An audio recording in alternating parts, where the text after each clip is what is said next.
Yo, yo, yo, yo, That red yo. light. Oh, baby. Yo, yo, yo. Josue first. Josue first out here today, man. What's up, man? Yeah, hardball. I mean, it was a decent movie. It was cool. It was cool. Hardball. You know what I'm Which one's that saying? again? But the one with Baby G, and I think Baby G gets shot, and Keanu Reeves is the Oh. is the I'm gonna just say it, a white baseball coach who comes to the hood and helps him out, and then he relates to them by going, "Hey," he relates to them. Hey, get the hell out of here. Oh man. I've seen that movie maybe once or twice. It wasn't a bad movie though. It was cool. It just, I think people of Jesse's age, because I've had this discussion with a couple other people around his age, they love that movie. They treat that movie the way I probably treat The Sandlot. Okay. And then people who are older than me, like another generation, they look at The Sandlot and they're like, it's okay. Like how I just talked about Hardball, that's how they talk about The Sandlot. And I'm like, you're crazy. This is like one of the best movies ever made. Baseball movies ever. Huh? It's up there. It's definitely up there. But you talk to like my buddy on Danny, on KMBR 680, my man Brian Murphy. We always go back and forth with him because he's, I don't know, like mid to late 50s. And he's, a real baseball guy. And we always talk about The Sandlot. And he's like, yeah, Sandlot, okay. It was cool. So I didn't have a problem. Like, what are you talking about? I don't like the tone you're using. It's a great movie. It's like, it's not bad. It's just, That's how I feel about Hardball. No. Like Mike, no. Once again, Mike wasn't bad. But to a generation, they're like, yo, like Mike is a damn good movie, borderline classic. And I'm like, what? Just real quick. Warren, that's what we were fighting for. Warren, like literally that's what we were striving to get to, Warren. Like that.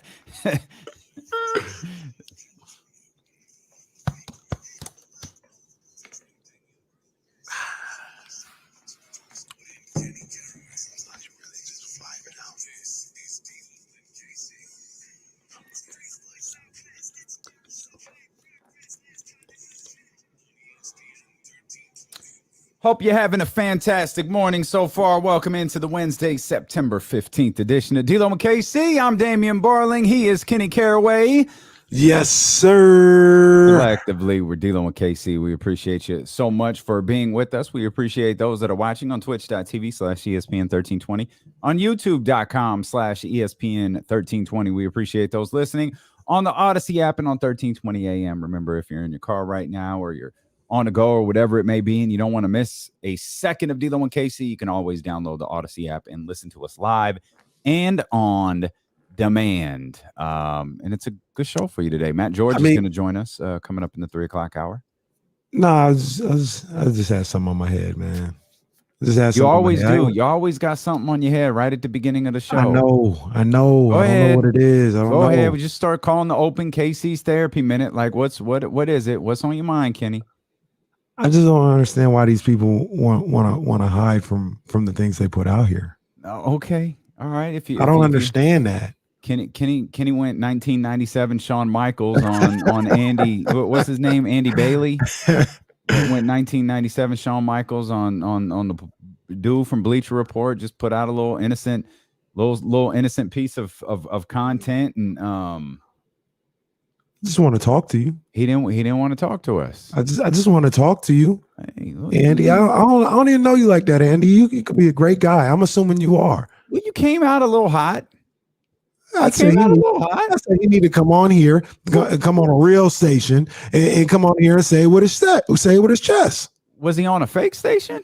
Just in case he decided to take the easy way out, like Coffee Boy. I had to put that out there. Okay. Don't take no softball. Okay. Come where the real heat is. Okay.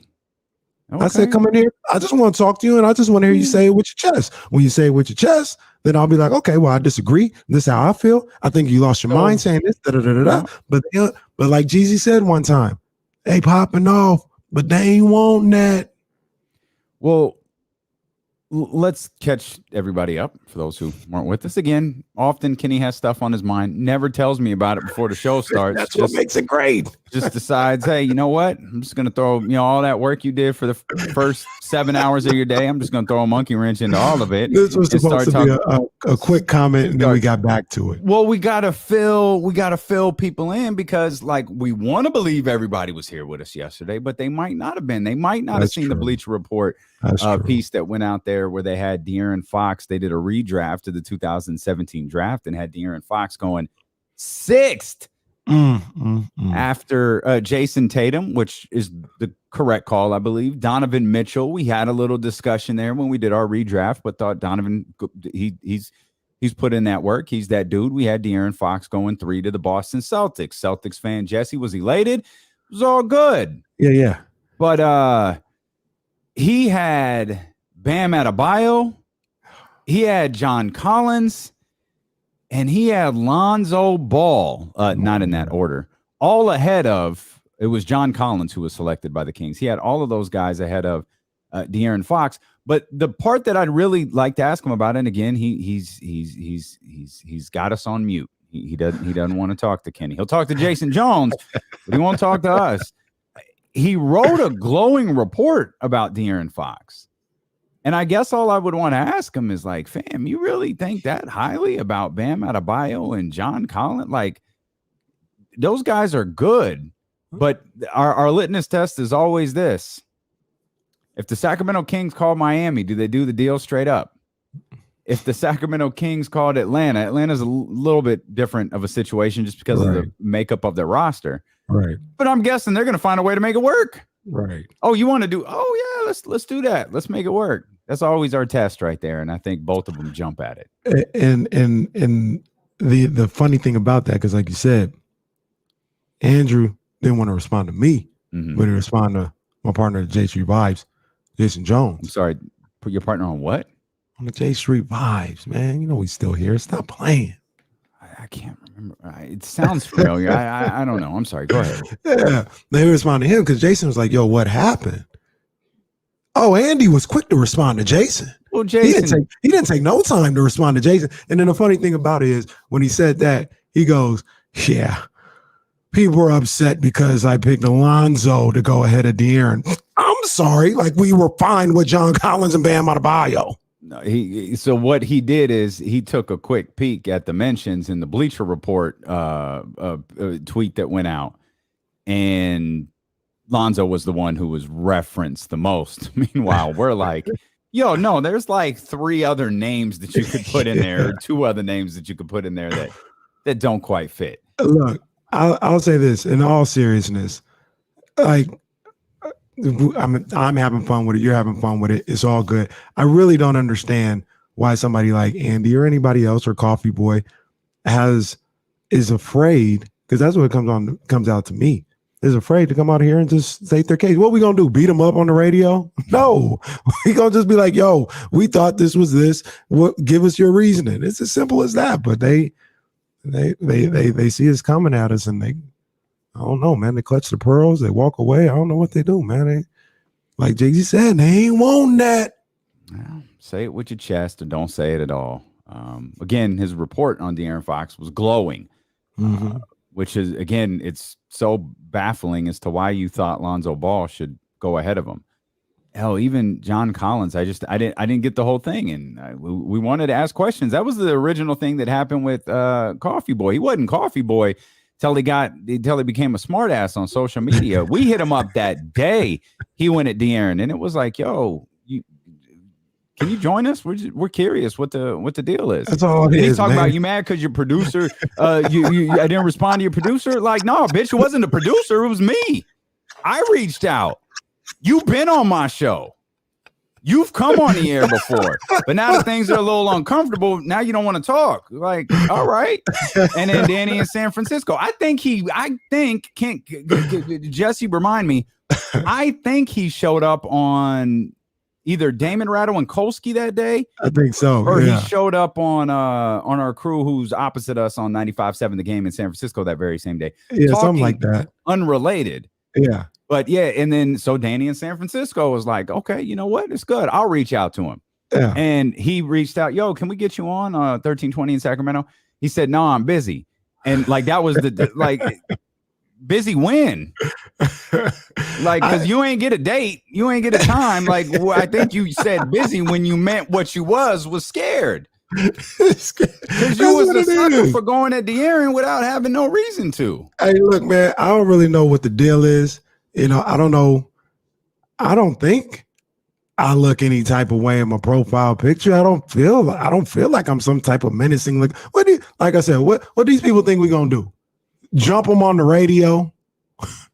what the hell they think gonna happen? They always talk about it's just sports. It's one person's opinion. Okay, well, come on and just we talking, man. We talking. That's Jason Jones. Jason Jones is cool hand Luke, and you know he's been covering the team for a decade, and he's dealt with the good and the bad. And you know I know Kings fans get agitated with Jason because he doesn't have heartstrings tied to the organization and things like that. He covers the basketball team, so when he sees stuff like that, it kind of slides off his back. He doesn't worry about it. But when I saw Jason's tweet, it was more like, well, it doesn't matter if it's one person's opinion. He's a writer. We want his opinion. Like every column we read, when we read Jason Jones's articles, unless he's reporting on something, he's got an opinion on something. Yeah. You know, these different guys have opinion. Yo, share with us. Matt George, he's got a podcast, Locked On Kings podcast here on the Locked On Network and the Odyssey platforms. He's got an opinion. That's why we talk to him. Deuce and Mo, they got a podcast. They got opinions. James Ham, he's normally here with us on Wednesdays. I kind of wanted to keep the bit going and text James Ham if Buddy Hield would be on the roster in 2 weeks. But I know James Ham is on the beach somewhere getting as much sun as his body will allow without revolting. And he'll be back with us next week, and we'll get ready for the upcoming season. So it's going to be some really exciting stuff coming your way with Kings coverage here on ESPN. But you got a guy like our guy Jason Jones. If Jason says something, Jason will come here and say it with his chest. He ain't got no problem. He be like, this is how I feel. This is what I thought. This is my opinion. One of our first shows. Remember our first show? Kenny Smith was not a booked guest on the show when we started at 12. We were talking about, I think it was the Dame Lillard Steph Curry remark. And Danny in San Francisco reached out, said, Kenny, you want to jump on with us in SAC? He was like, yeah, let's do it. And he came on and explained why he said what he said. And we had a conversation.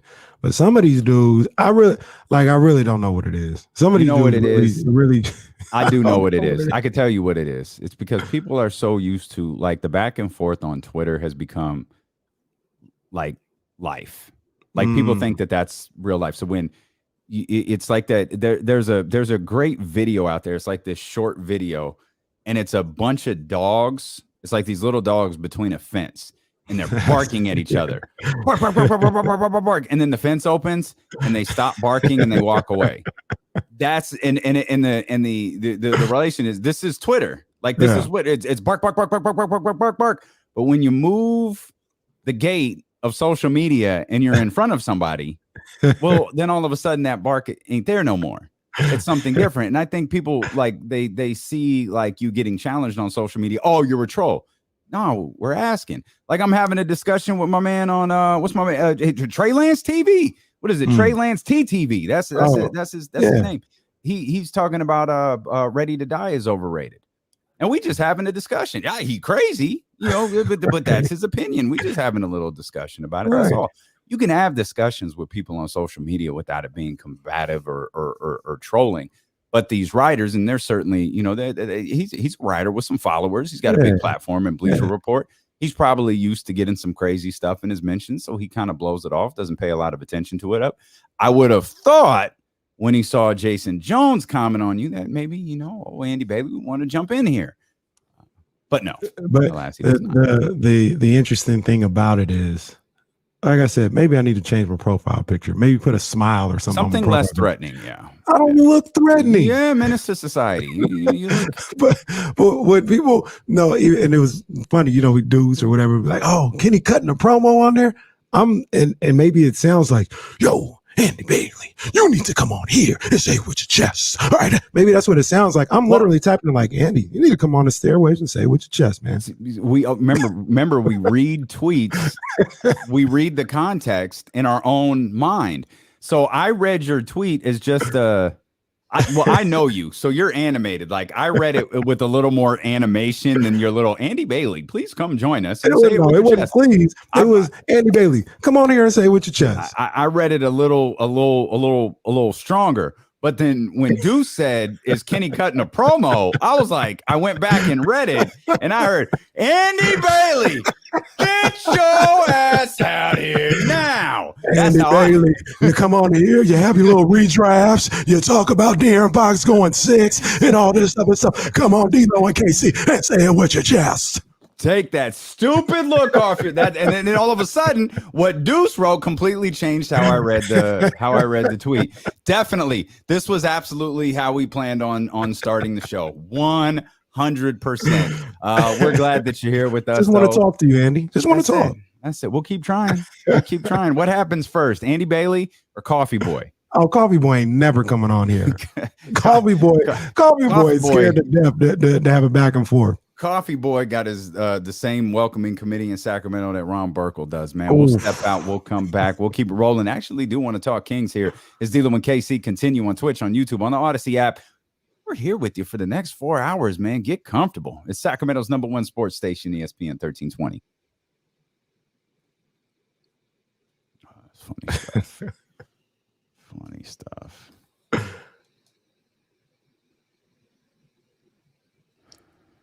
Boy, context is it's a wild thing on it is. It definitely is.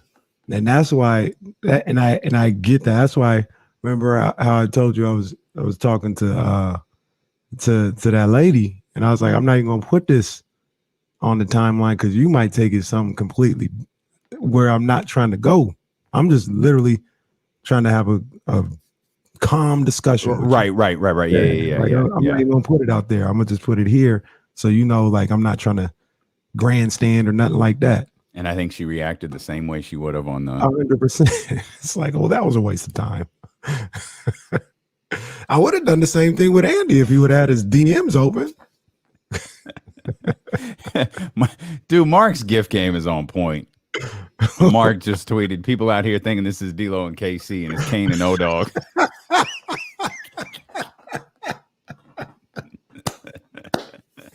That's hilarious.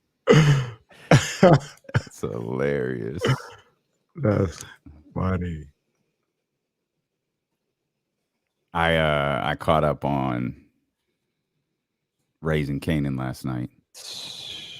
And I'm mad that it's week to week. Like I'm just begging to find out what happens next.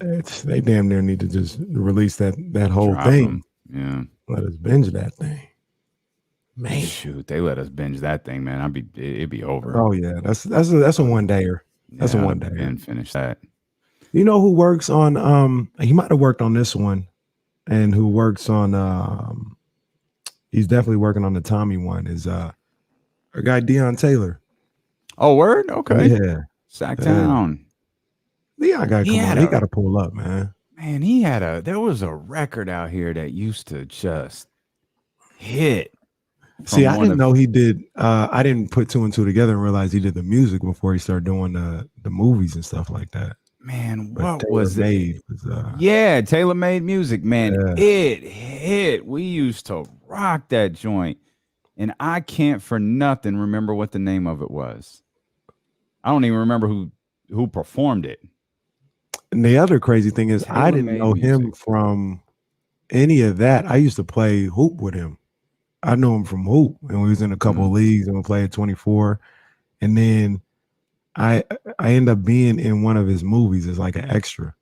And I was like, oh, that's homeboy that I hoop with. That's crazy. Like he does movies. That's what's up. I didn't know he was as successful and doing all this other stuff.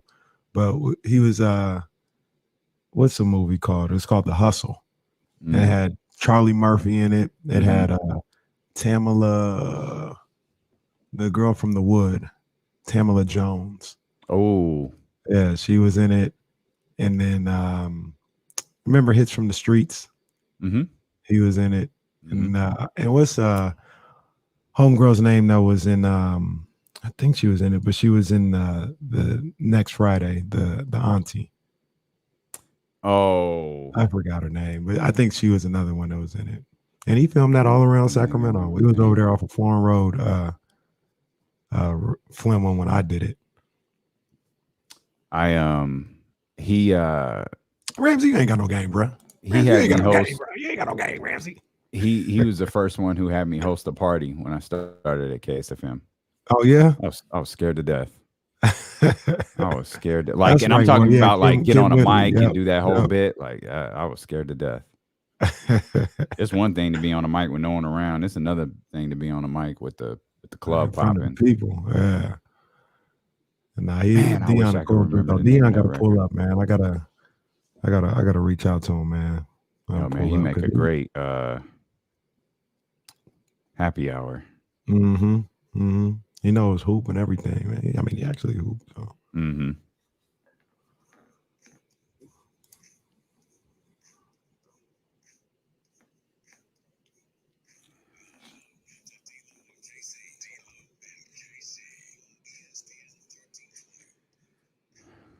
You want to start the show over again?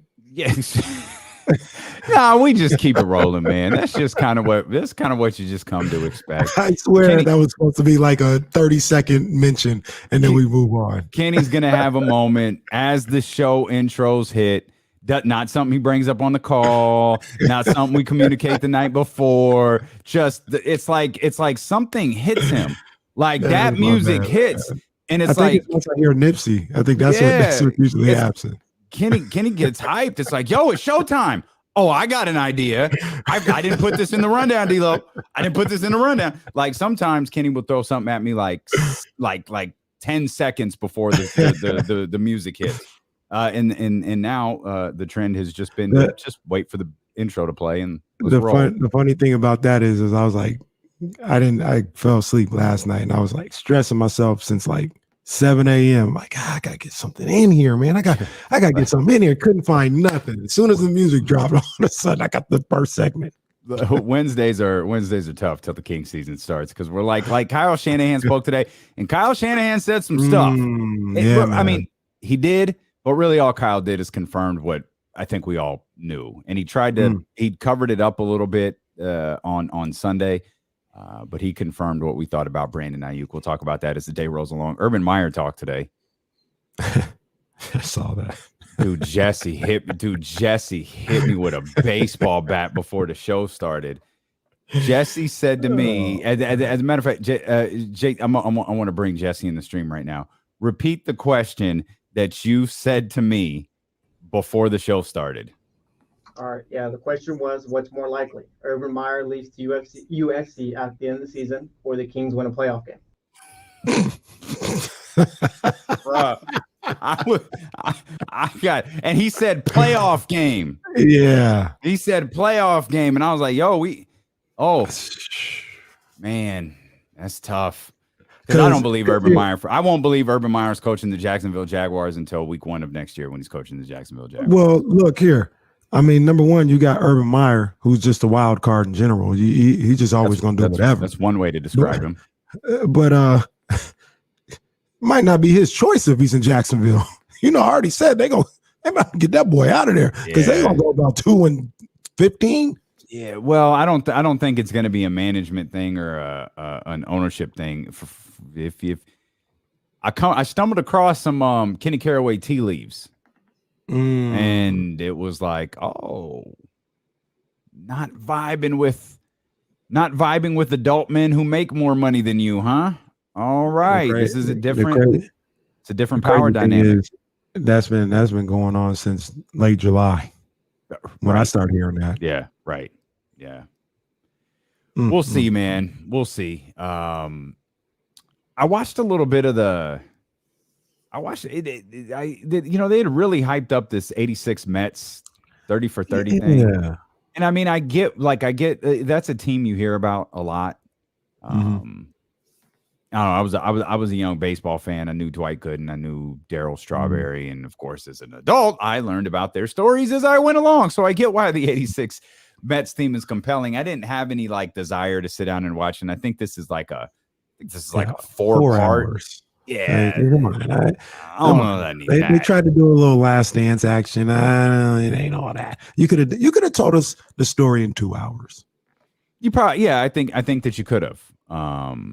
They're like the opposite of what WWE does. Like every WWE documentary now is like 26 minutes. They want you to watch it on your phone. ESPN is like, no, we're going to make every documentary we do like The Last Dance. And it's going to run. Like I saw did you see the teaser for, what was it called? What's it called? Man in the Arena? The Tom Brady gimmick that's 10, I think it's 10 hours long or 10. Oh my gosh. I didn't know all that. I did see out the corner of my eye, I saw a commercial about that. Now, I don't find, like, I look at Brady a little bit different than you do, but I also like that's what you put out there. Like that's what you thought would get people to watch this thing, because I had always thought, yeah, okay, if Brady's honest, like, yeah, this could be fun. Like this could be interesting.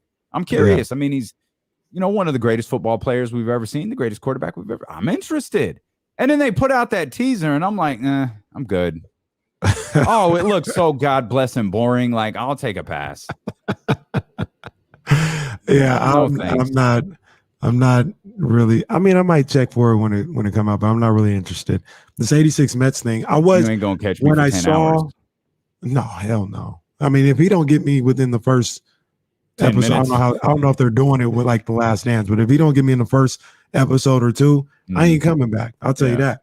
Yeah. But the '86 Mets thing, I saw then when they teased it in, I don't know, what are we in September? They probably teased it in June or July or something like that. I was like, oh, that's been out there. That's pretty cool. That's pretty cool. Like, I'll check that out. Didn't even think about it. Saw that it was on yesterday.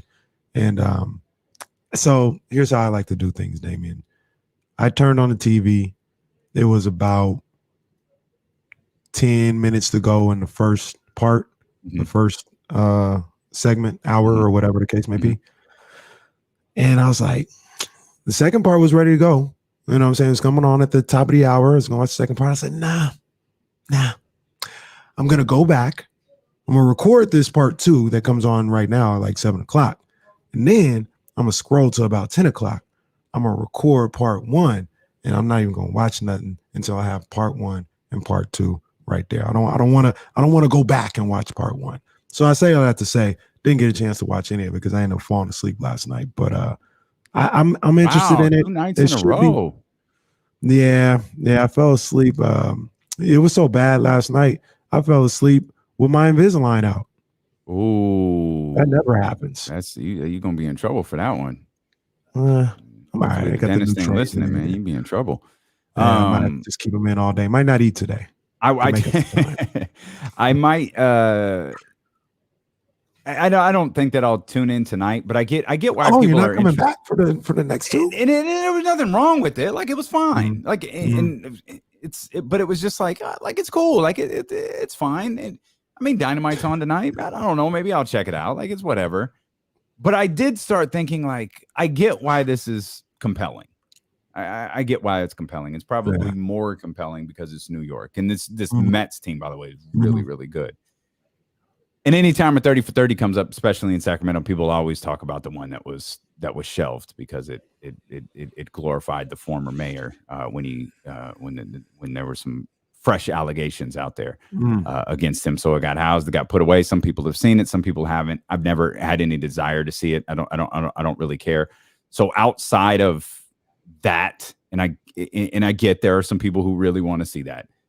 But outside of that relocation story, that's not only, I mean, James Ham joined us. This was the big revelation of for me, at least. I know a lot of other people knew about it. I didn't know about the creepy clown tunnel. I didn't know I was walking by a creepy clown tunnel for years underneath the old Arco Arena. He was talking about, the documentary that he filmed and the old Arco Arena and all the different stories that we got from James Ham in that one particular conversation. And I started thinking, man,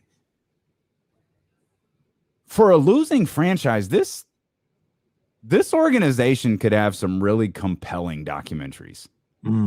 I don't know about it. I don't know about 4 hours or 10 parters or anything along those lines. 1 hour, maybe an hour and a half. Just go back to the old school. Like, give me an hour on like Ricky Berry. Like, give me, like how and this was a different time. But if you had cameras rolling back in, when Ricky Berry was drafted, and the different things people were saying about him, and then everything that led up to his tragic death, like, you got me. I'm curious. Like, I think there was it Undefeated? I think the Undefeated put out an article. It was last year, the year before, that I was just like, I was glued to every word. Bobby Gerald was a big part of it. I'd asked Bobby Gerald to come on the show, but apparently Bobby and Kenny got heat. What the hell do I do to these people? I don't know. I don't know. I was tweeting both of you guys, and Kenny was like, Bobby blocked me. I was like, wait, Bobby? Bobby's one of the coolest dudes on the planet. He blocked you? Word? I don't know what I do to these people. I don't know. We got to make amends between you and Bobby and figure out where things went sideways there. But it was the Undefeated, by the way. It was Mark Spears. Our guy Mark Spears did the story on Ricky Berry. I was glued to that article.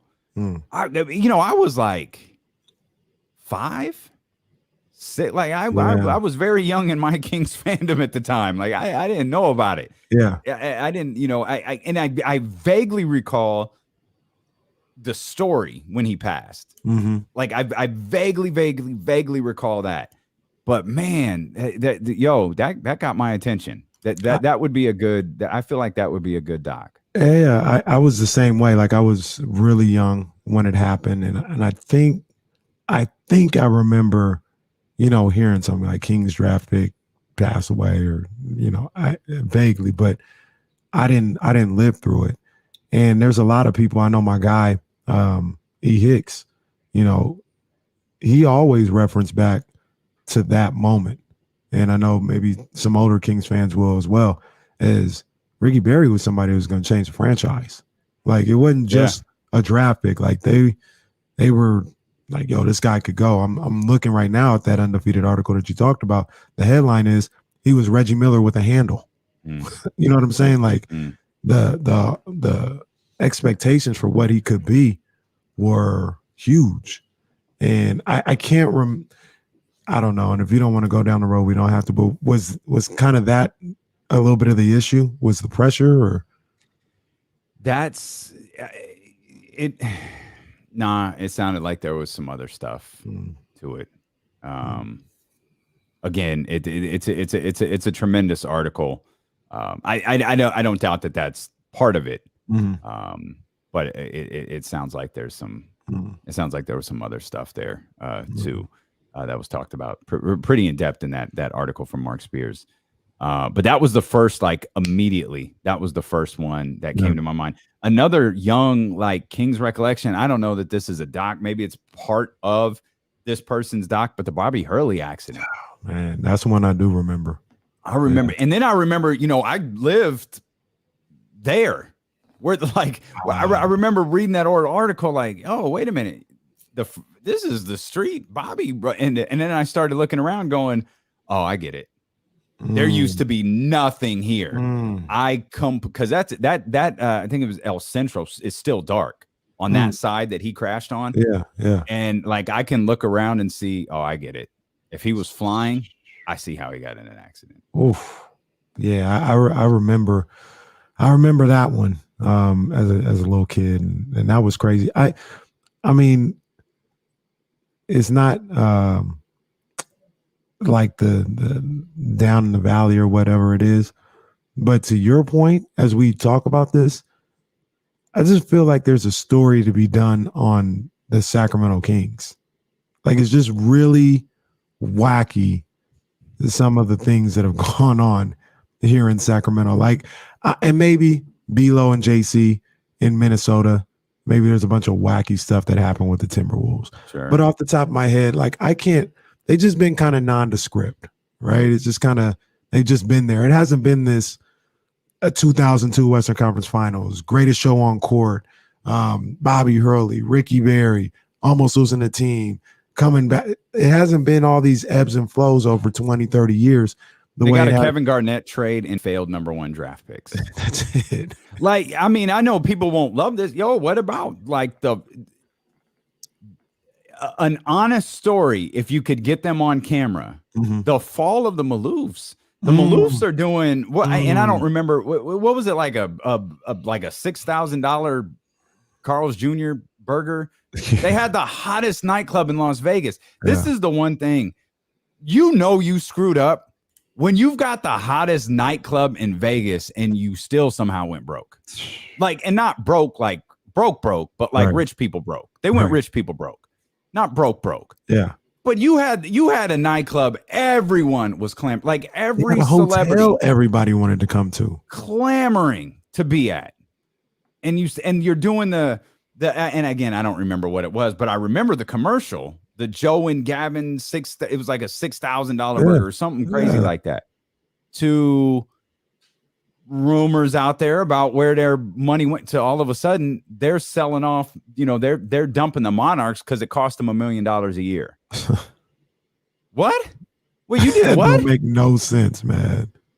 And then we all know how they cut payroll, got to the floor bottom, and what that did to the Sacramento Kings. And then you could get to the relocation stuff after that. But man, hell, there's even the story. This will never get the attention the Seattle one got because of 4th and 1 and, on the goal line and all of those different things. Anaheim was a done deal. And the person who said, no, don't, was Adam Silver. Adam Silver was the deputy commissioner at the time. He was the one who was like, this doesn't make sense. We know we're about to be in a work stoppage. We can't do this now. This is a huge mistake. And it was, and the board of governors, they were like, yeah, that we can't do this. We've got to get through one thing at a time. When we come back, we have no idea where support for the league is going to be. We have no idea where fan interest is going to be. We can't try to build a third Southern California team. Let's hold off on this. And then Joe and Gavin, they framed it as something totally different. But it was Adam Silver that stepped in and was like, this is a bad idea. Like, we can't do this. But that deal, that was happening. And look, some of the people were ready to go. Some people were ready to go. Don't let them fool you. Some people, not everybody. Hey, for some reason, when we were moving to Southern California, not everybody was rolling their sleeves up to their freaking neck. They were ready to ride. They was thinking about Santa Monica and they was thinking about Manhattan Beach. And all of a sudden, they didn't give a damn about Sacramento because they still had a job. It wasn't until they realized we're going to Seattle. I ain't got a job no more. Well, I'll tell you what we got to do here, Sacramento. This team deserves its franchise.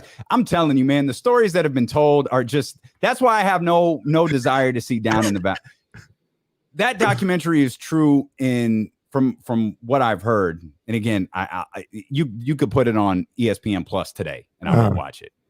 That has nothing to do with Kevin Johnson. I believe the bulk of it is Kevin Johnson. You call it what it like. He saved the franchise. Kevin Johnson and David Stern saved the franchise. But man, all of this other like gibberish nonsense that came out from different personalities in this market, including the one we just mimicked, is such trash. Go back. There are receipts. There are people in the chat who keep receipts. Your partner on what was that podcast called again? It's the J Street Vibes. You know what it is. Jason the Jones. vibes. Jason Jones keeps all the receipts. Jason Jones, boy, when it was time to relieve the duties of a play-by-play announcer, he had he didn't have to search. Oh, yeah. He had them links ready. He got all the receipts. Yeah. And like, you go back, do a Twitter search. Oh, nobody was gung-ho until they realized their jobs were gone. If you want to tell an honest story about what happened with the Sacramento Kings and relocation, I'm all for it. And run us through, because there's a Virginia Beach in there somewhere. Yeah, Virginia Beach might have been first. There were shaking off Vegas rumors, because of the Palms and all of that for years. Like there's a deeper story. There's a longer story to be told than just the just the Seattle one. You know, it's interesting as we talk about this. I'd be much more interested in just the weird existence of the Sacramento Kings than I would the relocation. I mean, I would watch a relocation, Doc. I watched Down in the Valley if they released it today. But that is maybe because I'm so close to it. We're all so close to it. Like you said, we know the real story. And it's really kind of simple what happened. Kevin Johnson was the mayor. He's a former NBA player. Yeah. David Stern looked out for that. If Mayor Steinberg was in office then, Kings were gone. Yep. And it's not even like, I don't want to denigrate him, or I'm not saying all that. I'm just saying it's not even like KJ was like banging on David Stern all day long. It was literally, he had already had that relationship. David Stern got in the door because of who he is. Yeah. I mean, Kevin Johnson got into David Stern's door because of who he is. Like, hey, Commissioner Stern, Mayor Steinberg is here. Who the F is Mayor Steinberg? What do I want to talk to that dude for? All right, man. So I'm talking to Andy Bailey right now. I ain't trying to talk to no Mayor Steinberg. And it's pretty simple to me. I'll tell you the story right now. It's pretty simple to me. Once they had the time to get a vote or get the approval to have public money, even if the owners wanted to do it, wanted to go to Seattle, they couldn't at that point. You can tell me if I'm wrong, but it was like, people in Sacramento, they kind of did everything that we asked them to do. We want to go to Seattle, but if we go to Seattle now, what about when my city needs an arena and I say, pay for it or we're going to leave? They'll be like, well, they said they're going to pay for it in Sacramento and they still left. Why should we give you any money? Mm-hmm. You know what I mean? So like, it was almost a situation where it's like, dang, I think it's Mickey Harrison or something like, I kind of want him to go to Seattle, but we kind of backed ourselves into a corner. But I think it's actually simpler than that. I think it's David Stern getting in front of the board of governors and going, there's no reason to move this team. Absolutely not. And the rest of the board of governors goes, okay. I don't think they think that in-depthly about it. This isn't, like we always talk about who really moved the Las Vegas Raiders to Las Vegas. Mm-hmm. It's not Mark Davis. Mm-hmm. It's the guy in Dallas. We all know that. Like right. There's a handful of there are NFL owners, and then there's the Illuminati NFL owners, like Jerry, who is he's the face of the crew. But like I think Stan Kroenke is a part of that. I think Robert Kraft is probably a part of that as well, and that might very well be where it ends. Mm-hmm. It might end with those three, and they go more because they look around and go, how much money does this mean for the rest of us? Right. I don't think it was that complicated with Sacramento, with the Kings. I don't think it's that complicated in the NBA period. We'll see it, and you probably know more than I would. This was my kind of outside look at this, but it was the money. And if like I'm just going to use Mickey Harrison in Miami, if they would have said, Sacramento comes and says, we'll pay for the arena or pay whatever you're asking, and they would have still left to Seattle, when Mickey Harrison says, Miami, I need you to pay for this arena because I can't afford it, they'll be like, I'm not falling for that because Sacramento said they would pay for it and they still left. Yeah, so I agree. You have to figure this out. It's money in that sense. That's money that comes from the city, the arena, all of that different stuff. That's going to be a topic of conversation probably till the end of the time. Right. In the NFL, the Raiders moving to Vegas. Movers and shakers, Jerry. That's right. They're looking at it that like, how much money does that make us?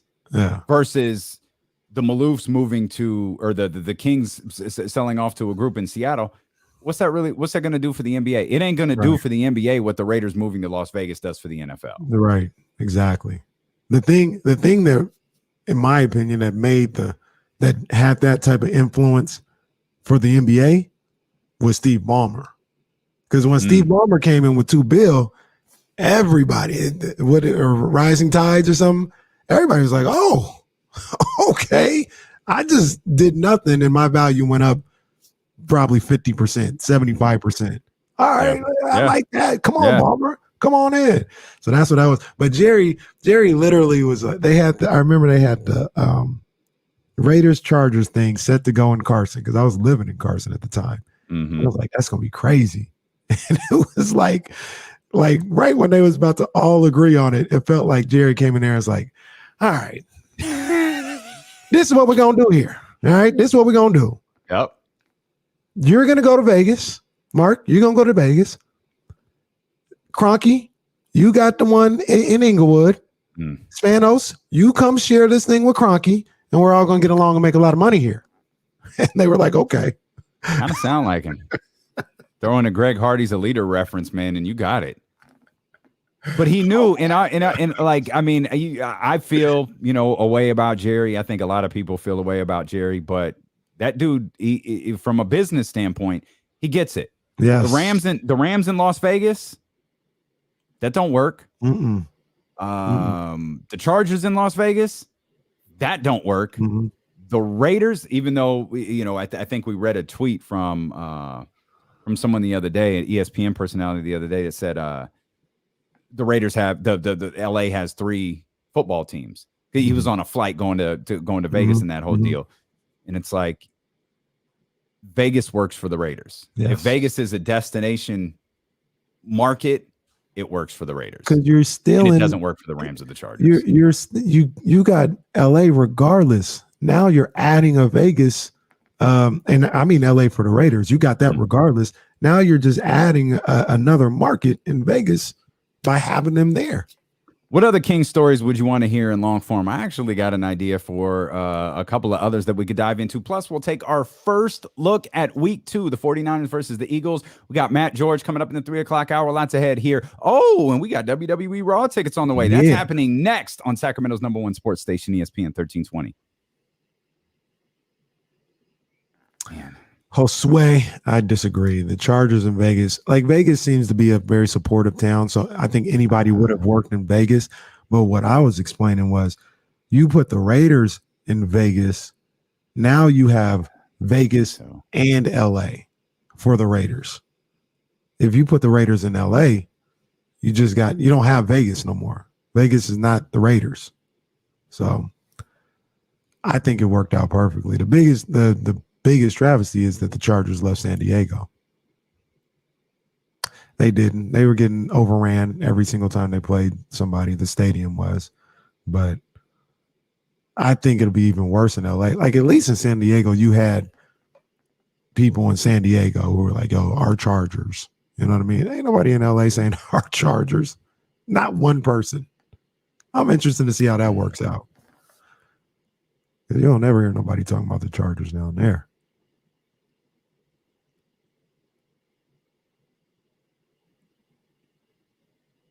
Just reading. I'm just getting caught up on the chat. I don't want to put John. I don't want to put your latest comment on the board because that feels unfair. But I that story is just crazy to me. That's just fucking awful. About all lives matter and the way he acted when he left in his personal life, not his professional life. That's just awful.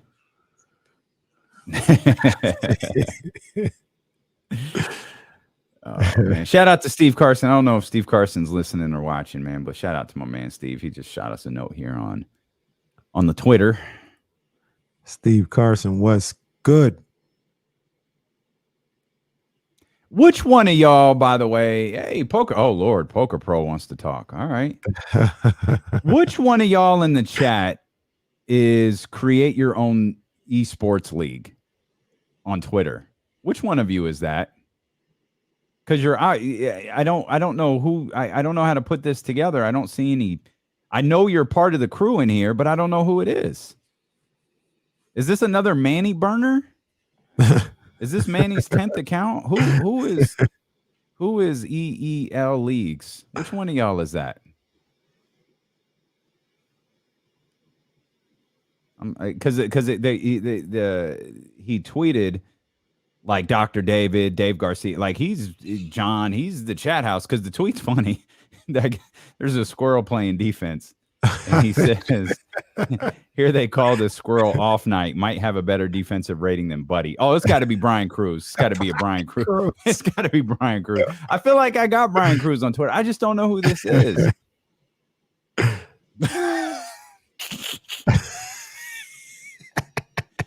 Oh, I get it. All right. Oh man. Chat is up in here. Yeah, for real. Is that right? It's King Voss? Oh, okay. King Voss. I don't feel like I've seen King Voss in a little while. I didn't know that was him. Okay. All right. Good to know.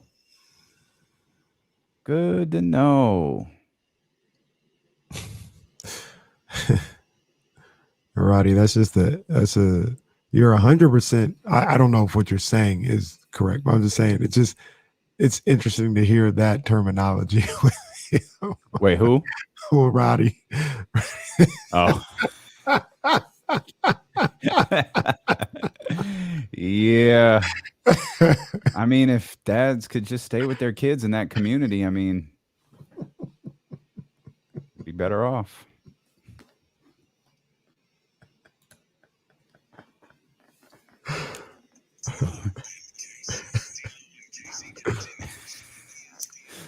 Boy, we having a day over here. we having a day over here in the chat house. It's getting wild in the chat house, boy. It's getting wild. Man, enter at your own discretion.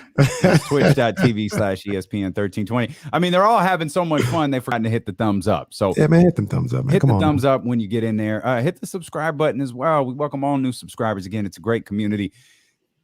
Gets a little hot in there sometimes. Definitely gets a little hot in there, but we always have fun. Andrew Bailey and Coffee Boy cannot handle the no, chat. They would not. They would not. They be running. I still, you know, position somewhere. I'm calling cap. I'm gonna hold out hope for Andrew Bailey. I think we'll get him. We're gonna hold out hope. Like I said, I don't Coffee know. Boy, not so much. Coffee Boy, he gone. Yo, I don't know if the dope ones is still in here, but I think I got an idea for a shirt. Hey, don't say that on air. they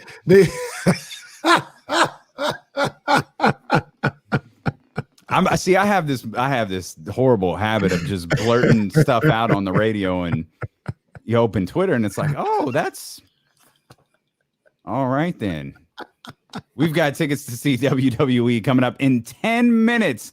WWE Raw, October 18th. Oh, man. They're going to be at the Golden One Center just about a month from now. Big E wins the WWE title last night. Or Monday night? What's next for WWE Raw? Well, you could be there to find out. October 18th at the Golden One Center. We have got your tickets coming up in 10 minutes. Don't go anywhere. You want to be a part of the show? Many ways you could do it. We just mentioned the chat house here, twitch.tv/ESPN1320, youtube.com/ESPN1320. That's a great way to catch up on the show if you miss anything. We post show highlights when the show is over. We also isolate conversations, like we're going to talk to Matt George in the 3 o'clock hour. We'll put that conversation up there by itself. You can catch old conversations with Jason Jones, do some Mo, James Ham, whoever it may be. You could do all of that over on the YouTube ESPN 1320 page. Let's get to our man Poker Pro Eric again. 916-349-1320. Poker Pro, what's good? Hey, good afternoon, boys. I'm about to hit my new gym, the business. So I thought I'd call it. You were just talking about a topic that I wanted to hit on because you mentioned the Las Vegas Raiders. Now, I'm not really a fan of any specific team in the NFL, but two topics in one. Why do we think now? Why is it that Las Vegas is like now the in thing for like teams to go to? Remember, I think briefly the Kings even kind of hit that years ago. But it was like, no, can't do sports in Vegas. And now we have the Aces and the Knights and the Raiders, and they're talking about baseball teams. It's like the city's been like 2 to 3 million strong for years, and all of a sudden now it's like the cool thing to do. I don't understand that, but I wanted take a breath. It's because these leagues ain't afraid of gambling no more. Well, it's that, and I think once the first one worked, it was like, oh, we're good. Yeah, the Aces, someone to break the ice. Yeah, and the Aces and the Knights did that. I felt like the Las Vegas Aces, were they the first? I don't even remember, but you act like the Aces were gonna like gamble on the games or something. Not you guys. It's like we knew that was never going to happen. Well, I think there was a real fear. Like people really believe that might be the case. You know what I mean? In the 90s or something like that. I think there was also a fear of support. Mhm. How much support would they have from like Vegas and the surrounding areas? Yeah. The Knights, once the Knights did what they did. Yeah. And in the like, year okay. that they had, Yeah. their first year, Yeah. I think Poker Pro is getting paid by like he's dropping the gym's name like every time he calls. I think he worked out a little endorsement like, hey, you know, I'm a prominent figure on a radio show here. We're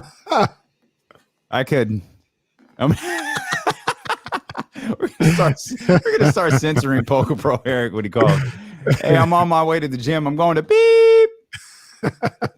All right, Poker Pro. 916-349-1320. If you want to get in here on this conversation, but I really do think it's as simple as that. Vegas wanted to test the waters. They saw that it worked. Yeah. It exploded. Like I was there. Like the Vegas, the support for the Las Vegas Aces, Mm-hmm. it's unmatched anywhere I've seen in the league, and I don't think there's a market I haven't been to. And from walking to casinos to billboards outside, like the support was there. And then obviously what the Knights did, I think it was their first year as far as they got the support. I mean, they had we talk about De'Aaron all the time needing that stage. Mm-hmm. Vegas got that stage. Yeah. Absolutely. Their first year in existence, Vegas got that stage, and it became okay. They took off. And the other thing about Las Vegas is they got something that I'm sure you can find it anywhere in the country if you look hard enough, but they got land and they got money. Mm-hmm. They got land and they'll pay for whatever needs to be paid for. Their government, I'm talking about, or their city council or whatever. They'll pay for whatever they need to pay for to get these teams there. So, I mean, it's almost over. Like they're not going to build a basketball stadium. They got T-Mobile. They got that other one coming. Only thing left is really baseball. It's almost over. It ain't going to be like they're going to have too many more opportunities. Well, but, it is. I mean, I think there's a very, I mean, what are we at? 2020. There's a realistic idea that they could have every major sport franchise in the next decade. Oh, yeah. Well, baseball's the one that I think they got to figure out. Probably next. I'm not getting a good read Siri, on how quickly can you build a baseball stadium? Well, I'm not getting a good read on the Oakland. I got 4 home pods around my house answering that question right now. By the way, just be careful. Just be careful. They're robots at the end of the day. You got Alexa at your house. Knock it off. Yeah, I'm not Rosie. All them. I'm not sure. I'll be looking at them with the side eye. I look at them with the side eye. Mm-hmm. But I almost feel you say baseball is next. I almost feel like I know what Dave Cavill and the ownership for the A's want to happen. They want Oakland to reject what they're bringing to the table so they can go to Vegas. But they may have backed themselves in the corner because if Oakland approves it, like you can't leave then. Yeah. You know what I'm saying? So It's kind of like, I don't know. That's why I say I think basketball coming back before 2025 by 2025. Oh, okay. Well, yeah. I mean, that makes sense. The infrastructure, like, there's no. Yeah, they just got to. What are we going to do? T-Mobile. It's right there. Yeah. Although, remember I told you they're building that one on the other end of the strip. Mm-hmm. Yeah. Yeah, you told me about that. It's gonna be lit, bro. It's gonna be lit. Vegas. D-Lo and KC every Friday in Las Vegas. Wow. That's fascinating. We'll be your home for 49er football, broadcasting live from Las Vegas. It's almost like if it was the other way around. We're getting ready for the right. We're getting ready for the 49ers and Eagles here at Lions Stadium. Yeah. Oh, mind us. That would be crazy, right? Getting ready for the 49ers and Eagles. If we broadcasted the Niners, it was trying to start talking about the Raiders. Well, there's someone out there attempting that strategy. We'll see how that works. Oh, it's DX Wednesdays here. We're the sophomore class here today. Boy. Man, speaking of sophomore class, I got another idea for a Kings 30 for 30. I love that in sports, 30 for 30 is just replace documentary. Yeah. It's just the two words are 30 for the 30. two phrases are interchangeable. I would love, and I feel like you could do this with like real footage. Like this is close enough to where like there could have been cameras around for this.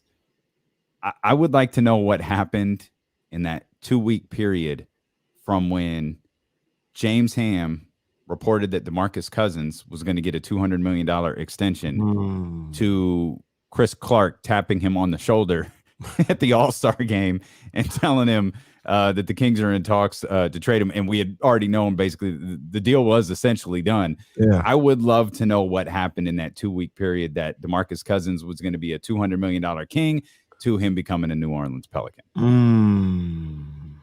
Again, the belief is all of these stories are going to be told honestly. Yeah. There was a quote I remember. I don't know if Ham had it. I don't know that James Ham had a direct quote. Mark Stein did. I think Mark Stein had a direct quote from Vlade that was out there in his article that came out after James Ham's. And something changed. And people have speculated it's I mean people who are connected, guys like James Ham, people Jason Jones. There was a remark to, I don't remember if it was a Laker fan or a Warrior fan. Fan. Okay, Yeah. DeMarcus said something. I think he got thrown out of a game. And again, I think we're all smart enough to believe it's not like Vlade woke up and went, I want to trade DeMarcus Cousins today. That call came from somewhere else. So I'm curious, in that 2-week period, was it as simple as DeMarcus making a gesture to a Warrior fan? Or was it a lie to begin with? Was it a trade strategy? Like, what exactly went on during that? I say 2 weeks. I don't know exactly how long it was, but that roughly, 2-week stretch, I would love to know like what really went on there and what was going on in DeMarcus's mind. Was DeMarcus locked in on being a Sacramento King for the next 5 years? Was he like, let's get this bag, and if we've got to, Carmelo this situation later, we will. Well, all parties involved. I'd be curious. Well, if you remember, and we got an idea of how Boogie operated. He wanted to be here in Sacramento. He was willing, like you said, he may have pulled a Carmelo or something like that. No, I'm with you in that sense. I completely believe this thing out. Yep. But remember, about maybe it was 2 weeks or a week before, he had the little media scrum, and he said something to the effect of, "Y'all wanted me out of here. Well, guess what? I ain't going nowhere. I'm gonna be here." Who did he ask? Elaine Boyson, you want me gone? Do you want me traded? And I think she said yes. And he goes, all right then. Well, I ain't going nowhere. It was cool. I was like Boogie Dad. Give me a 30 for 30 on DeMarcus, and I'll take that. Now, I was gonna say though, you talk about if everybody's being honest. Shout out to Andrew. Shout out to Boogie. I think they're still trying to keep this career popping off. I do believe, I don't know if it'll be in a documentary or a interview at the high school of his center court, like Cam Newton. But I think Boogie will tell you exactly what happened when it's all said and done. Yo, why don't we reach out to Andrew? Stop saying stuff on the air, D'Lo. Because I can imagine somebody at 280 Commerce Circle listening to this right now. Text your boy. Hey, text Andrew. Text your boy. Tell him no. I think Boogie will tell you exactly what happened, at least from his perspective. One of these days, I think he's still trying to play though. Like, I think that's the biggest thing. That's like, not a story. Maybe. I don't think he's gonna say anything while he's still trying to play. I'm thinking when his career is done, and it's been a year or two, and he's accepted that he's not playing no more. I absolutely think DeMarcus will tell you what happened in his eyes, and keep it a buck. We need to text Andrew. We need to shoot Andrew a message like, yo, let's do this. Yeah, man. There's some time before camp, man. Let's do this. Come on, man. Stop playing. I want to go. There's only one place for him to go, man. Stop playing. I want to go because he's just gonna get. I've heard an interview elsewhere, and God bless it. I want to go from the report of the extension to the tweet. That's where I want to go. Like the bulk of it is the 2 weeks. Yeah. But you gotta hey, what happens next? Well, he goes to New Orleans. You got to tell I think a DeMarcus Cousins 30 for 30 is compelling. I think there's I mean, you go to there's a lot there. He's Cal's wife's favorite player, which is just a great, because that's just a great story within itself that Cal loves to tell, of course, because it reminds everybody, yeah, I had DeMarcus Cousins, I had Anthony Davis, I had all these guys, like, hey. Yeah. So, and that team is one of the Coach Cal Kentucky teams. That, from everything I can gather, that's one of the favorite teams of all time in Big Blue Nation, as I like to call it. They love that DeMarcus, John Wall. Who else was on that team? I think Eric Bledsoe was on that team. They had one other really good guy. I know somebody in the chat will let me know, but they loved that team. They thought that team was going to win. That was before they had won one, and they loved that team. And I remember they had one of the moments they had an SEC tournament. I think Boogie hit like a game tying shot to go to overtime, and they went crazy. Like, it's one of them NCAA moments, man. Like, John Wall shot an air ball. Boogie somehow got it with like 0.5 seconds left, put it back up for the tie. It's an all-time moment, man. So Boogie 30 for 30 would be a good look. I'd definitely be watching. You listening to D-Lo, what's the name of the show again? I don't know. You're listening to D-Lo and KC on ESPN 1320 KIFM West Sacramento, KRXQ HD2 Sacramento, an Odyssey station driven by Lashers, Elk Grove Dodge. We're live on Twitch. We're live on YouTube. We're live on the Odyssey app. We're live on 1320 AM. And the WWE is live at the Golden One Center on October 18th. We have got your tickets now. Be caller number 3, 916-349-1320, and we'll get you all set up again. That's caller number 3 at 916-349-1320 to grab your tickets to WWE Raw October 18th at the Golden One Center. To keep this going, I do think that, and maybe this is something that only people here are interested in, but I think it would be a good story. Like, I think it will work. From the day Mitch Richmond was traded to the day Chris Webber, you could say when he was traded, but that's probably where the story would ultimately end. But to the day he ripped up his knee, and the journey that this city and this franchise went on. You got to tell the story of the next year, though.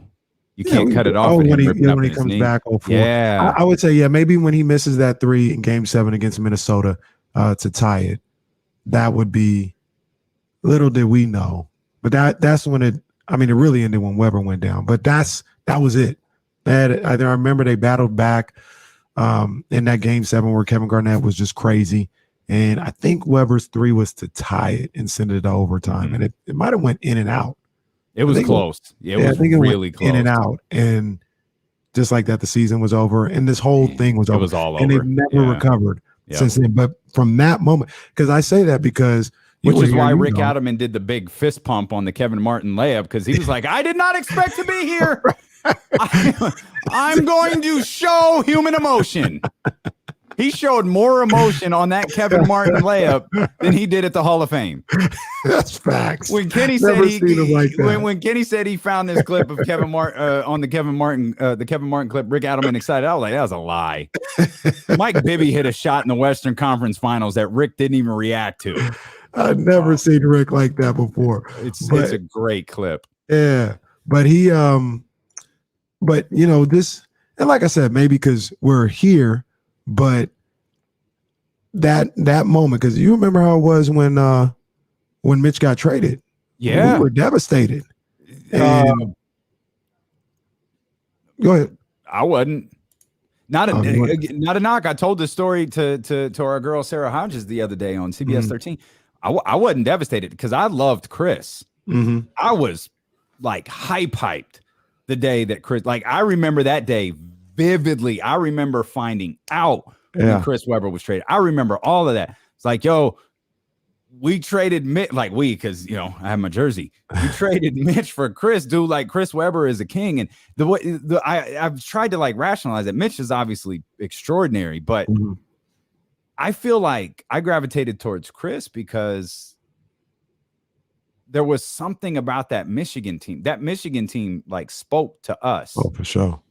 Being younger, like we talked about, we've had lengthy discussions about the cultural impact of Allen Iverson, Chris Webber, and that group at Michigan. I mean, I don't know that they're number 2, but man, they're up there.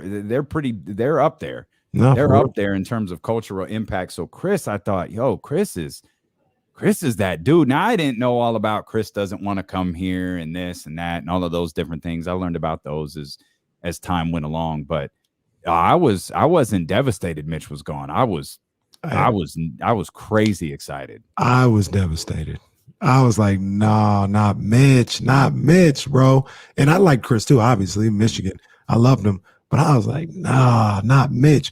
But if maybe if somebody wants to do it, they need to talk to D'Lo and KC, because there's a whole story to how that came about. Whereas, so Mitch is traded, and he was the only thing they had for years, for 5-6 years. He's traded for a guy that were like, yo, I don't know if this guy can do it. They signed Vlade Divac, and we're all collectively like, gonna put some butts in the seat. What Vlade deal? Who cares? Right? And then I know me personally, I was like, I was like, they got the 7th pick, I think it was. Give me Larry Hughes. I want Larry Hughes. Period. Get that boy. He about to be nice. And then they go, what, the 7th pick? In the 1999 draft, the Kings select Jason Williams. I said, what? Who the hell is this kid? Why would they do this? Right. Once again. Gonna put some butts in the seat. I'm like, what? So you got all those things happening in succession. It's a strike shortened year, so it's like it's not going to be that good. Rick Adelman, I think he had just been fired from Golden State maybe a year or two before, and it's like, this is, the hell are they doing? And from that to go to 2 years later, they're the showcase franchise in the NBA in Japan. Right. Like, what's great about what you just said and how you just laid it all out is that's kind of what Chris told Jason Jones. Wait, what? Y'all wanted to banish me to Sacramento, and you got this kid with this thick ass country accent coming in here, and to go from that to being one of the iconic franchises, and I wouldn't say franchise, but iconic runs or teams that the league has ever seen. I mean, the greatest show on court, Jason Williams, like, as much as maybe I'm just not aware of it, but as much as people talk about 7 Seconds or Less Suns or anything like that, I don't see no Joe Johnson mixtapes 3 times a year from all his life. But I see that Jason Williams one. That Jason Williams one always pops up, right? And I think that there's just that time period. And then if you want to get into 2002, if you want to talk to Donaghy, if you want to talk to the Kings and have them speak open and honestly about what they thought was going on, you can, that's an hour and a half from the Kings, and it could be called the greatest show on court. But if you want to go from 99 to 2004 or 5, and I just looked at Weber's shot again. My gosh, like, oh my gosh, are you kidding me? If you want to go to that, that's a hell of a story, man. I think that's a hell of a story. Yeah, I'm with it. Yeah, that's good stuff. How is that? Maybe it has. Has that finals been discussed. We've never talked about it before. Has there been a documentary on that conference finals, that Lakers Kings, or all of the maybe the all of the Tim Donaghy NBA? Not an official one. I mean, there's a ton of them on. I guess YouTube. the NBA would never cooperate, which is part No. of the problem. Like the NBA would, like ESPN, they could have thrown the idea at the NBA, who is their second biggest partner in the NBA. Just please don't. Yeah. Well, and then it depends on what you're looking for, right? So no, it depends on what you find. That too. Well, you might find something that's like, hey, you know what? But what I mean by that is like, because I know SB Nation. I hope I don't get in trouble for mentioning them or anything like that. But they've done like a 30-minute thing on that, and that game, I think specifically. That's actually like really good. But at the same time, I don't think they talk to anybody in the NBA. I don't think they, you know what I mean? So I think we could piece together a great documentary, but I don't know how much access we But there's get. also, and this actually just dawned on me. There's a really, really important piece that's gone. David Stern is gone. Mm-hmm. And Mm-hmm. he's an important important part of that conversation. Yeah. We'll step out. We'll come back. I'm enjoying this, man. This is fun. I don't know that we're going to go down memory lane with Matt George. We're going to look ahead with Matt George. He's going to join us at the 3:00 hour. We'll continue to talk Kings. We'll dive into the 49ers as well. We'll take a first look at the 49ers and the Eagles coming up as D'Lo and KC continue on Sacramento's #1 sports station, ESPN 1320. That's right, Mark. I forgot about that. Paul Pierce was on the board. Yeah, Paul Pierce thanks Sacramento.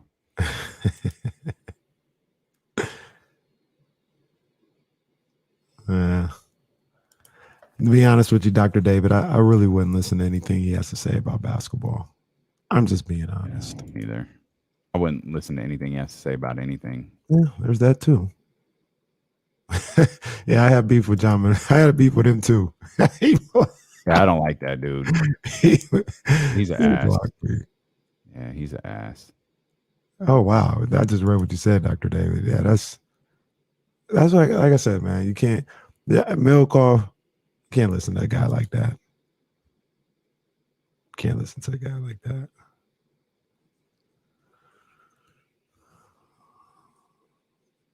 It would be bad. Yeah, it'd be tough. It'd be tough because Stern was quick with the rogue official, and that's actually what first raised my antennas. Was like, man, y'all, not to. It was like the lone gunman. Yeah, the lone gunman from the book depository. It's like, wow, y'all got that story quick. He did not waste any time. Oh, like, so you did a thorough investigation in the last hour to determine it was a rogue official. Jeez, that's tough. So I wish I could find it again, and one day, maybe when I'm not doing much of anything, I'll match it up play for play. But somebody did like a report, a blogger or something like that, and they went through every whistle blown in that fourth quarter, and they said, this was a legit foul, this was a questionable foul, this was, they broke down every single whistle that was called, and I just remember reading it, and it was like, it came out like 50-50. Like some were legit that people thought were foul calls, some weren't. I think people's and we may all remember it differently than it actually happened, but I think what stands out about it all these years later for me is what David Aldridge wrote about. I've never seen anything like this. Like Mike Bibby got elbowed in the face. I think it was Scott Pollard fouled out, being 2 feet away from Shaq, and I think those were his line.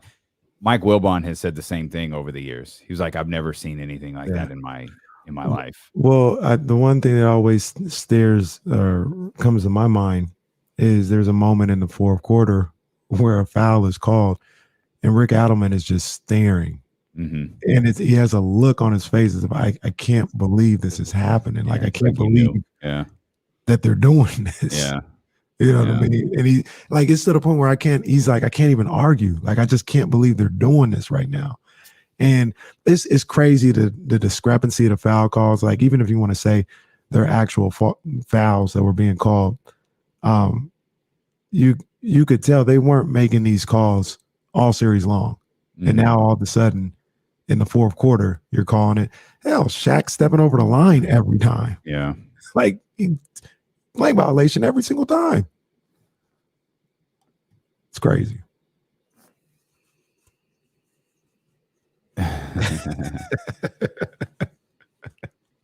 That's but the other thing too that I always try to remember is this is the Bill Buckner thing.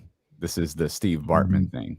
Mm-hmm. These weren't the deciding games. Mm-hmm. Like there was a game 7 at Arco Arena that the Kings lost. And I'll say this. I will say this. If there was a fix in, it wasn't for the Lakers to win and the Kings to lose the series. It was to get the game 7. Yeah. I that's something that if you said there's a fix, I believe that. It's like just get the game 7 and then let them play. See what happens there.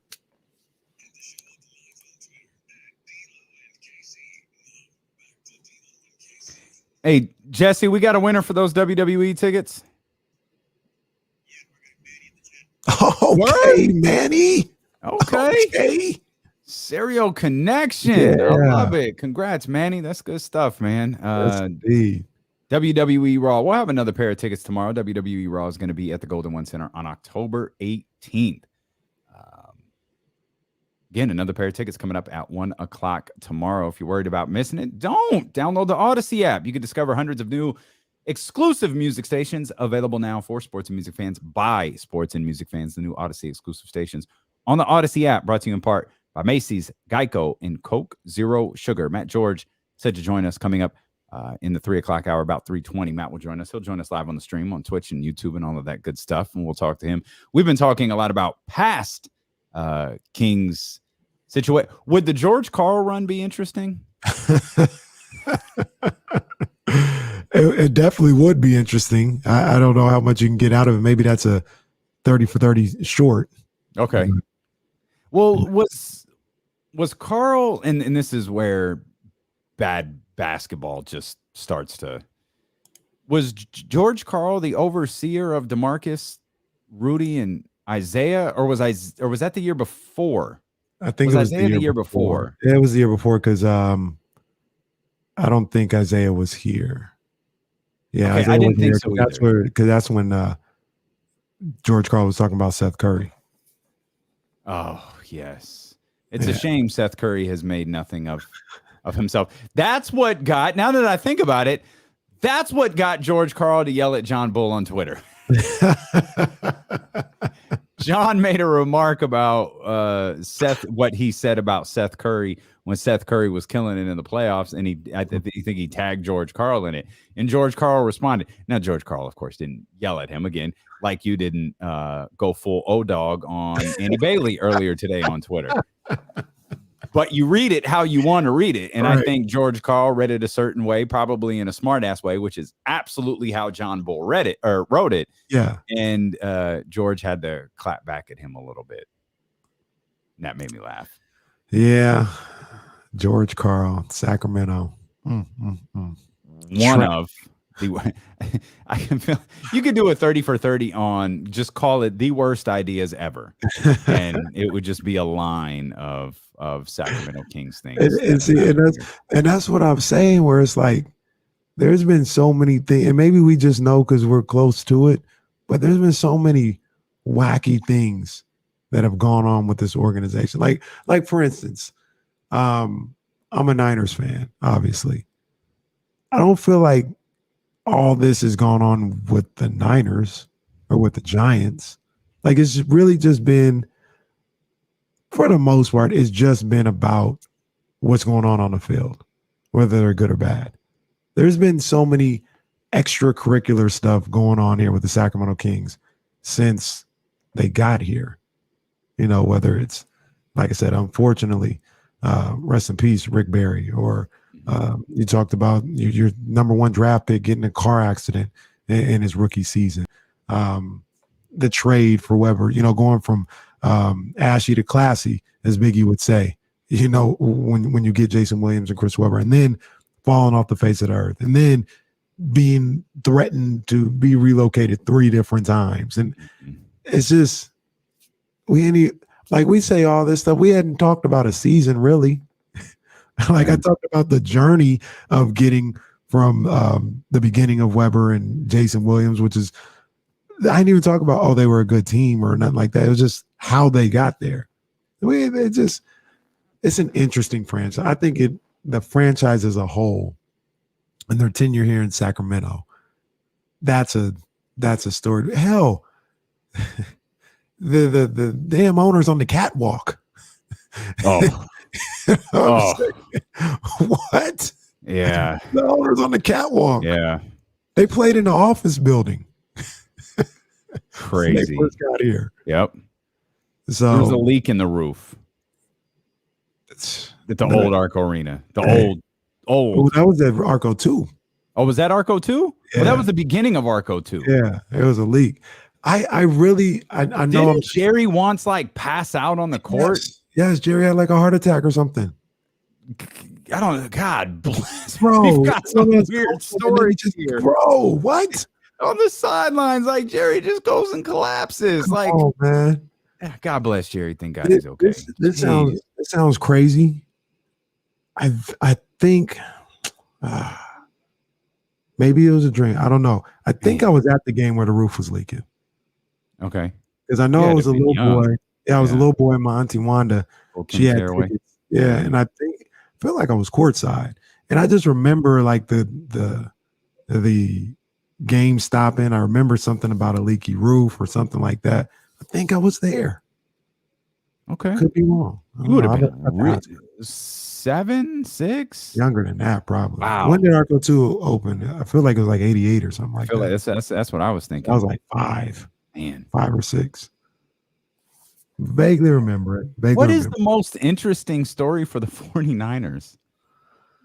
I feel like we just reeled off a dozen ideas for, that would make interesting stories for the Kings. What's the most interesting 49er story? Okay. So the first thing. Well, okay. Sorry. I know one. What? Well, Cap. Cap started Colin Kaepernick was a 49er. He started, he changed. You could feel however you want to feel about this statement. I said what I said. I'll say it with my chest. He changed professional sports in a way. He changed the way athletes talk about social messaging. People hadn't done that in a while. LeBron giving us, and I don't even remember if this was before or after, but the speech at the ESPYs, that wasn't a movement. That wasn't a fist in the air. That was something different. Yep. What Cap did, that was different. What Cap did, again, look around. Megan Rapinoe's stock changed when Megan Rapinoe became an activist. Same thing happened with Birdie, with Sue Bird. Those two together, they were the power couple, the activism power couple. Cap started all of that. Yeah. Now you're 100% right. When he did it. That's the biggest, maybe most interesting story. And somebody's at my front door, but that's the biggest, most interesting story in recent memory about the 49ers. Rob W.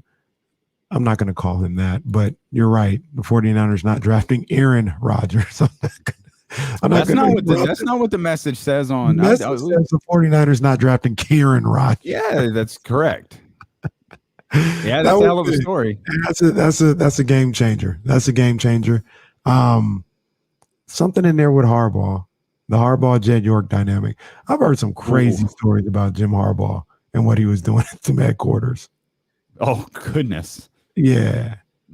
I've heard it's something about people talk about Jed York and they get mad at him firing Jim Harbaugh. And they say it all the time. Jim Harbaugh, he's a habitual line stepper. He is absolutely a habitual line stepper, and he's an S starter. And there is some kind of story about how Jed, they were doing something with maybe the draft or something. And Jed just kind of poked his head in there. They were in the headquarters and he was like, hey, what's going on? Said whatever. It was like, hey, what you guys doing or whatever. And Jim Harbaugh said something to the effect of like, yeah, we're doing this. Now, why don't you get out of here and let the real men talk football? I was like, excuse me. Wow. If I'm Jed York, I'm like, you want to work here? You want to still be employed by me? Like and it was like a bunch of crazy stories like that with Jim Harbaugh. So when obviously I would have loved Jim Harbaugh to stay and win because he did a great job. But when you hear some of the things that was going on, and maybe it was a smear campaign, I don't know. But there's people who are not involved with like the Niners per se, who are like, yeah, nah, he's a wild boy. Like it was never going to pass. You know, a lot of people, you know, who read a lot, and I don't think it's as openly discussed because I don't know how many people speak on the record about it. But when you remove some of the Mark Jackson stuff, like the really like, dude, you can't do that stuff. He was similar in his approach with the Golden State Warriors, wasn't he? Those were the stories that those were the other stories that I heard about Mark Jackson. Yes, I've heard the same story, like where it came to the point where with him in Golden State, it's like, yo, like I would love for you to keep your job, but you can't do this and expect this to still work for this man. Yeah, like you can't treat him or say this about him, whether it's to your team or what, and expect him to still say, yeah, I'm going to employ you. Like you can't. No. You obviously won out at this point because you're just antagonizing them. And I heard a lot of that with Mark Jackson, and that's some of the stuff with Jim Harbaugh as well. But Cap is number one, obviously. Aaron Rodgers, Alex Smith. I mean, if you want to go that far back, Joe Montana, Steve Young was humongous. Oh, wow. Yeah, that would be a good one. Probably the total story of Dwight Clark. Yes. You know, you tell the story in its entirety, but none of that. I mean, Montana and Jesse's asking, do you do a doc on the 49ers building a stadium where you can't park at it? That's a solid one. That's a good idea. You build a documentary where you go to the stadium and your pregame meal is the Togos. Boy, that was a mile away. You know, when Kyle Madsen was here, I had the discussion about the 49ers, Levi, Santa Clara. And I always talk about, like, I defend Levi Stadium, the stadium, because I say, yo, that place is not, I think is a pretty cool stadium. And when there's people who are like, I'll never go to Levi's, it's trash. Or they were there the first 3 years, like, it's trash, nobody's there. Hey, you may be right. I went there in 2019 3 times. Mm-hmm. You would talk about a movie. I was there for the Seahawks Monday night game. Mm-hmm. For the Seahawks Monday night game. Insane. Our guy Butcher Boy, who actually wanted to talk to us today because Butcher Boy's not pleased with us at all. Wanted to talk to us today. He's really upset with us. We could take 5 minutes of his time, but you know, he was at the stick. He was at all. He was like, he agreed. He was like, yo, 2019, Levi's was like, oh, okay, it's not so bad here at all. Like, this place is popping. So I always say Levi's, the stadium, is cool, but to the people who say Levi's is trash, I say Levi's is not trash. You just don't like where it's at. Because if they put Levi's Stadium where Chase Center is in downtown San Francisco, you'd be like, this place is amazing. You just don't like the fact that it's not in Santa Clara, or not in San Francisco, it's in Santa Clara. So they fumbled that. But I talked to some people, and I was talking to Kyle. I wonder what you would think about this, Damien. Santa Clara and the 49ers have not gotten along from day one. Like, it's just a mess. Yeah. They hate each other. I think Jed had a whole idea of creating basically like a 49ers land around Levi's, has not been able to do it. Where? It was just everything knock down some industrial buildings? Yeah, or build up some build. Like, I think the plan was, you got Levi's, and then you just have these restaurants and bars and shops all down that main road. You got your hotel. like you got it all. I think that was the plan. And maybe when they were talking, the city of from everything I could gather, city of Santa Clara was like, that'd be a great idea. Yeah. And then they got him there, and they got him to sign on the dotted line. And they're like, yeah, no, I don't think you can do that. Or I don't want you to do that. All this other stuff. So I said, regardless of what everybody thinks, 49ers have been making money hand over fist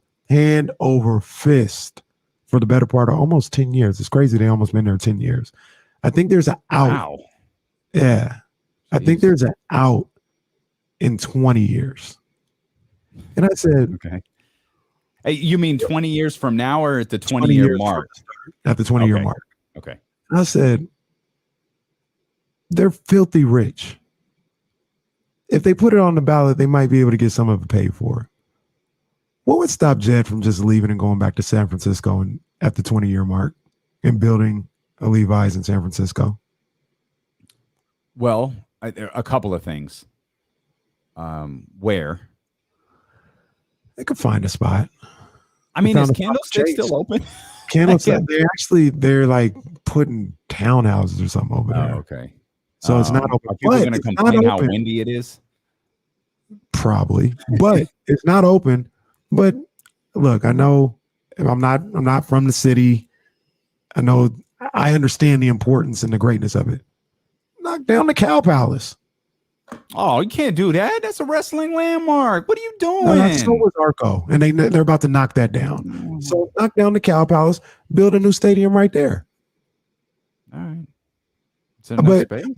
But is it out of the realm of possibility to just say stadiums now are in the billions of dollars, like multiple billions. Mm-hmm. You know, they'll tell you like, hey, the stadium's going to cost you 1.7. It's no different than like you build in your house and the contractor, not that I know anything about this, but the contractor, I've heard these stories. Contractor comes back to you and says, hey, we ran into a problem. We've got to do this. Well, we ran into a problem. We've got to do that. And all of a sudden, the $400,000 house you were buying cost you $550,000. Well, that's no different. You know, that's the same thing as a stadium. Hey, except it's way, way worse. Mm-hmm. We believe the stadium is going to cost $1.8 billion. And now that we're finished, it actually costs 2.5. Yeah, isn't that what happened with SoFi? I feel like that's what happened with Vegas and LA. I think so. Yeah. Well, LA kept getting like it took LA forever to finish. Yeah. I guess if you got the money, but I don't know. Like maybe he didn't have that kind of money, but like who? I get when you got it, you got it. You buy a couple of houses, like all right, like I get it. Who buys 2 stadiums? Like, what do you do with the other one? Well, it's not my problem no more. I fulfilled my contractual obligation. Oh, okay, I got you. Yeah, I fulfilled my contractual obligation. Yeah. I said we had an out. They're renting and they are putting in their notice. We had an out at 20 years, and I got up out of there. Now, the other thing with that is, like I said, it's you mentioned it as well. It's a lot of money, but I feel like San Francisco, if you put on the ballot, like help me out with this a little bit. I think to get the Niners back in San Francisco, I think they do it. Kyle said it wouldn't happen. Kyle said no, it's not happening. Don't even think about it. Did he give why was he so? Kyle Matson will be with us, by the way, on Friday at 2:18 or so. Did he why was he so definitive? He just said, I think one of the things was money. One of the things, and he lives there. Like he's from the city. Money, location, you know, all that other, the same things that you talked about, and they make perfect sense. Like I absolutely understand it, but yeah, I don't know. I feel like it could be done. I would just do it if I was Jed. I was just about to send him a StreamYard invite with his ridiculously long email, but it turns out we've got some heat with Butcher Boy. He was upset with us yesterday for not consulting him on our greatest Bay Area rappers conversation. So we welcome in from the morning roast with Butcher Boy and Bonte Hill, Joe Shasky. Butch, what's up, baby? What's up, fellas? And no, here's where it comes. I'm an expert in a field, all right? It's if your car has a transmission issue, you don't call the plumber. You call the home that can fix the transmission. And when it comes to Bay Area rap, I consider myself a historian. All right? Now, look, I have my personal preferences, but I can tell you who, what, where, when, and why, and the domino effect of each one of those things. And let's just start right at the top, boys. You cannot talk about Bay Area rap without talking about the Godfather, if you will, all right? He's like the Moses character in this particular story, and that's Too Short. Everything. Now, everybody my age, all right, I'm almost 40 years old. Everybody about my age and older has a cousin, a brother, a sister, an auntie, an uncle, someone in their life who gave them a tape of a tape of a tape that was a Too Short tape. Back when we used to literally dub tapes alongside each other. Remember the double cassette tape player thing? Yeah. Take something off the Everybody had a Too Short tape. And Too Short was the first rapper that had a real album coming out of the Bay Area, and he went on tour with NWA. So he is where everything started. That's the creation story of Bay Area rap. See, okay, and I understand that, and I respect that. Wasn't the question. Yeah, though. it's the greatest. But I'm gonna say this. I feel before he gets to it, I feel like Butch is like those guys because he lived it. And this is no shade. He lives in the Bay. He lived in the city. He's right there. But it's like those New York guys that'll tell you that Papoose or Big L is the greatest New York rapper of all time. It's like no. It's Biggie, it's Jay. They're like, no, I'm telling you, Big Rakim, I'm telling you. I feel like that's where Butch is going to go with the greatest Bay Area rapper of all time. I think you're spot on. Look, no one is saying that Too Short doesn't deserve his rap. Look at the longevity and look at where he's at. But here's the reality is this. First off, he moved out of the Bay in the early 90s and went down to Atlanta. And there's a variety of reasons. And that's why him and Yuck Mouth and the Loogies and all the young cats were beefing with him. Why do you think he's not on the greatest Bay Area rap song of all time? I Got 5 on it. Why is he not on there? Because the youngsters didn't F with him, if you know what I'm saying. So where I'm going at with this, without his influence, without him getting national and going with NWA and going on tours, I don't think the Bay Area is looked at that way. If we're being honest, look up and down the coast. LA runs music. I mean, there's a reason it does that. We're the dirty little stepchild, okay? Sacramento, very similarly. Why do you think Brother Lynch and Sibo always mess with the Bay Area, for example? So without Too Short, there is no Bay Area rap scene. Now, then you get into the 40 Waters and the Mac Dre. Mac Dre comes out with a big-time hit, okay? California Living, which is the first song played on, like, in terms of music radio, getting on to the local radio scene, KMEL, back when it was the Camel, way back when, here locally, and he goes to jail, and he goes away. And when you go away, you fall out of favor. He steps up, he's underground, super independent, and he signs a major distribution deal, kind of piggybacking off of what Master P was doing on a local level before he went back to New Orleans and made it big. And E40 signs a deal with Jive that kind of set the template for what Bay Area rap would become. Forget signing to a major label. I need hookup with a major distribution company, and that's what Jive did. And he signed Stick With It Records, and he gets $1 million, and this, that, and the other. And that kind of changed the game. And everyone wanted to be the CEO of his own rap label. And Master P took it, obviously, and took it to a whole nother experience, dominating the South, signing tons of different artists, bringing in some stuff. But 40 Water, while Mac Dre was in jail, took it to a whole nother level. Okay, a couple of things I want to jump in here with, Butch. One, let's never mention Master P and Snoop Dogg together again. Let's just pretend that whole era didn't happen. But let's point out two important things. Master P was doing all of that work, and hip hop heads knew who he was, but he didn't blow up until Make 'Em Say dropped, and he drove that tank out there onto the basketball court. Same thing happened in the Bay Area. We all knew who E40 was. We were all talking about Captain Save 'Em. We were all talking about the Bumbling in a Major Way and in the Click and all of that, but nobody was paying attention until Tell Me When to Go dropped. Tell Me When to Go dropped, and they're playing that at Hot 97 in New York because Ebro's running that station, and then the game for the Bay Area changed forever after that. You're 100% spot on. What's funny is I used to go down, it was called Creative Music. It was on Mission and Ocean, a tiny little rap store, and you'd have to thumb through all the different rap albums to get all these times. Who did I used to? I'm not kidding. I would run into Master P dropping off albums. This is way back when. I mean, I'm in like 6th, 7th, 8th grade, and he's dropping off albums. Okay, this is before he went back to New Orleans. Who was the guy on the beginning of the song for Make 'Em Say Oh, Rappin' Forte from Forte. Yeah, Forte. Hit in terms of San Francisco music, he made it on the MTV with Planet Club, right? So it all comes full circle, but you are spot on when it comes to 40. 40 signs a major distribution label, but really he was regional. I mean, he was regional. Yeah, he had a couple of big hits. He was very unorthodox, very similar to Mystical, so it didn't get over to the general audience. Max Dre's in jail. He comes out of jail. Max Dre at the beginning of what I call the Napster era, where people are what y'all know about that?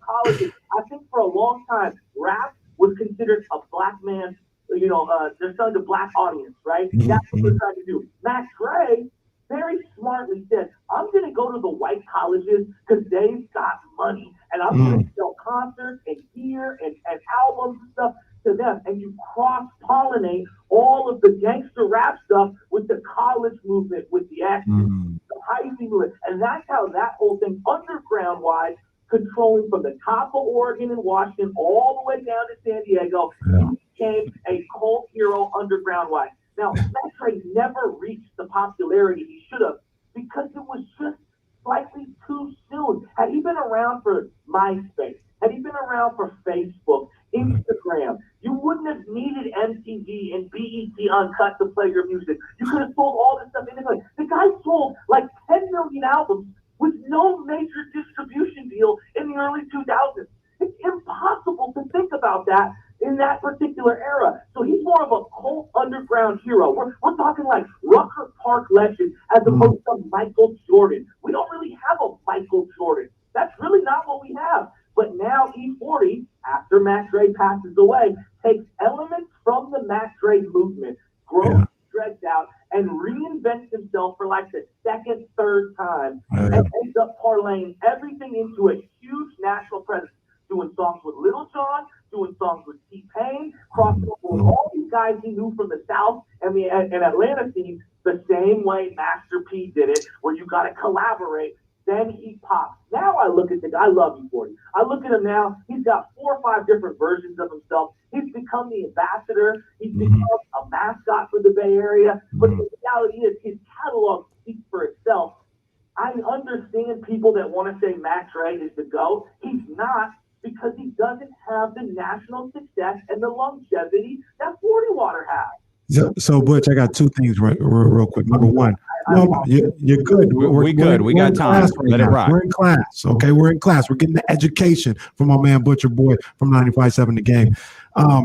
But first of all, when you talk about Mac Dre, I feel like, and maybe it's just a Bay Area thing, but you could tell me, I feel like there's a certain level of reverence and certain level of people wrapping their arms around his music and what he did that Mac Dre has, that I don't know if anybody else in the Bay Area has. Am I on with that?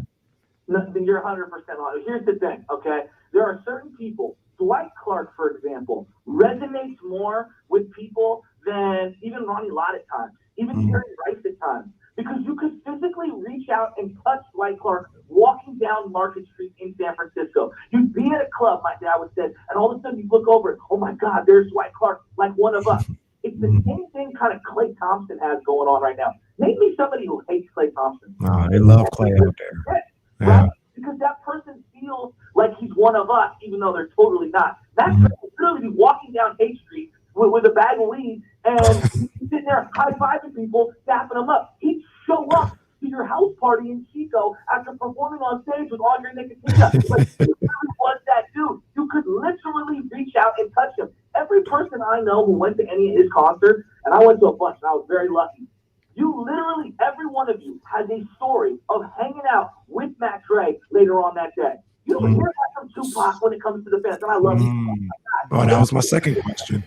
Well, it's totally different. It's totally different. So, Mac Dre sadly got taken away from us. Had he been alive for just 5 more years, I think he's the one who pops and crosses over. The G-Eazy, Macklemore. None of those guys would have been accepted. Would have been accepted had it not been for Mac Dre. This dude was wearing dorky pants, roll tights, the goofy glasses, plaid shirts. He had turned gangster rap into party rap and completely crossed over. He was doing rock and roll songs. I mean, the guy had characters and all these different split personalities. Dizzle Washington. He was ahead of his time. He was ahead of his time. I'm going to point out something uncomfortable, so I apologize in advance. But you just mentioned a couple of different names there, and you just said had Mac Dre lived 5 more years. Mac Dre lived 5 more years, he's probably not remembered the same way. Like we drew the comp yesterday, Butch, between Mac Dre and the way people up here feel about him and the way people in LA feel about Nipsey Hussle. I love Nipsey Hussle. I've been hip to the game for a while. I've been in music longer than I've been in sports. The Nipsey Hussle quotes on Instagram popped up after he passed away. They weren't there. Pac, Nip, Dre, I don't think they're the same if they are all alive. There's a certain aura. I don't know what the right word I'm looking for is that's added when an artist is taken from us too soon. And I know there are people who feel that way about Jimi Hendrix. There are people who feel that way, about the 27 Club, all of those different 27-year-old rock stars, the Kurt Cobains, the Janis Joplins. The fans of that genre of music feel the same way, or those genres of music feel the same way about those artists. It's a very astute point. I'll make a wrestling reference here. My brother loved Owen Hart, loved him.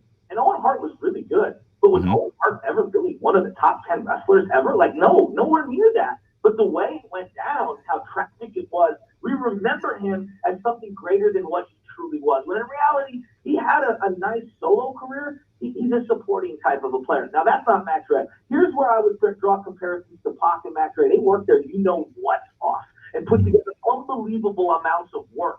Stuff still is coming out. The verses that I've never even heard from Mac Dre. How many songs a day did this guy do?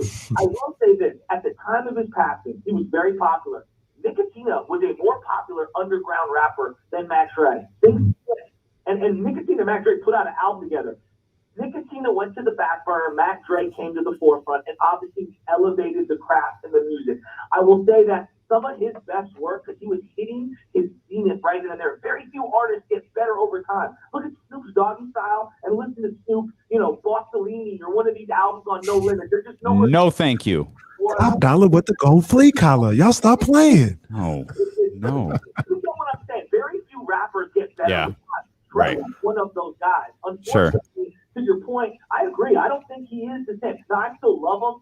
I love everything about him, but I'll be real. I know all the albums he put out, I think almost 40 albums when it was all said and done. That's crazy. Nicotina plays better 20 years later than Mac Dre. But I have a soft spot in my heart and will always cape up for my guy because I really, truly believe he was a uniter, not a separator. And I think the way he embodied the cross-pollination amongst cultures in the Bay Area is his long-lasting effect. It's not just the music. It's his ability to hug in the white guy, the Filipino dude, the Latin dude. He brought everyone together. And I think that's the part that people have missed as he started to pass away and time has gone on. He brought people together in a safe party environment when that was not associated with rap parties and rap concerts.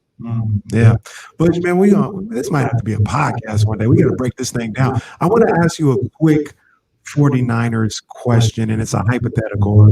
We can spend plenty of time talking about the 2021 49ers, but I was having this conversation with Damian before you came on, and it's just a real hypothetical. I think we've, loosely had conversations about this before in the past, but we talk about Levi's. We talk about Santa Clara. We talk about the contentious relationship between the 49ers and the city of Santa Clara. And I think it might have been you who told me that they have a out at year 20, the 49ers do in Santa Clara. And just give me a percentage. Tell me what you think. Maybe it's completely pie in the sky. But I say, what would keep Jed York from going back to San Francisco after that 20-year lease is up?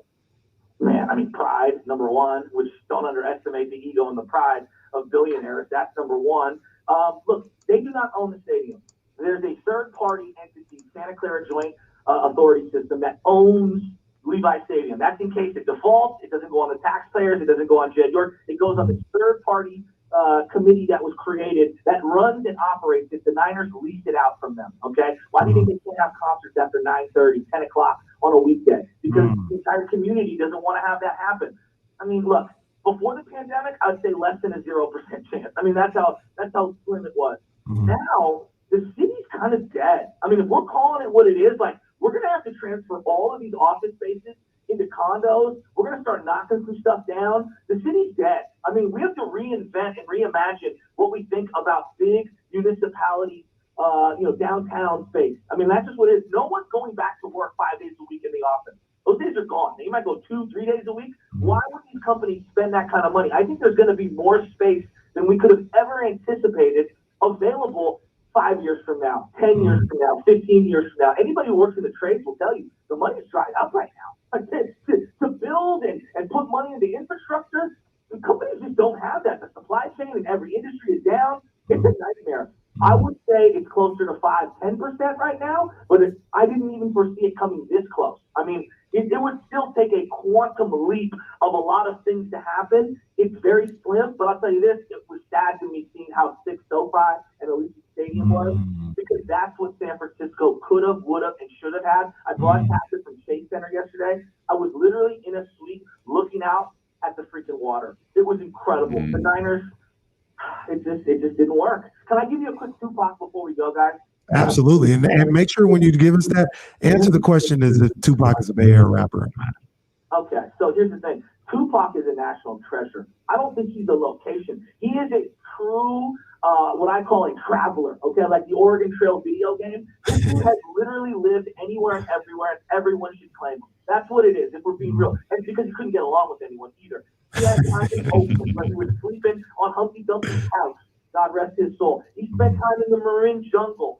He did his first album with Richie Rich when he was in like 17 years old, 18 years old. A lot of his musical influence obviously came from the Oakland Black Panthers movement, and obviously came from Digital Underground, working with Richie Rich, things like that. But the reality is, he was born and raised in Baltimore and on the East Coast. Now, he came out here and we embraced him. But isn't that kind of the San Francisco thing? You come here, you come to the Bay Area to try to strike gold. You come here to try to change and improve your life. So I kind of consider him partly ours, but also everywhere. Like, I can understand the argument that he's a Bay Area guy because he was so influenced here. His start came here, his first rap verse, obviously on Digital Underground's album. He had a lot of influences here. Did songs with 40, did songs with Kubna, different guys out here. I mean, I get it. He's not, though, if we're being 100%, like, he's not, but he is. Does that make sense? Like, Absolutely. Pac's my favorite of all time. I mean, I love Pac. I'm an emotional dude. And so's Pac, so we can kind of get along. Bush, that's dope, man. It's fantastic to hear from you. Thanks for popping in and surprising us, man. It's always a pleasure talking to you. Butch, real quick, yes or no? Just a yes or no. Niners going 2-0? Yes. Yes. I think they're going to go 2-0. And guys, I mean this. I'm a Bay Rap historian. I'm sorry if I just put everyone to sleep. I'm a nerd when it comes to this stuff. Not at all, man. This is my life, dude. I'm gonna bump rap music to the day I die. I always will, and that's who I am. My wife thinks I'm that. Butch, you will never put anybody to sleep. I don't know if you've heard yourself before, but that's not a go to sleep tone you got there, fam. The crew was locked into the conversation, man, and music is always fun to talk about here on D-Lo and KC, so we appreciate you joining us. Appreciate you, bro.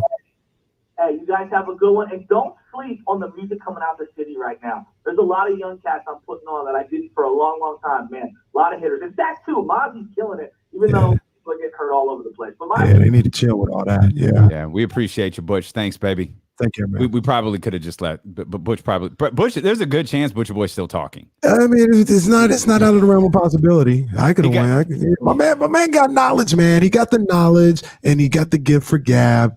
We just let him rock. We just let him rock, man. And I mean, no, I appreciate what he said. I love how he launched with the Too Short stuff, and it was like, no, we weren't talking about who started it. Those are very different conversations. Like, we're not comparing DJ Hurt, Hurt Cool to or Cool Hurt to Biggie or to Jay or anything like that, or to Drake or whatever. The answer, I think, is 40. And I know I might have said Mac Dre yesterday, but he's right. Mac Dre didn't have the longevity. The great thing about it is there's no right answer. No, not at all. You know what I mean? Like, we were talking about this. Short. We were talking about this with Trey Young and people of his age. They probably think it's Drake. I told you I was listening to Rose's book again. He talks about it. He was like, yo, I was the biggest boss in the game. I'm gonna have to hand that off to somebody. And I'm pretty sure it's Drake. You know, Hove's 50 years old. He ain't writing about the same thing he right now, and he ain't writing with the frequency that Drake writes with anymore. Like, it's not, you know, it's different things to different people. It's why a certain group of people still believe that Joe Montana is the greatest quarterback that they ever saw, when a lot of evidence is pointing to it being Tom Brady. But their opinions and their feels, and it's generation. It's what do you grew up and what do you have? Hulk Hogan is the greatest wrestler of all time. No, it's not. It's Stone Cold Steve Austin. Well, I grew up in North Carolina or South Carolina, so it's Ric Flair. Well, I grew up in Philadelphia, so it's Raven or ECW for life. And it's like, well, I grew up in California, and ECW ain't nothing. Okay, man. Maybe the most overrated wrestler of all time. Who? Raven.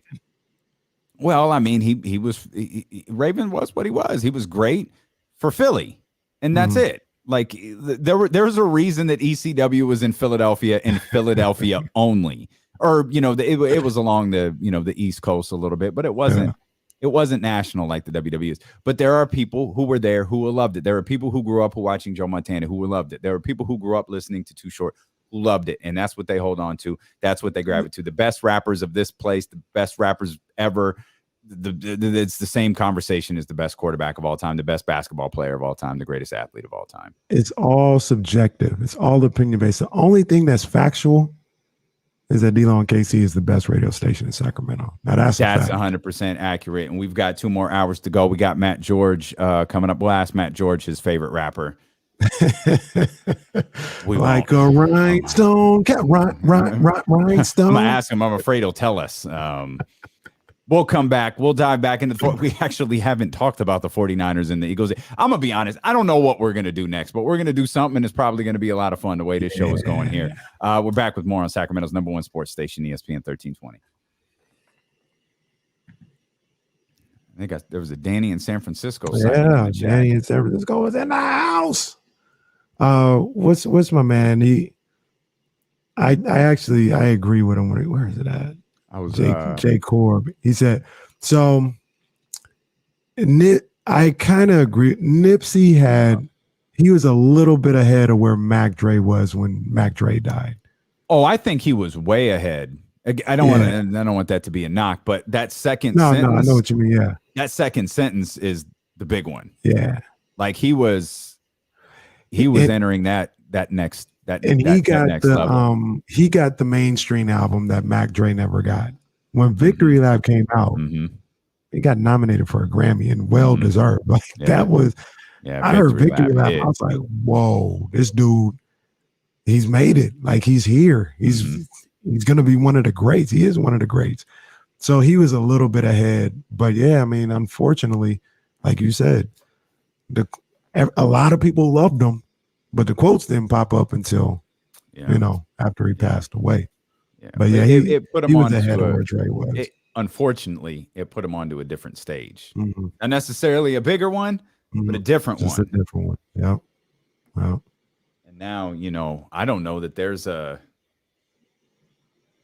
in terms of through his music, we'll always speak very highly of Rick Ross and Rick Ross interviews and books and all of that stuff. But in terms of music, I don't know that there's a more motivational artist than Nipsey Hussle. Because there's a reason Nip airs at the beginning of our show. Yeah, man, he was so real. He was so relatable. And Rick Ross is a perfect example. You bring him up.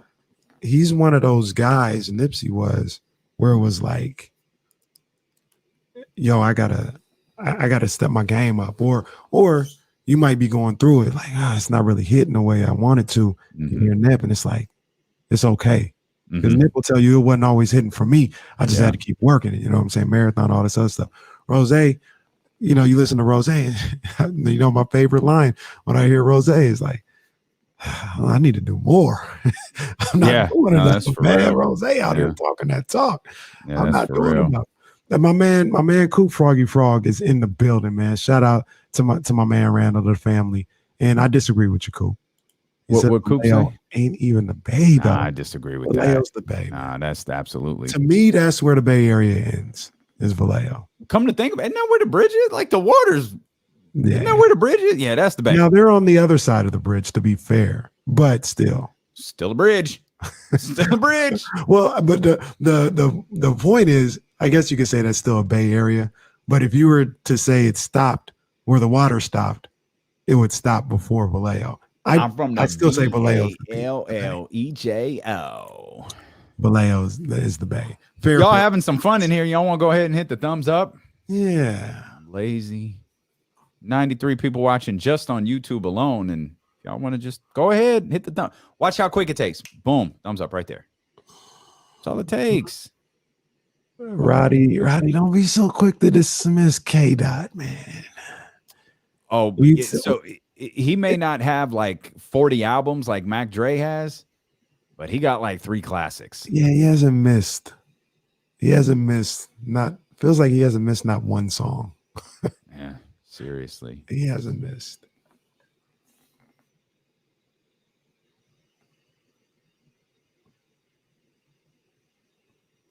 Yeah, you know what? Counties are so confusing sometimes. Like cities, counties. I don't think that's something Casey would say, but that's funny. That's very funny. I feel like there's someone. Where are you from? The Bay? Oh, word? Frisco? Oakland? No, Granite. By Roseville. That's funny. That is funny.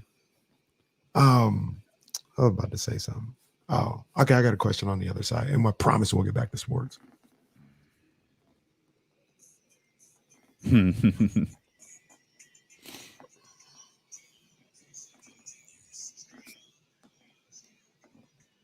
Man, you ain't even supposed to have this much fun on a Wednesday. Come on now.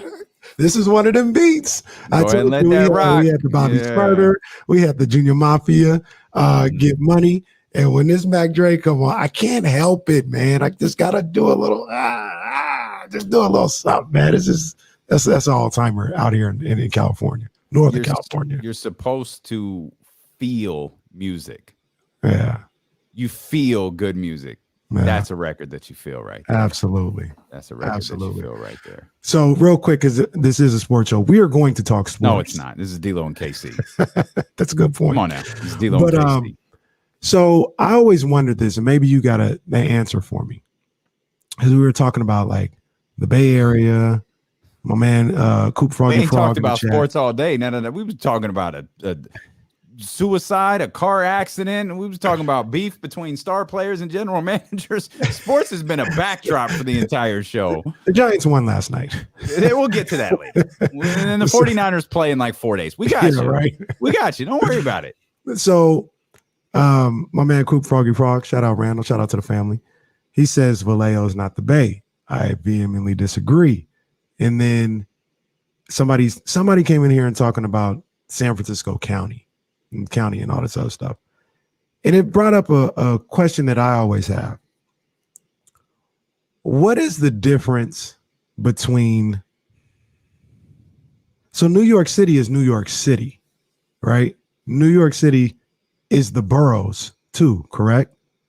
Even though if I'm writing a letter I got to put Brooklyn, New York. I can't put New York City, or I got to put Staten Island, New York. New York. I think I don't know that New York. New York City's not just Manhattan. Is it just Manhattan? No. I thought maybe it is. See, and it's confusing. So I always thought about, well, what makes a borough a borough? Could we say that Elk Grove is a borough? I would prefer you didn't. So yeah, it's the 5 boroughs of New York City. So that's it. They're all a part of New York City. So it's Manhattan, it's Brooklyn, Staten Island, Brooklyn, Uptown, Queens. Yeah. Which one am I leaving out? No, the Bronx. The Bronx. Boogie Down, Queens, Brooklyn, Manhattan. Not Harlem, everybody, because Harlem is Manhattan. I always remembered that. But it's Staten Island. So their boroughs in Elk Grove, Roseville are not boroughs; they're just cities. Fam, I don't know. I've always wondered this. I need somebody to answer this question. Hey, Big Al I probably don't. knows. I mean, that's because if this is New York City, like Elk Grove isn't Sacramento County, is it? I thought it was. Well, I don't know. I know Roseville's not. Roseville's Placer County. I don't know. Just something I always wondered. Boy, the stuff that just pops in your head like during commercial breaks, man. Is So wild. would Natomas be a borough? I don't West like Sac? calling it a borough, but sure. Yeah, it would be because my address, wasn't like it's not Natomas, California. It's Sacramento, California. West Sacramento. Is that a borough? I think that feels like a borough. What is the definition? This is not That's something what I've that's always wondered. This is not in my notes for the day. So my apologies. This is not a conversation that I was prepared for. Normally, I have a couple of notes, some stats. Borough, says a Elk Grove town is in Sacramento County. A town or district, which is an administrative unit. That did not help me at all. That didn't help at all. It's literally the dictionary Stephen version. Brown says Here's the Natomas is question. like Yonkers. What exactly is oh, that's terrible. What exactly is a borough? A town, village, or part of a large city that has its own government? Does Natomas have its own government? I don't think so. Somebody get John Bull says Rancho used to be a borough, but it's a city with its own police force now. I don't want to give her the wrong title. Is it Councilwoman Ashby? What's her name? Angelique? Coach Molly confirms Elk Grove is in Sac County. Does that make it a borough? Dude, I don't know. I have no idea.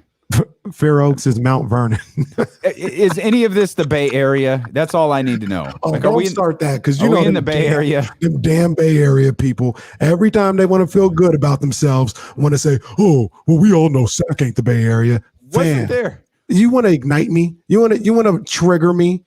Bay Area person talking about Sacramento ain't even part of the Bay Area. Oh, he's about to get that Andy. We never said we were. We don't want to be. Well, in fairness, there was an episode of Blackish. That was a funny line. Where what's Jack's sister's name? Diane. I haven't watched Diane. Diane brings home a boyfriend and he goes, I'm from the Bay Area. And he walks away and goes, he's not from the Bay Area. He's from Sacramento. Oh, no. That was a funny line. I was like, why did they do that to us? Why they do it? Terrible. But once again, we don't want to be the Bay. I don't know a single person from Sacramento who's ever said they're from the Bay Area. Never. Nobody That's from like a Sacramento. Right. Now you might have lived in the Bay and moved to Sacramento and stuff like that, and then you perpetrate in that way. I don't know nothing about that. But anybody that's from Sacramento, That person's probably in any their of feelings. the 5 surrounding boroughs, Oh, they've Jesus. always said, I'm from Sacramento. We got love for the Bay. We ain't the Bay. We're Sacramento. Period. As Birdman would say, point blank. Period. How many boroughs does Sacramento have? Let's see. Elk Grove, Roseville. Well, Roseville, you said. That didn't return a Google result. I just want to put that out there. I'm putting them out there. That didn't return a Google result. All right. Rancho. Let's see. The 5 boroughs of Sacramento is according to D'Lo and KC. Just so I feel better about where. Put that on a shirt. Just so I feel better about where I live. Can we make Roseville a Sacramento borough and just take it out of Placer County? I don't know. Probably not. I got to think about this. With the amount of flags and trucks that are out here. I don't think that'll work. Funny you said that. I was having a conversation with the Queen Bee yesterday. We were driving around our neighborhood, and I was like, quiet as kept. They got some flags around here too. Hey, shout out to my neighbor. I took the dogs out on what was September 11th? Was that Saturday morning? Saturday, yeah. And he's a retired firefighter. I've talked to him. Awesome dude. He had a flag. I had never seen it before. It was one of those black and white flags. Now I've seen some in this neighborhood. I think there's a lot of firefighters in this neighborhood, but there's a black and white flag that has a red stripe through it. That's firefighters. I never now you know the blue before. stripe. You know what the blue stripe means.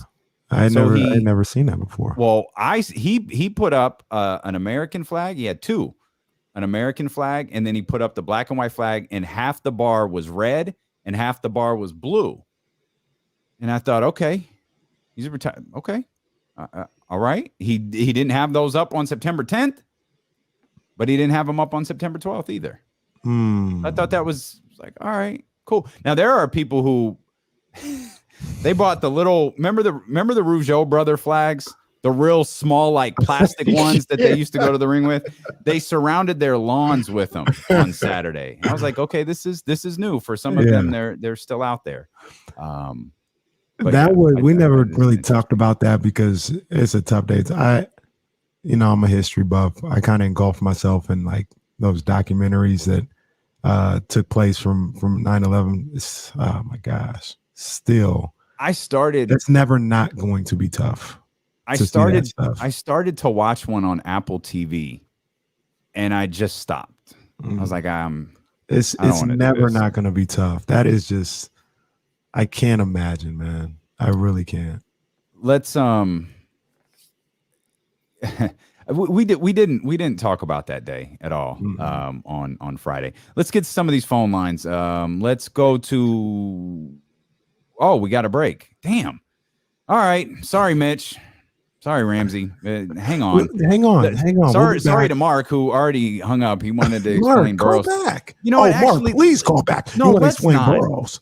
Are we going to get, we're 2 hours and 13 minutes into this show. Are we going to, you know what? It all started with you and Andy Bailey. That's what started. That's what started everything. It was you and Andy Bailey. Well, at least then we were talking Kings after that. We're going to take a break. I don't know what I'm supposed to tease something. I'm going to trigger this sports show with the 13th round for those on YouTube and Twitch. That's exclusive on Twitch and YouTube right now on Sacramento's #1 sports station, ESPN 1320. Dude, it really might be. And I had no idea it was time to go to break. I was like, oh, what? Out of nowhere. All right. Hold on. Let me get my timer. Boom. 13th round with your man, Kenny Caraway. And look, man, I've avoided it for long enough. I wanted to make sure I had all the facts. I wanted to make sure I had all the particulars before I got up here and said what I had to say about it. The Oscar Valdez fight was on Friday night against I hear the young man's name, but I keep saying it wrong. Canseco? I don't know. Canseco. That's what I thought it was, Canseco. Somebody else said it a different way, but I thought it was Canseco. That fight and the 2 or 3 weeks leading up to it, all into the final card was read on Friday night. In a capsule, everything that's wrong with boxing. That was an embarrassment. So let's just run down the stuff real quick. Valdez, a dirty test for some, I forgot the drug, but it was a banned substance by VADA. WBC comes out and says, we're going to do absolutely nothing. Like, even if you say, hey, we've got this venue lined up, we got people who trained for the fight, done whatever, and you still want the fight to go on, fine. But he should have been stripped of the title right then and there. He wasn't. There was no stripping of the title. There was no suspension. Then you get into the actual fight. And I'm just going to say it. Oscar Valdez got his ass beat on Friday night. To me, it wasn't even close. He gets the decision. A 117-110 decision was one of them. Ridiculous. Then you got ESPN and Andre Ward and Tim Bradley out here watching a completely different fight and having this propaganda go along with some of the stuff they were talking about how the fight was going. I don't know what they were watching. The 4 worst things about boxing right now: WBC, Bob Arum, Eddie Hearn, and Oscar De La Hoya. Until those things are fixed, boxing will continue to shoot itself in the foot. And this last couple of weeks was a prime example why. Got to do better. Got to do better. That's the 13th round.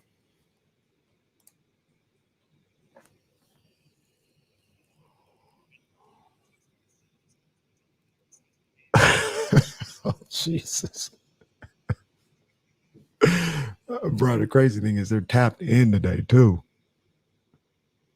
Like, there's times we try to break down what happened on 3rd and 4, and they're not even here. And you know what? You know what the crazy thing about it is, Jesse, is, I listen all around the country. What we just did is 100% not uncommon. Like, a lot of shows do that. And it seems weird. Like, I want to just be like, yo, stay focused for sports show. But sometimes you got to have moments like this, I guess. Yeah, they are. They are. Yeah, you got to stop worrying about that sports show stuff, man. We D-Lo and KC. I feel That's you. what we are. I feel you. Nice shirt, by the way. I see you stunting. Man, hey, yeah. My man's in them got it for me. Shout out to my man shirt, over man. the Jordan brand. It's a good feeling shirt. Yeah, that's what I meant. Yeah, like it's freaking feels great. Wow, I think that orange one that I have with the W on it, I like it because it's just feels it's good. Heavy. Like I don't like I don't like most t-shirts. Like that, like I just don't like the way they feel. Like I like tri-blend shirts or yeah.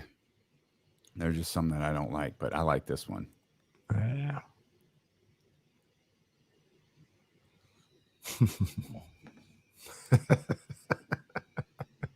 $49ers. What'd that say? It said now back to what's a borough?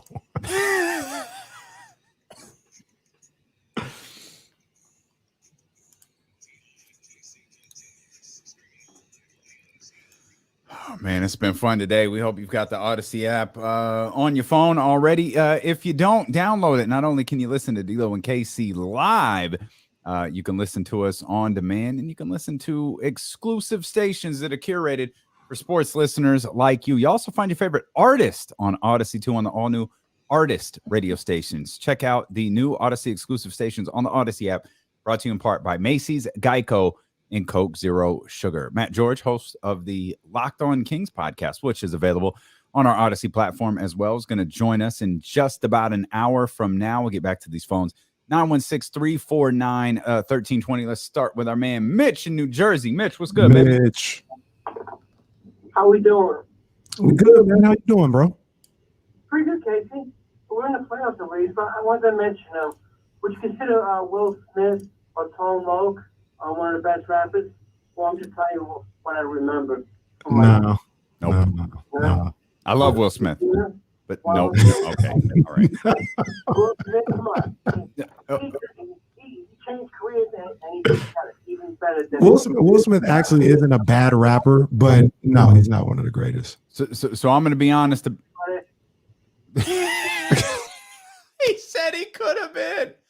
Oh, Mitch. Okay, so all right, full disclosure. I wish I could say it was NWA and Ice Cube and all of that got me into music. It wasn't. It was DJ Jazzy Jeff and the Fresh Prince. Come on, man. It was because that's what my mom let me listen to. Like DJ Jazzy Jeff and the Fresh Prince.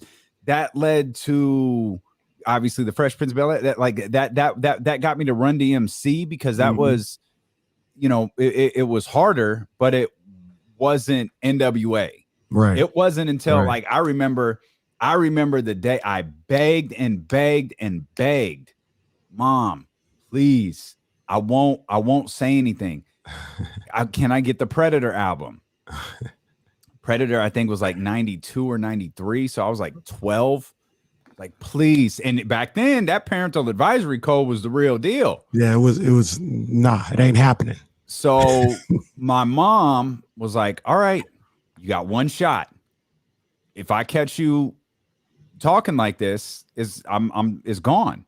So we go into Tower Records, it's playing over the air. And the song that's playing is called Tear This Mother Effer Up. And it was like, all right, cool. No, I got it, Mom. Like, I got it. So I got the album, like I got the tape and I was good. And then that's when it was like, hey, can I get America's Most Wanted? Can I get Straight Outta Compton? And so My mom always was very, very supportive of my music habit when I was young and let me get away with having that stuff when I turned like 12, 13 years old. But until then, it was the Fat Boys. It was DJ Jazzy Jeff and the Fresh Prince. Play, 100%. 100%. And it wasn't because I slide easily into a Photoshop of kid. Still an all-timer. Great job. As Dave Garcia how he got me in play. I don't know how he did it so seamlessly. Perfect. It's seamless. Jesse, what about Jesse and Bilal? It's seamless. We just fit perfectly in this chatty house party graphic. Just perfect. Fire. Just Teach One says, dude in the hat is tripping. Will Smith is nice. Actually, we both said Will Smith is nice, but he's not one. Mitch said, is he one of the greatest of all time? Absolutely not. And then our man Just Teach One says, if you're the MC for DJ Jazzy Jeff, you're nice. That reminds me, I went to this. So that's the old hip hop, by the way. MCs came second. DJs were first. MCs came second. And I was one time when I was in LA, I went to like it was a hole in the wall day party, and Fabulous and Ryan Leslie were performing there. Amber Rose was in the building. That was different. I like Amber Rose. That's my girl, but I just didn't expect to see her there. But then DJ Jazzy Jeff was playing in between sets, and come on, man. DJ was on the one. Jazzy Jeff was on the ones and twos. I was like, yo, this is nuts. And he was killing it. Yeah, he was a bad man on them tables, man. 916-349-1320. Let's get our man Ramsey in here. Ramsey, what's happening, baby? What's good, Joe? Ramsey. Y'all talking about this whole definition and everything got me on the definition take. Not just Sacramento, but the Bay. Okay. Sacramento city limits are defined by the 958 zip code. If you don't have the 958 zip code, you won't live in Sacramento. That's interesting. I never heard that. Anything 958 is Sacramento. So how do you explain El Grove then? Is that a borough? It's a suburb of Sacramento. Boy, El Grove is either 95757 or 95758. Yeah. 5, Okay. 957. Yeah, you're right. Yeah, I see you. Okay. In terms of talking about the Bay in my eyes, going west on 80 Texas starts in Fairfield. Nah, man, I'm not giving Fairfield the Bay Area. I'm not doing that. Get Fairfield the Bay Area. I'm not doing that. Well, you hit on certain parts of Fairfield, you actually hit water. I'm gonna tell you like this, Ramsey. Fairfield, Venetian. No, I'm gonna tell you like this, Ramsey. When you see Marine World, which is now Six Flags, that's when the Bay Area starts. And that's Vallejo, right? That's Vallejo. Okay. You got to go through some mountains, and to get through the mountains, Fairfield's not after those mountains; they're before the mountains. There's a 76. There's a Jack in the Box right before you go up the hill and go through those mountains. When you come on the other side and you're coming down that hill and you see Six Flags Marine World, you're in the Bay. Anything before that, is it still Marine World? Like, are there still animals? I think it's there? Six Flags. I don't know. If there. That's crazy you say that. I haven't been there since I was like 8 or 9. I drove past it on the way to the beach, and I looked at it like, is this still open? Is this, like, what is this? Like, there wasn't nobody there. I hadn't been there in a long time. I think they still do have some. Vallejo, right? Yeah. Discovery Kingdom now. Discovery Kingdom. That's right. So that sounds like there are animals there. Yeah, they still have something animal related. I don't know if the big whale is there like it used to be, but yeah. 916-349-1320. I wonder if Ramsey's like itching, like in scratch. Like Ramsey's never called and not like baseball comes up. Hey, Ramsey's on the line. Baseball comes up. Ramsey's on. But Ramsey's probably uncomfortable that he didn't get a baseball take in. I was going to give him an opportunity too. But he got the hook from Jesse. Boy, Jesse, quick on that hook. Yeah, Jesse was quick. He was quick. You got to get working. Jesse gave Joe Shasky the hook. Like, all right, Joe, that's enough, buddy. We've already pushed one commercial break, fam. We're not pushing another.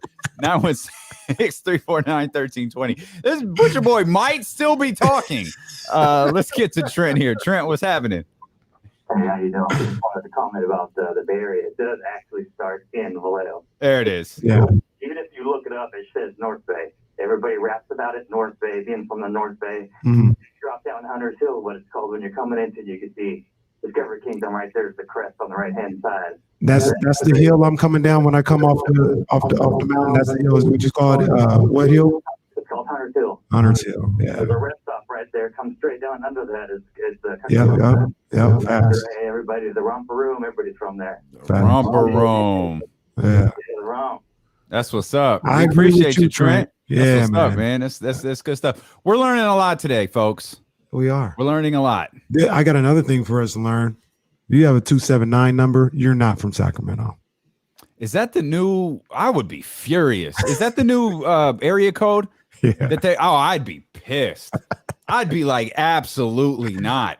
We are not doing this. You will give me a 916 area code, or I will cause a scene here in this store. We'll cause a scene. I ain't doing that. If I act like I'm changing my number, I've had the same phone number for like I ain't changing my 13 number. years or something like that. I've had the same phone number I forever. don't know when I'll ever change my number. I don't know. I don't think so. If I have it my way, I won't. I'm not one of those guys who, oh, I'm mad. I need a new me. Changing my number. No, fam.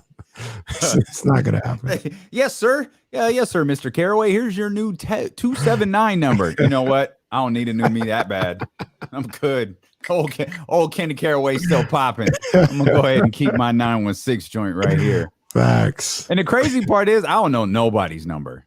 Oh man, it's I tough. struggle to It's tough remember my nowadays. mom's. Like I try to work to remember my mom's because that's important if I ever do. But that's it. I know Jazz. I know my mom's. I know Might be one or two others that I know, but that's about it. I know the buttons on my favorites list. I just Kenny I know- Caraway. I know the hit last that time they button. text me so I can press info and get their number that way. Right, that's it. Shoot, I don't even do that anymore. Someone texted me the other day, hey, shoot me Kenny's number.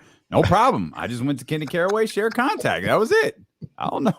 I could have sent all sorts of. This number. I sent off your phone number, your address, all our pictures together. I sent off everything. Here, you could just take it. Here's Kenny Caraway's identity. You can reach me. I'm everything about me. It's like I got to the be Boondocks, honest, man. R. Kelly episode was like, yes, my social security number is. Let's touch on a couple of quick things here real quick because there's just no way we could dive into it. We're 2.5 hours into the show, for God's sakes. We got Matt George joining us in 45 minutes. We're going to spend like 30 some odd minutes talking about Kings basketball with him. You mentioned this yesterday, and I can't remember if it was on the show or on the stream, but Josh Gordon, he's got the backing of the his suspension is over. He's applied for reinstatement. The NFL Players Association is backing him. They say he has successfully completed his NFL monitored treatment program, and suspension number 6 is over for Josh Gordon, who I once believed would wind up one of the greatest receivers of all time. I remember you saying that. Wow. I got to be honest, I no longer feel that way. But man, if this dude, you talk about forming the perfect athlete. If you just took Larry Fitzgerald's mind and mindset and put it on to Josh, it kept everything else about Josh Gordon the same. I mean, I don't believe a person on the planet's going to break Jerry Rice's records, but he could be the guy who approached him. Wow. He's as physically gifted as I think as anyone we've ever seen in the league. Yeah. But he's just not healthy, man. And I'm not talking about the Marvin Bagley type health. This is a different type of health, and he ain't got it. And my sentiment with him is always exactly the same. I'm gonna continue to root for the brother. I'll root for him as a football player, but I'll root for him to be healthy. You said this is his 6th suspension that's over. That was Gordon's 6th suspension since 2013. Speak for both of us. I hope it's his last. And I hope he plays. Like I know a lot of people will get on there and be like, oh no, I'm not doing this. And I got you. And all that. If if he can get right, if he can play, I hope he plays. Because if he plays, that's a sign to me that he's getting right. You know what I mean? So I'm gonna keep falling for it with Josh Gordon, and hopefully there's nothing to fall for anymore. He put up over 1,600 yards one year with Cleveland. Brandon Whedon, Jason Campbell, and Brian Hoyer were his quarterbacks. Dude, think about that. That was early. That was early. Yeah. And that dude was it. And they might be there. Mm-hmm. But at some point, the NFL is going to be like, look, we can't keep doing this with you. Right. You're not suspended. You're reinstated, but I don't know that you're playing football. You know Maybe what? we could get you involved with the league some other way. You know what? I feel like, and maybe in a certain way, the NFL might be like me, and they're just never going to give up on them. Hey, I'm okay with that. Look, man, because we hope this is the time. Mm-hmm. If you mess up again and you get yourself back together and you want to try again, we're never going to close the door on you. Yeah, maybe that's what it is. And I don't think there's anything that points to him being an NFL player that leads him to where he's at. Right. You know what I mean? Mm-hmm. And I have to believe, don't know this, I have to believe, and he's talked in depth about stuff. He's not getting suspended 6 times because of weed. Mm-hmm. At least I hope that's not the case. I mean, he's detailed, drank. He's detailed some of the, the other drugs that he's taken. Like, he's talked openly about it. He had a moment where I feel like he had a cleansing of the soul, where he talked about his issues, and I thought, all right, okay, let's go. Yeah. You got this. And I think that was, I think that might have been 2 suspensions ago. So I'm rooting for him. I'm rooting for him. I'm not rooting for Urban Meyer, who spoke today. Sorry, that was probably a bit too much. I'm sorry. I don't have any ill will towards Urban Meyer. It's like I said, Urban Meyer just comes across as slimy. Yeah. Like, he comes across as slimy, but he thinks he's a really good guy. Like, he just doesn't come across well. He does not. Can I say something positive about Urban Meyer though? Sure. This don't happen all the time. Ever. I'm not a big Urban Meyer fan. I don't think he's going to do well with the Jaguars. I think he's going to lose his job soon enough. I thought he was really good in the studio. When he did his year or whatever with the pregame show for Fox, the way he spoke about the game, he was good in front of the camera. I thought he was really good on the mic. I'm 100% with you. And it was actually that portion of like Urban Meyer's career that really threw me off. Because all of those people were like, oh, he was just you talk to his TV coworkers. He was such a great guy to work with. He was such a joy. Yeah. Really? Urban Meyer? Okay. All right. It's hard to look past some of the, I told you, I was going through pictures one day, and I had a chance to be at a South Carolina game one year. And there's a picture on the field. It's the wildest thing. And they were playing Florida. And Tebow was there. And I look off in the distance. There's Tebow. That's who the picture is of. And off running, getting ready to run around is Aaron Hernandez. Oh, man. All right. There it is. Crazy. But Urban Meyer said today there's no chance of him going to USC. He's committed to building a winning organization in Jacksonville. All right. Good luck, Urban. Good luck. Okay. We mentioned this earlier. I'm surprised Ramsey didn't throw this in his call earlier. Giants make it 9 in a row. Yes, they do. Yes, they do. Handling business against. I thought I hit the mute button, but I hit the wrong button. My bad. Sorry. I was confident. I just knew I hit the mute button in time to get that little cough off. But yeah, I hit the mute button for mic number 2 for the imaginary person who's not here. Right. It's perfect. But Giants won their 9th in a row. 9th in a row. But the Dodgers won again. What's that? 5 in a row for the Dodgers? They won 5 in a row. Bruh. Now, here's the thing that I will say is the Giants, they needed to take care of business right now because the Dodgers are going to play the Diamondbacks, and we all knew that was a 3-game sweep, and that's what it's going to right now. Now, maybe they can do a little something because the Dodgers, who are still going to be heavily favored, all right? They don't get it twisted. It's not like they're, overmatched. But now you get done playing the AAA team, and they got 3 on the road against Cincinnati, another 3 on the road against Colorado. And I know the Giants just swept them, but Colorado typically this year has played well at home. So now maybe if you stay hot, I'm not saying that you got to win another 9 in a row, especially with Atlanta coming to town over the weekend, that the Giants can, play some 800, 700 ball. Maybe they can gain a game or two on the gain a game on their lead. It's not like they're chasing them, but gain a game or two on their lead. Create some distance here. Yeah, this weekend against the while the Dodgers have to play the Reds and they play the Braves. Yeah, I mean, I maybe they can. I have no idea. I feel like this is coming down to the final few games of the season. Like, I don't think they're going to get a bunch of fresh air. I think the 9-game losing streak is going to come to an end, or excuse me, the winning streak, whether it's 9, 10, 11, 12, whatever it may be, I think it's going to come to an end, and that's going to be the day the Dodgers lose a game. And it's just going to stay at 2.5, or maybe it becomes 1.5 at some point, but then they'll make it up later. I don't think it's going to stretch out much further. But the Giants' 9-game winning streak, it's their first 9-game winning streak since May of 2004, where they won 10 straight. Wow. The Giants are they got 2 more games left with the Padres.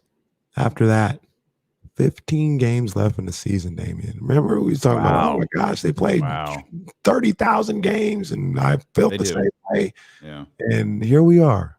There we can see the light at the end of the tunnel. Yeah, they still very much play a billion games. Padres 5-game losing streak. They look finished. Ooh, they're 1 game back of the Cardinals right now.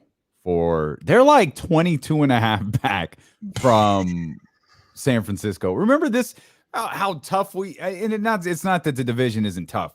The Dodgers and the Giants are really, really good. Mm-hmm. But the separation that we've seen between the Giants and the Dodgers and the Padres is crazy. That's not something I would have guessed at the beginning of the year. Me neither. And I wouldn't have expected the Giants to be this good at the beginning of the year either.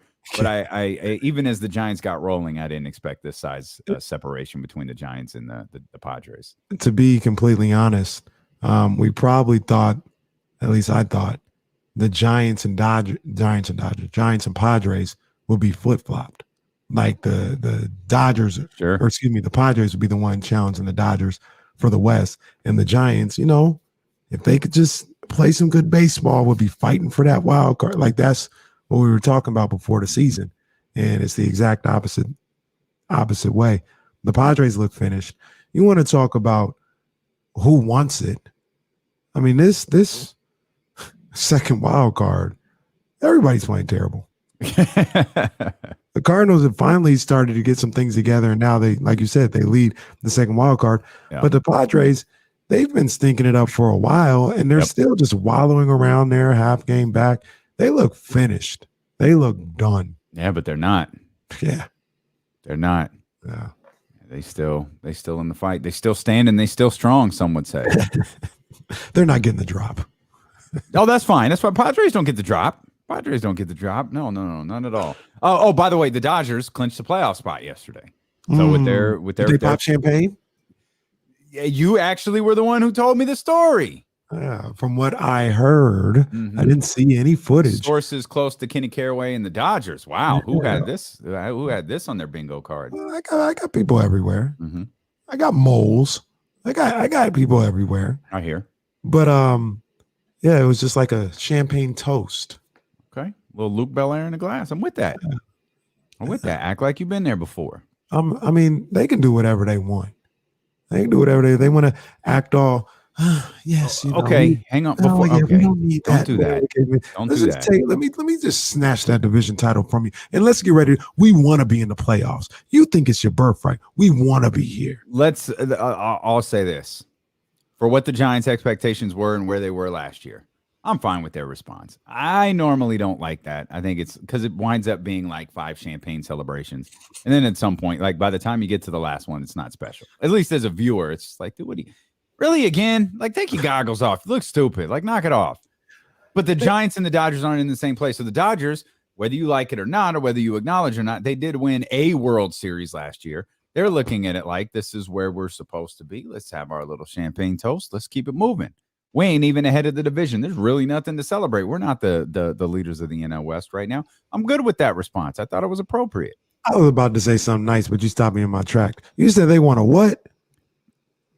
They got a World Series ring for last year. Oh, is that what you call that thing? That what the NBA doing right now, trying to do a midseason tournament? That's what that was, basically.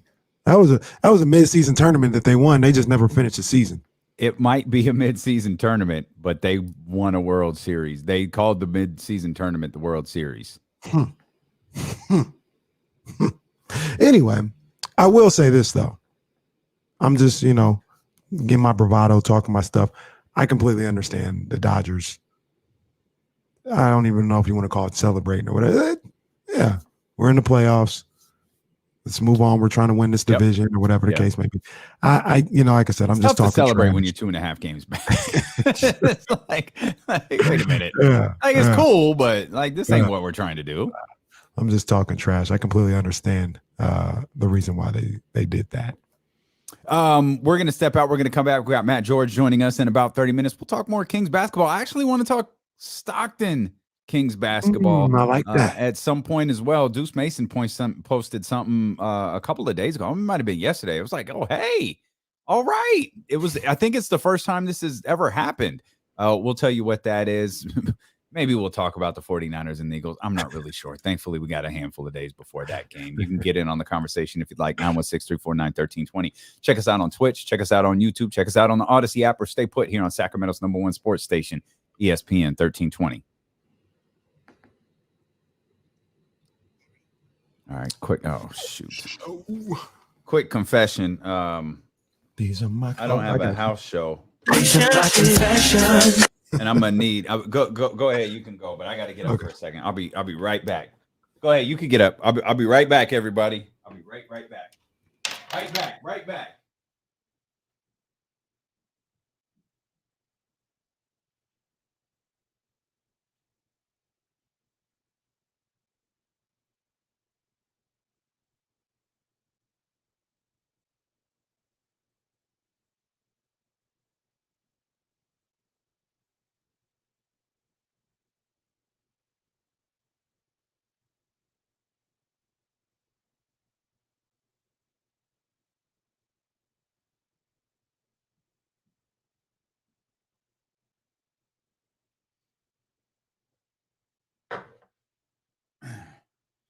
My bad.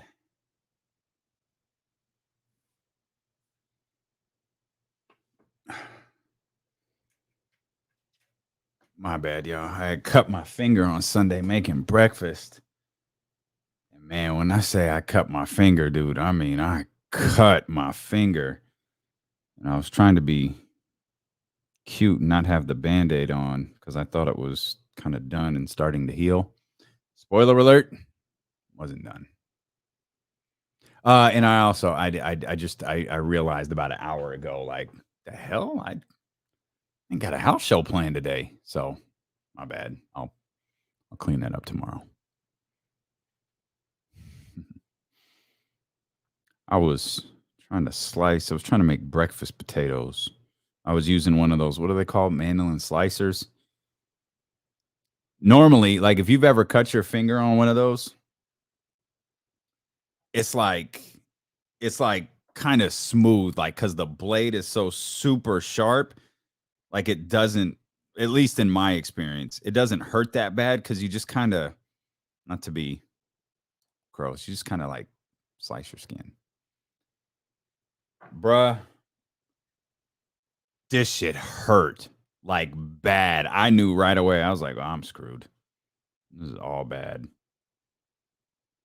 Can y'all hit the thumbs up, please? There have been hella people in the YouTube chat today. There's like 98 watching right now. We got 85 thumbs up, man. Can y'all hit that Can y'all hit that thumbs up, please? Damn, man.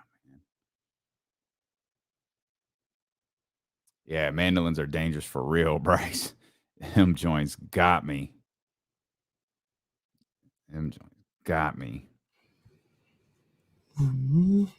15 more thumbs up, baby. 15 more thumbs up. Let's go. Come back, baby, please. We belong together. Is that Rome? Mariah Carey. Did you see? Oh, that's right. No, I know what I belong to you. That's what I was thinking of. That's Rome. I belong. Did you see a couple months ago? She did somebody had like a living room series or whatever it is. It's actually pretty cool. And she sang that song again. She still got it, man. She still got the voice. Yeah, she still got it. I don't know what happened on New Year's Eve, but she fixed whatever she needed to, and she can hit that. Yeah, but we need to bring that up right here. Yeah, we need to bring that up right here. I posted that on the story, and the response was bad.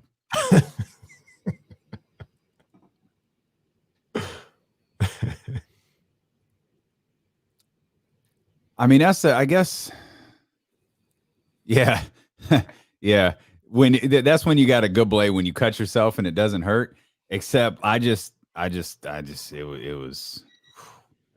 was deep.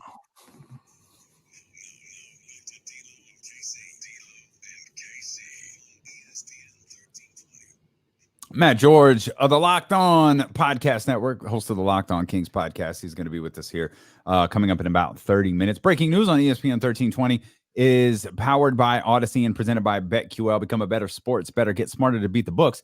Download the BetQL app or visit betql.com today. It was announced the cast. So a couple of years ago, a fan made like a dramatized version of the Fresh Prince of Bel-Air. And it was like, oh, okay, like I get it. Well, of course, Will Smith saw it and was like, yeah, let's do it. And like, hey, good for the brother who put it together. You know, he's out there hustling, grinding, and he's created an entirely new show. Yeah. Like they're doing it. They announced the cast for it. I posted the cast on the IG story, and the response has been terrible. I don't know that people are ready for like, I'm trying to envision like, yo, imagine someone says like, let's do The Office. Let's redo The Office. But it's like a drama about sexual harassment at the workplace. Like, oof. Yeah, I don't know that that's compelling to me.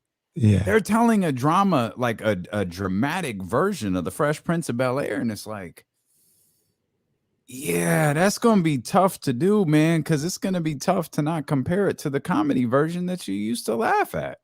Yeah. And they went a really different direction with Uncle Phil. Oh, yeah. They Uncle Phil, like a bald-headed, handsome brother. Like, oh, man. That is not James Avery right there. I like the Aunt Viv selection because they went with the dark-skinned Aunt Viv, so they went OG style. Yeah. But man, like I was like, wait a minute, that's Uncle Phil? Oh. Didn't see that coming, man. Like the first shot of the new Fresh Prince of Bel-Air is gonna be like Uncle Phil getting out of the pool and he looks like Bobby Lashley. Like come on, man, what is this? What is this? Yeah, I didn't see that coming. So maybe I'm alone in this thinking. And like you said, the young guy created something, turned into a TV show. I mean, but it's not going to hurt me that they turned this into. It's not like they wiped out the real Fresh Prince and I can never watch that again. So what? It's not a big deal. But I kind of feel like they've already done that before with All American. All American. Yeah, it's just Crenshaw to Beverly Hills. Form.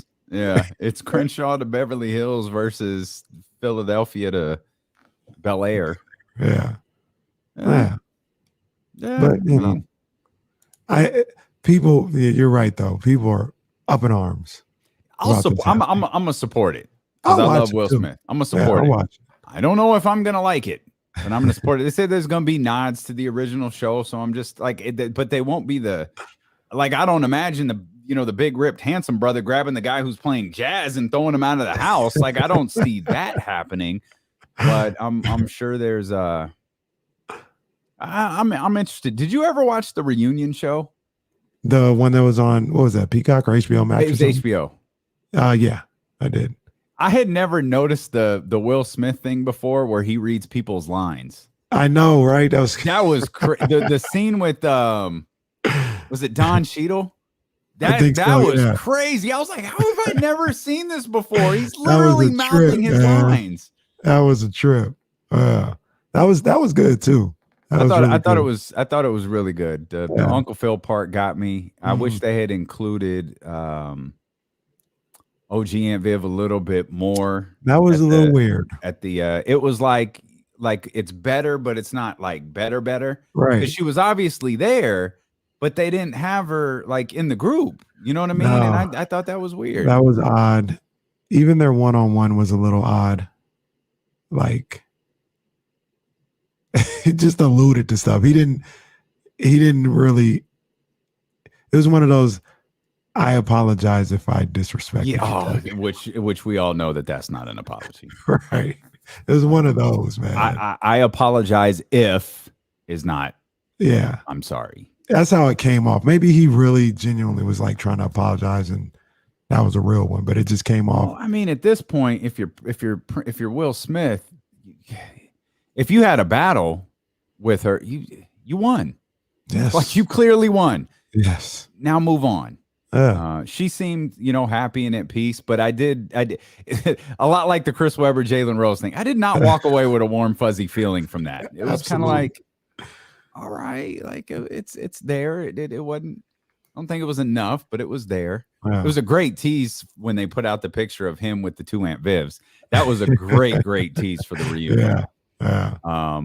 No, that was good though. That was some good stuff. Did you see the Friends reunion? No. Neither did I.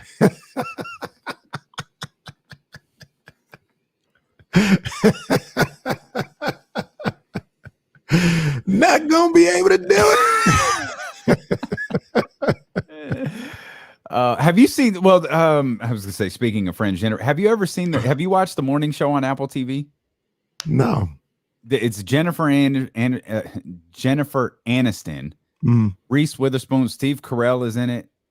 I don't know if I can't. I'm trying to think if there's any other big names in it, but those are obviously three huge names. It's a great show. It's essentially, they won't say it, it's the Matt Lauer story, the Today Show. Like that's basically like to a certain degree, that's like the premise of the whole thing. It's really good. Like I thought that show was phenomenal. I thought it was really good. I think the second season starts in a couple of weeks. I feel like I've seen a commercial for that. You definitely have. Yeah. You've definitely seen a commercial for it. It's really good. So are the 49ers. At least we think they are. At least I think they are. Everybody else doesn't think they're very good, but I do. Okay, calm down. I'm just saying. Quit trying to make them the underdog. Like they're good. They got a good win. They're the underdog. There's nothing I can do about that. Everybody thinks they're not that good. Well, okay. To be fair, you're kind of right. Because I came across about like 3 different lists that said, top performers from week 1. And I'm like that. I'm like that lady on the meme. I'm like, there ain't no Jimmy Garoppolo here. Hell, okay, you got Jimmy Garoppolo. There ain't no Elijah Mitchell here. It's like, yo, wait a minute now. Like the 49ers played pretty well this weekend. But I will say this. Even I said they weren't going to do much of anything that was going to impress me on Sunday. Even if they, because of the 141, 141-13, I would really look at it like I'd be happy. Obviously, they won. And then I'd be like, I'm glad that you didn't let this team hang around. You did what you were supposed to do. But I wouldn't look at them doing that and be like, oh, we're definitely Super Bowl bound now. You see what we did to them boys? I would never have that feeling. I'm just glad they took care of business. They got the win. Even this Eagles game, who the Eagles are getting a lot of buzz right now. It's funny because, once again, talk to my people. I got my ears to the street and seeing what's going on in Philadelphia. Honestly, And they beat a Falcons team that I think is terrible. Mm-hmm. I think they're no good. Yeah, I agree. But the sentiment around them, and maybe it's because they didn't have a comeback. Maybe that, like you said, that last 5 minutes changed everybody's feelings about it. But I kind of feel like even if that didn't happen, people would still just be like, well, it's the Lions. Like, who cares? I don't think anybody would be impressed by the 49ers if it would have stayed 41-13 or whatever. Sure. And so I think what you're alluding to is there's a different perception between the Philadelphia Eagles beating a bad team and the San Francisco 49ers beating a bad team. Like, people seem to be hype over the Philadelphia Eagles. And I think there's a couple of reasons for that. One, I don't think everybody believes the Falcons are as bad as you and I believe that they are. That's a guess. I don't know. I don't have my ear to the streets on Falcons conversations. Could be right though. I think the other thing is people. Yeah. I think the other thing is all we heard from Philadelphia not necessarily from Philadelphia. All we heard about Philadelphia all offseason was Jalen Hurts. They were, if there was a quarterback, they had their eyes on him. Every single quarterback, whether it was at the draft, whether it was Deshaun Watson, whether it was Aaron Rodgers, whether it was Gardner. Hell, it might have been Teddy freaking Bridgewater, for God's sakes. Well, we got Jalen Hurts. Well, okay. Oh, you know what? Let's go get Gardner Minshew. Everybody loves him. Let's get that guy. I mean, he's not going to start, but we know he's going to start at some point. And then Jalen Hurts goes out there and plays pretty well. And I think that's a bit of a surprise. I think ultimately what it boils down to is the Eagles' performance was a bit surprising. You know, people have talked about Washington because they got this great, allegedly, defensive line. People have talked about the Cowboys because they have this really talented roster and Dak Prescott is back. I don't think anybody really talking about the Philadelphia Eagles. So for Jalen Hurts to go out there and play the way that he did, I think that garnered a little bit extra sentiment from people who cover football. And it's like, oh, hey, how about Philadelphia? It's like, yeah, they beat the Falcons. Like, you're not overvaluing Philadelphia here. You're just not aware of how bad the Falcons stink. Yeah. I mean, yeah, I absolutely Whereas the understand perception that. of the 49ers is if they're healthy, they're a Super Bowl contender. Right. And they let the, Jared Goff and the Lions almost come back. Right. So, look, I don't think the Eagles are that, like, I don't think they're that good, but I do think they have talent on the roster, if that makes any sense. Maybe Atlanta? maybe I should, yeah. Okay. Or excuse me, the Philly? The Okay. Eagles. Maybe I should phrase that a little different.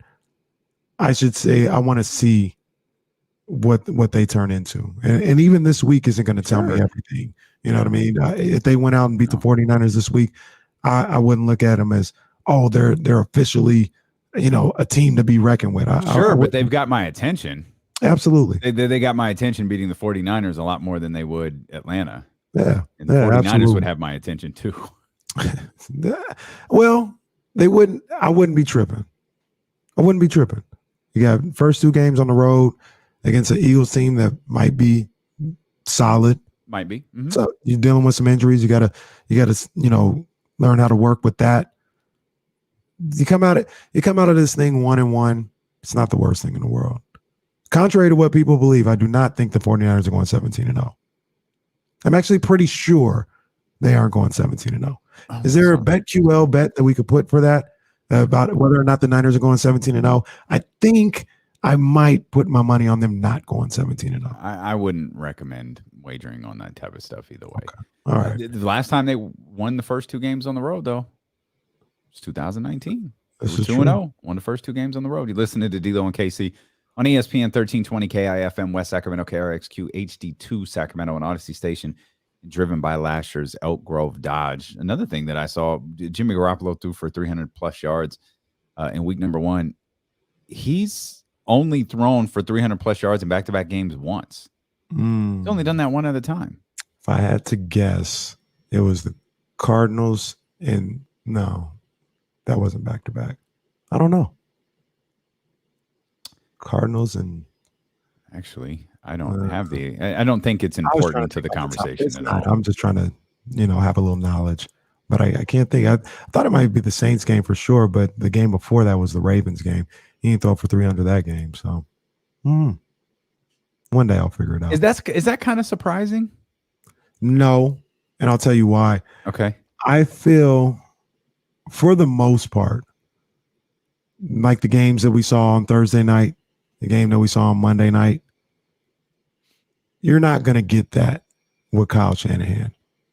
You're just not. You're not going to get that many pass opportunities. Oh, and I when got you're you. throwing for, it's not always like this. Like there's guys who throw the ball 25 times and have these mega numbers. Like it can definitely happen, but usually you throw on the ball 25 times, you got to be damn near perfect to get to 300 and something. You know what I mean? So yeah, I think ideally Kyle Shanahan, he's always said he wants like a 50-50 split. You know, that's the goal. That's what he's trying to do. And I'm not that surprised that he doesn't have that many 300-yard games or any back-to-backs. I think the number was 6. 6 quarterbacks attempted 50-plus passes in week number 1, including the Thursday night opener where Dak threw 58 times and Captain America threw 50. That's I mean, and that wasn't. I mean, and I think even Kirk Cousins in that overtime loss to Cincinnati, he threw the ball 49 times. So the ball was flying this weekend. Yeah. That you said Captain America, and it reminded me of something real quick. You seen the Tom Brady Grunt commercials, right? The T-Mobile commercials. Mm-hmm. Is that the inspiration for Matt Riddle? No, he's been around before that. With the same way? Yeah. Okay. Like he's had the same. Yeah, he's not my vibe at all. He's not mine either. But it sounds just like Gronk. Sure. Sounds just like him. No, he definitely does. But I think that's been him his entire, like, even pre-WWE career. Right. I actually like that commercial. That's cool. The one where the phone breaks up and he says he's coming out of retirement and all that. I like that commercial. And I finally saw the Subway commercial with Tom Brady in it. I've seen the ones with Serena, or maybe I never noticed. Maybe I never noticed all of them in the same commercial before. But I saw the one where Steph says, "Do you even eat bread?" And Tom says, "Hey, it's a commercial." I saw, man, Subway really going all out. Like, you got Serena, Steph, that budget is crazy. Brady in a single commercial. That budget is crazy, boy. But they got that. I like the other T-Mobile one with Aaron Judge and Giancarlo Stanton as well. I don't think I've seen that one. Where he basically he's like Stanton's in a hitting slump, and he thinks that he hears like go to a little league and start hitting homers off these little leaguers. So that's what Stanton does. And little leaguer, little 10-year-old throws a pitch. Stanton hits it like 520 yards, 20 feet. Oh, that's funny. Yeah, I haven't seen that. So what's more likely to happen? How does Jimmy, I guess I was going to say, how does Jimmy G not have commercials? But I guess. I don't know. Doesn't he have commercials? He had a Jordan deal. He actually still does. I just don't know if he's featured. Like, I don't know if he has it. I know for a fact he doesn't have it like Dak, but he is a Jordan brand football player in some way. What's more likely to happen in week number 2? Jimmy Garoppolo throws for 300-plus yards again, or Elijah Mitchell rushes for 100-plus yards again? That's a good question there. You said, Kyle Shanahan likes 50-50, run pass. Well, these guys did it in game number 1. They put up, what was it, 41 points? Yeah. I'm going to say Elijah Mitchell probably could have had more, if things had gone a little differently in that first quarter. Right. I'm going to say Elijah Mitchell is more likely. But I hesitate with that because I think Jimmy, I keep saying it, guys. I keep saying I'm going to be like a broken record until proven differently. I think Jimmy gonna have a real good season. Have a real good season. What I wonder, more than anything is, does Kyle Shanahan look at his running back room? And I think they just picked someone up off waivers earlier. They got I forgot who was. I saw that as well. Trenton Canyon. Yeah. Okay. So They got what's my man, Kerryon Johnson yesterday. Yeah, they signed him yesterday, and it's like, okay, well, wait a minute. Wait a second. Like, I mean, that's fine. Maybe you go one, you went and got two. I'm really getting freaked out that he hates Trey Sermon. Like, because I'm feeling like, okay, you've already got Hasty. First of all, you got Elijah Mitchell. That we saw what he's able to do. You got your Michael Hasty. We believe that you still like him. Yeah. Trey Sermon, like, I don't know if Trey Sermon is in the doghouse with Brandon Aiyuk, who we can very much confirm is in fact in Kyle Shanahan's doghouse. But like I told you, unless, I mean, you can make the argument that he was kind of fibbing the other day, but I told you, Kyle will tell you. Kyle, he just didn't tell us on Sunday. Right, yeah, right. He told us on Wednesday. He said this, but you know what? To be honest with you, though, I understand. Like, people are saying it as the doghouse. I don't necessarily look at it like that, Damian, and I'll tell you why. Brandon Aiyuk got hurt. He had a hamstring injury, and Kyle said as much, and I believe him, and I understand where he's coming from.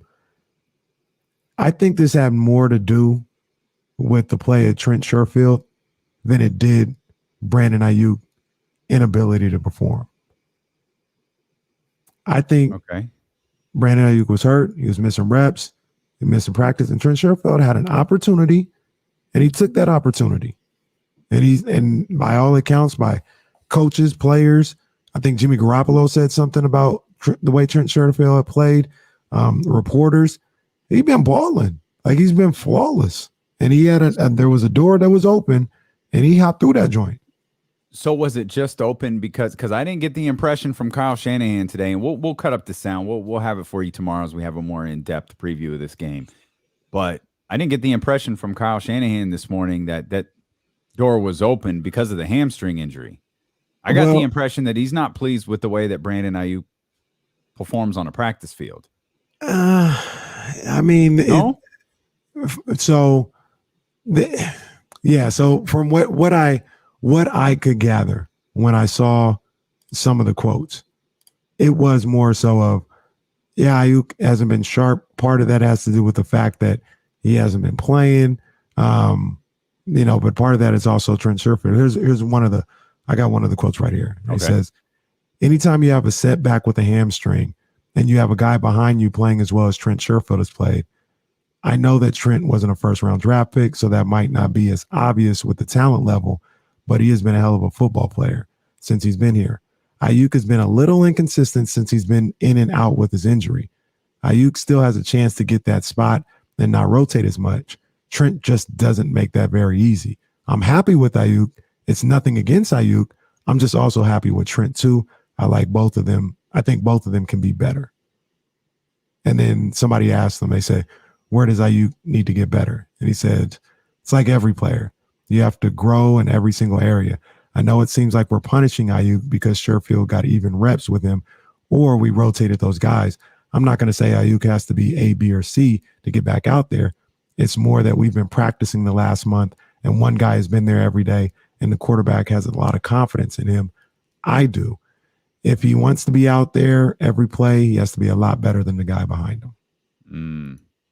So I think I took from that, and you can tell me, because I like your ear on the coach speak as well. I just took that as a guy was hurt, and the guy behind him stepped in and took advantage of the opportunity. So now it's hard to get it back from him. Let's bring this show full circle, right? We'll play the audio version of what Kyle Shanahan just said tomorrow.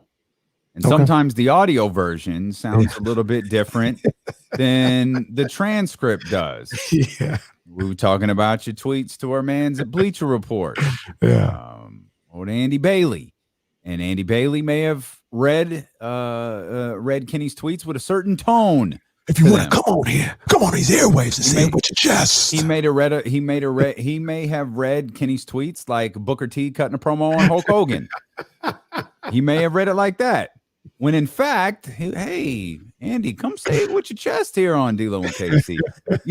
Like Kyle, like listening, because you read that in a very calm, serene, just chill, Kenny Caraway on that vibe tone. And if that's how Kyle said it, and Kyle doesn't get, overly animated during press conferences. Kyle doesn't get overly animated, period. But if that's what if he said it in a tone similar to yours, yeah, the takeaway is a little bit different than when you just read it. But I thought the last line was really important. If he wants to be out there, he's got to be a lot better than the guy behind him. And it's what that screams right now is he's not. That's what that says to me. Take all the other stuff out of it. That one line, that's what that says to me is he's not better. And I know that not everybody is that's a Kings fan has the same football team, right? But what do we always say about Marvin Bagley? Or a lot of people say, maybe not everybody, a lot of people, he shouldn't just be, if he's hurt, he shouldn't just be handed back the starting job. He got to earn that thing back. And number one, and I say all the time, well, there's nobody better behind him to put him back in the start. I'm like, I'm not putting Bielitsa in there just to say you got to earn it back. But if you have a Trent, you wouldn't put Bielitsa in there if there were only five available Kings players. But that's another. He wouldn't want to go in. That's true. that's what I heard. That's what I heard. But in this particular case, Brandon Aiyuk was down with a little hamstring. Maybe he didn't come back as tight as you would want him to. And the guy behind him is once again saw an opportunity, saw a door open, and busted it wide open. I mean, he got to get on his job. He do. Because if that winds up being another wasted pick for Kyle Shanahan and John Lynch, because right now, first game looks bad. Brandon Aiyuk could Trey Sermon. It looks bad. Now, again, Brandon Aiyuk's situation is different than Trey Sermon. For the most part, it's different. We'll see what happens in game number 2. Again, we'll talk in depth. I think Brandon Aiyuk will be fine. I think this is much to do about nothing. I think he's going to get opportunities and reps, and I think he'll be fine. I think he has to. Kyle Shanahan. You can't. Yeah, I'm with you. I agree. I agree. But I hope he puts in that work that keeps Kyle Shanahan from having to talk about him.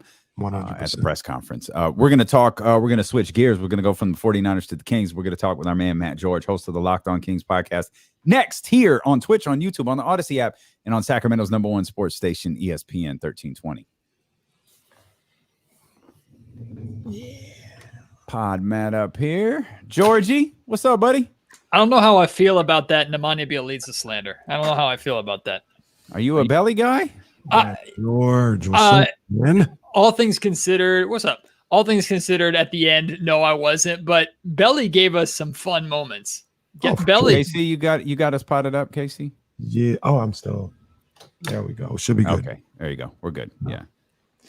Do you remember when Belly? I think it was against the Timberwolves. No, it was against the Pelicans when Brandon Ingram fouled Bjelica at the last shot of the game, almost the last shot of the game, and it was a 4-point play to give the Kings the chance to tie it at the line, and they did, only to have JJ Redick come back on the other end and hit a game winner. Yeah, like it was the most up and down game because the Kings made a comeback, then with like 20 seconds, 1 possession left, Pelicans brought it to 4, and we're like, well, shit, it's over. And then Bjelica's fouled, 4-point play. Oh, we have a chance, and JJ Redick. Fuck you, Sacramento. Yeah. Bjelica did have some moments. Obviously, the Houston shot as well was crazy, and there was a time because I was never a big Bjelica guy, but there was times, especially in his first 2 years or so with the Kings, where I was like, "Yo, I got to give it up to this dude, man. He's playing well. He's doing all the little things, whatever the case may be." But somewhere in the second half of his second year or something like that, I was like, this guy, what he really was, Matt, is he was feast or famine. Oh, absolutely. Absolutely. He was either going to play really well or he's going to be completely useless. But what I appreciate about the man is he took that same ridiculously long 3-pointer that nobody wanted him to take in transition, whether it was feast or famine. He didn't care. He would pull it. So, I mean, I don't know. I don't know how much y'all read into. And I mean, there's definitely got to be something to it, like the departure of Belly, the unhappiness of Belly and Bogey right after the Vlade and Peja and the Serbian contingency there in the front office left too. I know that those four were tight, and then Vlade and Peja go down, and suddenly it's like, this maybe not the best place for me no more. Well, I think that's the Good riddance. Even to Bogey, good riddance To both of them. Oh, oh. I would have. I'm just so happy for. I just don't get it. Like, Bogey's I don't know what to nice. say. Bogey's a good dude. No, I don't. No, Absolutely. no doubt. Yeah, no doubt. I didn't lose any sleep over him signing with Atlanta. None. I didn't. I mean, if Monty could have kept them at an affordable price, cool. He couldn't. I didn't Girl, lose. bye. I didn't lose sleep about the contract. I did lose sleep about the fact that the Sacramento Kings allowed a good player to walk for nothing. Like Sacramento gets talent every single day. But hey, I mean, it's worked out. Tyrese Halliburton's played well, and I mean, we talked about it a lot last year, and we're not really talking about it now, which is pretty much a good thing because Kings fans will harp on the bad things if it's still around. Oh, he got basketball's not being played because in the playoffs they were all over it. He got the stage, right? And it eliminated the fact that he missed like 30 games this year. Yeah. Like, imagine had Monty signed that contract, signed that, and matched it, and Bogey is like all of a sudden out for 2 months. Oh, the response would have been terrible. Nobody would have been happy for Bogey. No. There would have been no lovey-dovey tweets about. So Bogey. that it's funny that you say that, because that made me think of something still Kings related, but completely off topic. You brought up Bogey missing 30 games. I absolutely adore Rashawn Holmes, and maybe this is a better thing for the air. But if Marvin Bagley weren't on this team, or Marvin Bagley weren't having hang on 1 second. We'll wherever you're at, we'll bring it on the air. Hang on. All right.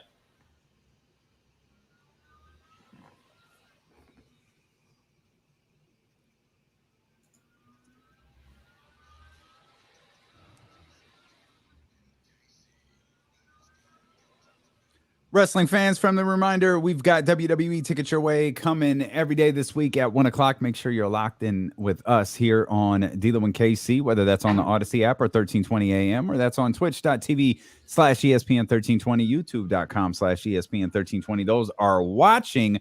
No, we're already knee-deep in a conversation about the Sacramento Kings. Is Matt George, host of the Locked On Kings podcast, as part of our Odyssey platform, joins us here. Matt, great to have you. First of all, let's get to the important business. How's the baby? The baby's still sleeping through the night. You still got some sanity left? Sanity is still there. Baby's sleeping. But I will say, D'Lo, I'm coming for your lifestyle. I'm here to steal it from you and do it better, because now with the new job, I'm up at 2 o'clock in the morning every single morning, starting work at 3, and I had a vegetable today. So I'm coming for your lifestyle. I'm right on your heels. And we have like the same physique. So I mean, we're basically neck and neck there. Let's point out a couple of quick things. 2:30, that's not my lifestyle. That's crazy person talk. 2, I've never seen Matt George eat a vegetable. Matt eats strikingly similar to Kenny. You both eat like 13-year-olds who got vending machine money from their parents when they left the house.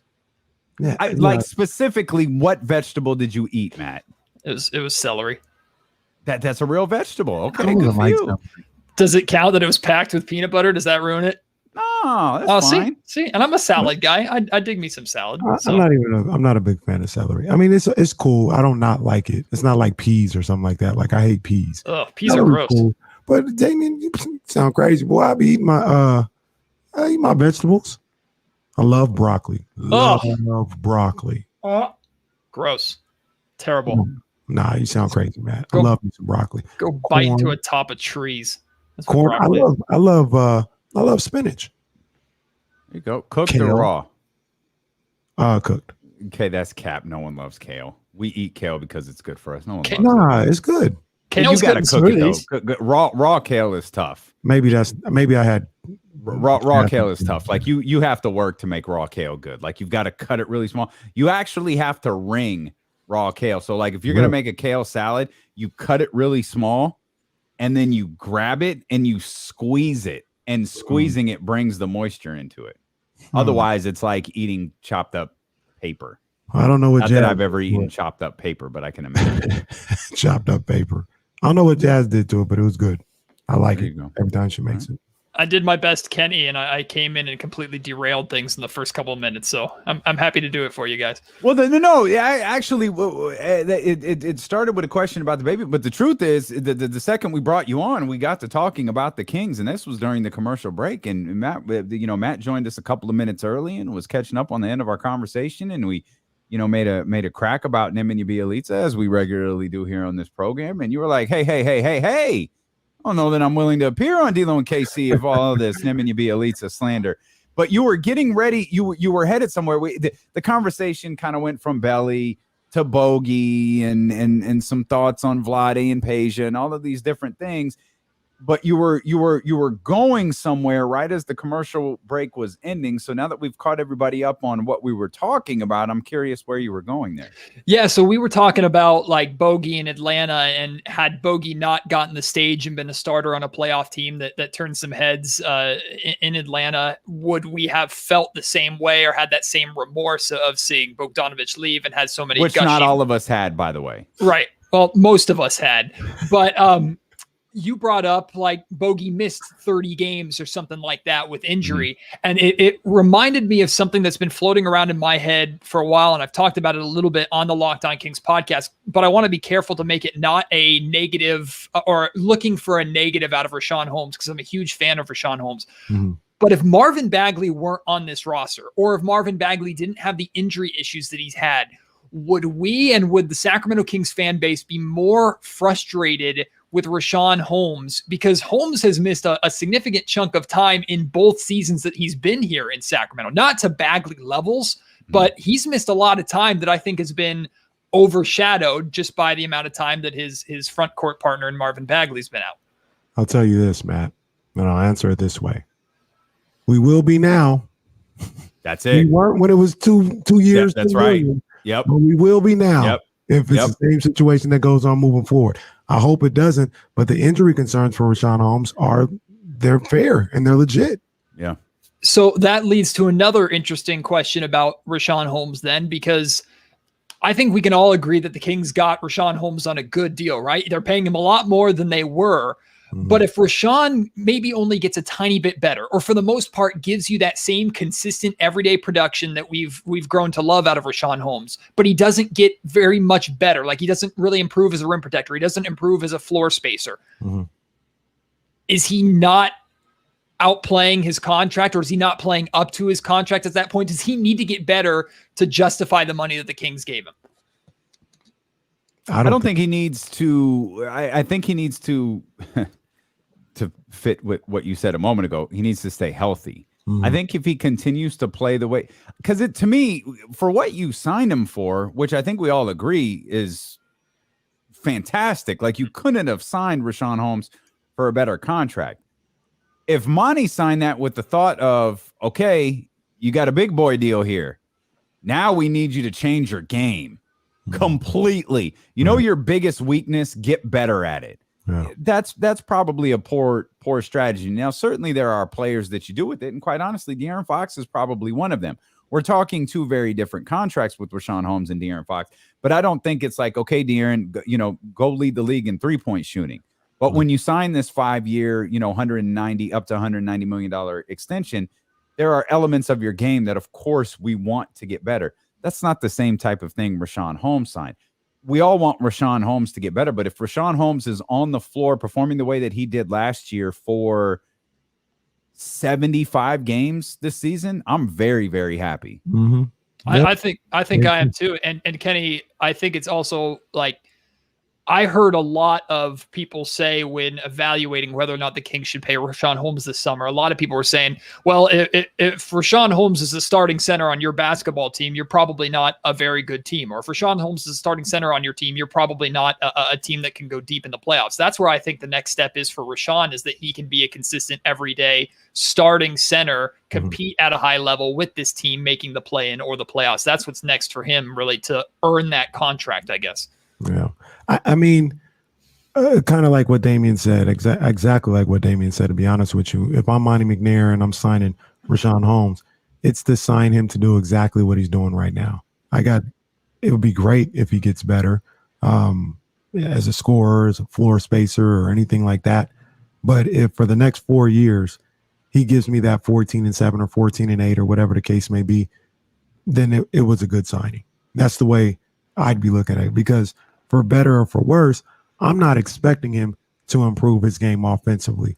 The things that he does on the defensive end, I mean, to my knowledge, he's done growing. Okay, he's not getting any taller. He's not going to, he might get buffer or stronger, but he can't do anything about his height. So he's going to be a little undersized at that position for the rest of his career. So I don't expect any of that to change. The thing that I remember I was talking about with Rashawn Holmes has returned from camp. He's now 6'10". And he's put on 10 pounds of muscle, right? Of course. He got absolutely. Actually, I saw Rashawn Holmes pictures yesterday. So it's looking in shape, looking good. Did he get drug tested after posting them? He might be, because he's looking good. But I remember I was talking about this with Damien when we were trying to figure out how much money Rashawn, should be offered, what would be a fair deal. And I can't remember. It was probably, I think there was 3 centers. It was, I remember Capella was one of them. And I was like, is he better than Capella? Or are they about the same? We looked and Capella was better. And I was like, okay, Capella's good. But the other one was Miles Turner. Oh, and the other one was Steven Adams. And Rashawn Holmes was like way better than those two last year. And remember, we all were like, yo, I'd spend $20 million on Miles Turner. Like, we were like, we'd take Miles Turner. A lot of people in the city. Rashawn Holmes was way better than Miles Turner. Way better. I think he has the capability, with him being at the starting center, to be a starting center for a good team, for a playoff team, a postseason team. Just everything else around him got to get a little better. Yeah.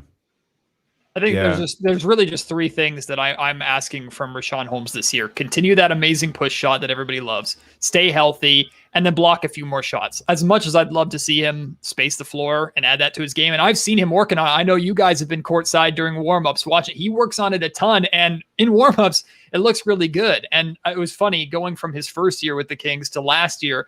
We heard Luke Walton say, we're encouraging him to take that shot a little bit more. But what Luke didn't say is we're encouraging him to do it when it's late in the shot clock and we got to get a shot up. I'd like to see it become, no, we want you to put up 2 of those a game in rhythm, not because we need to get that shot up to beat the shot clock. So, it's funny. We've talked about the never-ending conversation of De'Aaron taking another step. We've done that a lot with Tyrese Halliburton, too, as Tyrese gets ready to enter his second season. But I think this is a good way to start the conversation, Matt, is, Rashawn Holmes next year. Like, he was a big piece of this offseason. He was a big part of what the Sacramento Kings were setting out to do or setting out to accomplish when this offseason got here. It's like, how is this Rashawn Holmes thing going to work out? Obviously, we want him here. It was clear that the Kings wanted him here at the trade deadline. I got to imagine Monty had some semblance of confidence that he was going to be able to keep him here. I don't know what Monty's breaking point would be, and thankfully we never had to find out. But I do think it's an interesting question to pose. What are Monty McNair's expectations? Like, now you're not a cute little story, right? Now that you're not the guy who was signed after the guy. You're not the man behind the man. You're not the guy who came in on the cheap contract when the $40 million guy got his money, or whatever contract Dwayne Dedmon had. You're and took his job, 2 games into the season. Like, you're the guy now. I do wonder, I know from a fan's perspective, expectations change. I wonder from a Monty McNair perspective, what his expectations are for Rashawn Holmes. I think, for one, Monty made the smart move by gambling to play the market, and it worked out in his favor with Rashawn Holmes, which many of us said he should consider doing, because, one, big men free agency market is always weird, and we knew that not too many teams were going to have a lot of money. So really the Kings were worried about like 1 or 2 teams. Dallas was one of them, and it was Washington the other. I can't remember who the other was. So Charlotte was in there. Charlotte, that's what Charlotte just started getting big men. It was like, well, they're clearly out of the Rashawn Holmes conversation. So Monty gambled, and it worked out for him to get Rashawn on the contract. But I agree with what KC said. I think the Kings are basically paying Rashawn Holmes to be the same. Like, I don't think they can get away. I mean, he can't get away with getting any worse, even if the regression is slight, because this team is trying to trend upward. And if your starting center is trending down, that's not a good thing. so I don't expect vast improvement. I don't think Monty McNair would expect vast improvement. The one thing I think that Monty should expect, as should all fans expect, is now that you've gotten paid, the effort that you play with that got you this far, that doesn't stop. If anything, hopefully that picks up. Like you don't want to see, and I'm a fan of Willie Cauley-Stein. I liked Willie Cauley-Stein a lot more than Kings fans did, but I don't want to see the Rashawn Holmes get more of a Willie Cauley-Stein lazy. Well, I got to be careful there, but like kind of hands-off, low energy, laid back approach to the game now that he's got his money. No, you got paid and you've got this far by being that energy guy. That can't go anywhere. And Matt, I don't mean to speak for you, but I'm pretty sure I speak for you and Damian when I say I don't think that's a concern at all with Rashawn Holmes.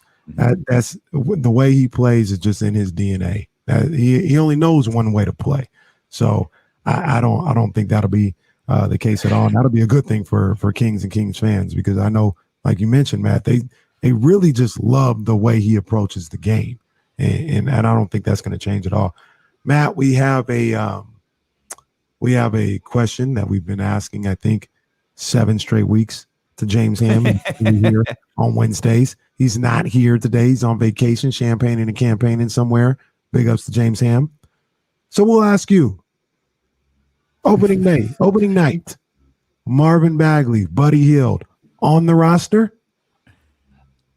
I'm going to go with the James Ham approach, and I'm going to say yes, which, by the way, if I'm replacing James Ham, I hope your guys' ratings are doing okay, but I hope he's enjoying his vacation. I heard you earlier on the show, D'Lo. You should have texted him anyway, asking him the same question just to see if he'd like block you or not. But I don't think he would. The problem is, I think he'd answer me and start like getting in a text exchange, and I feel like his wife would kill him and then kill me, and then we would just like because James never. I don't know the last time James Ham took any time off. So I made the joke. Oh, James Ham. Oh, so he's like, yeah, we're going to I think he said Maui or the beach or something. I was like, so you're gonna just do the show by the ocean. And you could see him like, well, and it's like, no, James, we're not going to do that. You're going to take the time off. We'll see when you get back. But I was afraid if I text the line to him that he would respond, and I don't want him to respond. Every time I have James on the Locked On Kings podcast, I carve out the 20 to 30 minutes that he's actually going to be on the air, plus another 20 to 30 minutes after where we'll just talk. And, and that's who James is. He likes to talk and he likes to share his expertise, but also ask you questions and talk to you about everything. So James is incredible. I hope he's enjoying his vacation. But I think Marvin Bagley and De'Aaron, well, I know De'Aaron will be, and Buddy Hield will be on the Sacramento Kings roster come day one. And I don't know if both of those guys will be on the roster. In fact, I hope at least one of those guys is off the roster by the trade deadline. But as much as I'm still keeping hope alive for some kind of Ben Simmons deal, and now I've seen people talking about a 3-team trade involving Houston and John Wall going to the Philadelphia 76ers, and could the Kings get involved in that to still land Ben Simmons? So we can keep that hope alive, but all signs point to the two of them being on the Kings. And in the case of Buddy Hield, I don't think that's as bad of a thing as I thought it would be at the start of the offseason. Mindset's everything in my estimation, because I don't think he's the starting 2 guard on this team. So depending on where his head, or maybe hell, one thing we haven't considered, or let me not speak for anyone. One thing I haven't considered, maybe he comes in, maybe it is Tyrese's job. Maybe Buddy comes in and takes it. I know that I'm using the creative side of my brain here today, but shoot, I don't think it's that crazy of a sentiment. I think it's more than likely. Maybe it is. I think it's more likely Buddy starts at the 3 and you move Harrison Barnes to the 4 and try and figure that out. But I still I don't like the idea, but I think that's more likely. There we go again. I still stand by my curiosity and skepticism with what happened last season. I know we've talked about this before, but Buddy had a significantly longer leash last year than he had in the first year under Luke Walton, and got away with a lot more last year than he did in the first year. And I have to think there was some kind of agreement in place, and I can't imagine that agreement going away unless Monty steps forward or someone steps forward and says, look, Tyrese Halliburton is our future. He's our starting 2. Buddy, you can either earn the 3 spot, figure it out, or deal with it, man. You're a 6 man and play better, and we might try and trade you. By the way, you're a really good sixth man. Mhm. Yep.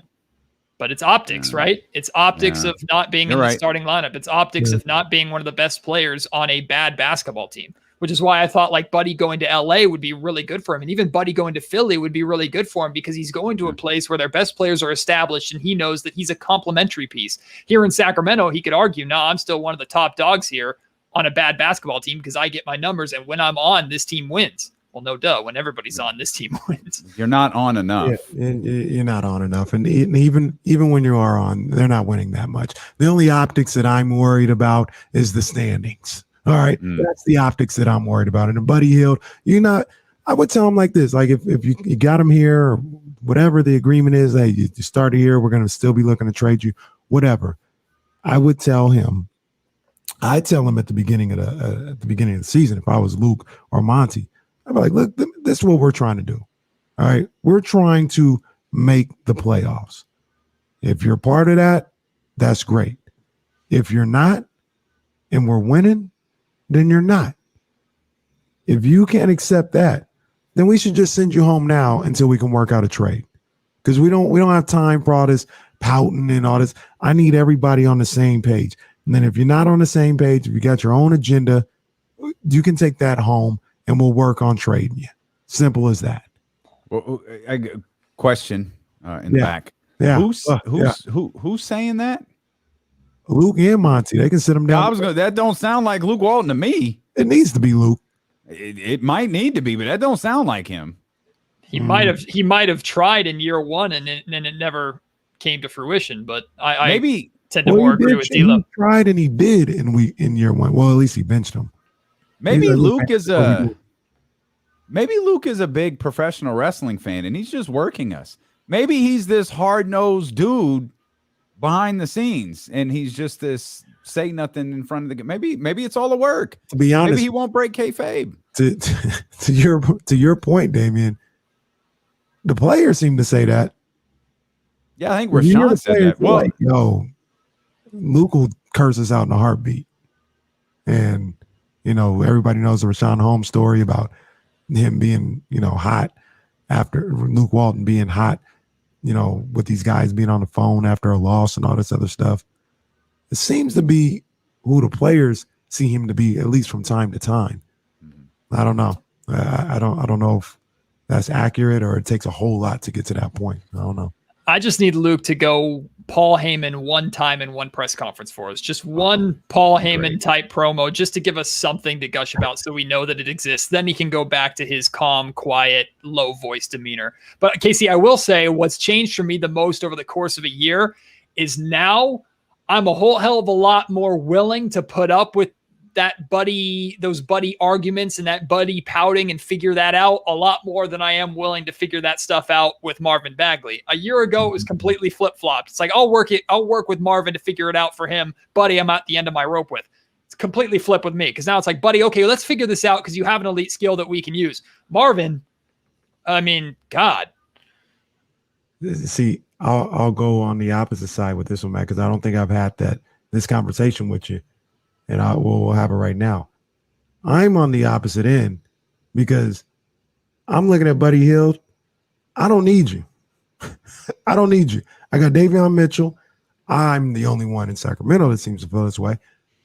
I got Terrence Davis, who's better than you. That's all the minutes I need. I got Halliburton. I got Fox. I don't need you, buddy. I look down that roster and I look at that starting lineup and I look at Marvin Bagley. He ain't got no power forward. See, I understand that argument for positional purposes, but if I'm Monty McNair, I'm looking at Marvin Bagley, the player, and saying, I don't need a tunnel-visioned, terrible defender who puts up empty stats. Like, I don't need that. You can find a lot of those guys in free agency. Now, not maybe with the upset. Because you don't have one. You don't have nothing else to go find them. If you can go find them, go do it. But right now, you don't have them. Yeah, I agree completely. That's where I'm at with Marvin is Marvin needs to earn this spot. And I think you guys were talking about this a little earlier in your 49ers conversation. Like Marvin needs to earn that spot. So I would be completely against, just for positional purposes, the Kings starting Marvin at the 4 on opening night. Like I'd rather bring him off the bench, have him destroy second units, which he should if he stays healthy, prove that he can stay healthy, then become available, which makes him reliable, and then start talking about incorporating him back into the core and back into the starting lineup and starting there. But right now, if I'm Monty and I'm comparing Buddy Hield to Marvin, even if one is a positional need and the other isn't, I know I can rely on Buddy to hit shots. I know what his deficiencies are and how to somewhat work around them because Dave Yeager was able to. And then number 3, I know that that Buddy's going to be able to suit up and play basically on a nightly basis. He does do that. Guys, they're both going to be on the Kings forever. So just stop it. Just stop, both of you. Matt George of the Locked On Kings podcast with us here on D'Lo and KC on Twitch, on YouTube, on the Odyssey app, and on 1320 AM. Did you happen to catch the Bleacher Report redrafts coming out in the recent days? And you know, there's a lot that can be said for all of them. It's one guy putting out some content, more power to him. But that 2017 one was pretty interesting with Bam Adebayo, John Collins, and Lonzo Ball all being drafted before De'Aaron Fox went to Orlando at 6. What was the bigger waste of time, that article or the recall election? Man, it's close. It's close. It's one wasted a bunch of money. Well, no, they both wasted a bunch of time. Yeah, it's close. Yeah, close. I said in the opening segment of my podcast yesterday before I got to my conversation with Matt George getting political. Look at him fitting right in here. Nice job, buddy. Go ahead. Wasn't me. Cut that out. Don't post that on social media. I was talking with Josh Lloyd, Locked On Fantasy Basketball host, yesterday, and we talked about this a little bit. But before I got to my conversation with him, I talked very briefly about that. And basically, one of the things that I said, which is really boring for sports talk radio, so I'm not going to have the same approach here, is I didn't want to spend more than a couple minutes on that because it wasn't worth my time. Like it just made it very clear that I don't even know the name of the guy who is it, Andy or whatever. It's who wrote Andy Bailey. We are familiar with him. It's Andy I know Bailey. Both of you guys trying to get him on the show. Which, by the way, I was listening to your opening segment when you're talking about that, and I understand Andy's concern because every time I come on the air, D'Lo wants to kick my ass. So that's not true. That hasn't happened in at least a month. A week. At least a month. A week. It hasn't happened since the last Locked On Kings podcast. Well, okay, maybe not. I'll take what I can get. But like all things considered, you can tell Andy doesn't watch the Sacramento Kings play. You can tell he doesn't watch De'Aaron Fox play. Like, on what planet does anybody think? And I didn't even focus that much on John Collins. It was really the focus on Lonzo Ball because since De'Aaron was drafted, we've talked about how De'Aaron is a better player. Lonzo Ball was drafted ahead of De'Aaron Fox and went to LA because of hype that his father created for him. All power to LeVar Ball and what he was able to do. And it didn't work out in LA, but you got your son to be a number 2 overall pick. Congratulations. De'Aaron Fox was the better player then. He showed it in college. De'Aaron Fox is above and beyond the better player right now. So on what planet do you not only think that Lonzo Ball still goes higher than De'Aaron Fox, but on what planet do you think that if Fox falls to the Kings again at 5, Sacramento doesn't take him? It blew my mind. It's incompetence. It's incompetence. And look, I understand when people say, you know, player X changes the culture and he makes people better. And we talk about Chris Paul and stuff all the time. The Chris Pauls, they're special for a reason. They are looked at as true culture changers for a reason. If it was common, if it was something that everybody can do, then it wouldn't be that special. So when people sit and they look at De'Aaron Fox and they're like, well, he hasn't won anything, he's not making anybody better. Look, you can't just wave a magic wand or make a perfect chest pass and all of a sudden Buddy Hield is going to make every shot he takes. Like, it don't work that way. I think people put too much stock in the whole thing of he hasn't won anything. No, the Kings haven't won anything. All right. De'Aaron Fox was extremely successful at Kentucky when he had some of the other great players in the country around him. Comes to Sacramento, it hasn't been as smooth. We all understand that, but that does not take away from the player that he has and what he's accomplished individually in this league. The Hawks aren't going to the Eastern Conference Finals because they got John Collins. The Miami Heat aren't going to the NBA No, Finals. they didn't even offer John Collins an extension during the season. We thought John Collins might be out of Atlanta. Right. I thought they did, but he said that he wasn't going to accept it, or maybe they never offered it because they knew he wasn't going to accept it because he wanted a max deal. I thought that maybe that's it. They wanted him for a bargain. I'm sorry. Did Monty and De'Aaron haggle and I missed it? Nope. Back up the truck. Here you go, De'Aaron. You're getting paid. There was no haggling there. You two had a conversation here that I absolutely loved during the playoffs when the Memphis Grizzlies and Ja Morant were playing really well, and Ja was averaging 30 points in the postseason, and everyone's like, oh, this is Ja Morant, the star. The future of the Grizzlies is so bright because Ja Morant is this superstar. And I know we've compared and had so many conversations. There have been so many comparisons really for the last 2 years that Ja has been in the league between De'Aaron and Ja, and I'm wondering if both those players are going, why are we getting pulled into this? Like, we had nothing to do with this. There's no rivalry between the two of us like there was between Lonzo and De'Aaron in college. But the two of you talked about if De'Aaron Fox had the platform, had that stage, the play-in tournament, playoffs, doesn't matter, had that stage to perform like Ja got the opportunity to turn heads, De'Aaron would have turned more heads. And I've said from the very beginning that if De'Aaron played in most other markets, if De'Aaron played not even like in a good, like for a good team like LA, the Lakers, or for the Brooklyn Nets or whatever, if De'Aaron played in Chicago, like he would be 10 times more of a household name than he is here in Sacramento, because people don't watch De'Aaron Fox play because they don't want to watch Kings basketball because they associate Kings basketball with bad, and to some extent rightfully so. That's why guys like Andy probably aren't going to watch Kings basketball until they get that play-in or playoff opportunity to where it's on prime time and it's right in front of you and you really can't miss it. And that's where a lot of people are going to see what De'Aaron Fox is really about. And to that point, like I tell Damian, like I tell everybody, guys like Andy, guys like David Aldridge, they shouldn't be let off the hook. Like I said a number of different times, it's 2021. First of all, it's your job. You cover the NBA. So it's your job to cover all 32 NBA teams, not just, or 30 NBA teams. It's not just a Laker Nets league. So it's your job. Number two, if you want to talk about, I don't want to stay up all late. Like I said, 2021, you can get up in the morning. You can watch a 30-minute condensed game. There's other ways to consume it. Number three, they don't play inter squad scrimmages every day. All right. You can watch the Kings play against Steph Curry. You can watch the Kings play against LeBron James. They play on the East Coast 15 times throughout the year. You can watch De'Aaron Fox if you want to. And the last one, why the hell would I want to watch the New Orleans Pelicans? But people always Zion, Brandon Ingram. That ain't no enjoyable team to watch. They stink. They were a disaster. But don't nobody talk about that with about the platform and getting on the stage with Zion. Zion up there in the top 15 when you rank them and all this other stuff. So we got to. I'm going to stop giving these guys passes for the weak excuses they make for not doing their job, for not doing the homework. Yeah, and I want to address something really quick in the YouTube chat. Sorry, D-Lo, but Roddy saying that one of the things, his favorite things about Fox is that he doesn't care about stuff like that. I can 100% promise you he cares. And he uses that as motivation. De'Aaron Fox pays attention to that. He's responded to stuff like that before. He doesn't actively seek it out like some players do, but I promise you De'Aaron Fox cares. He's not going to harp on it. He's hopefully not going to bring it up and talk about it a ton, like to the media or anything like that. But Fox pays attention to that stuff. He wants that respect. He fights for that respect. I promise you De'Aaron Fox cares about that.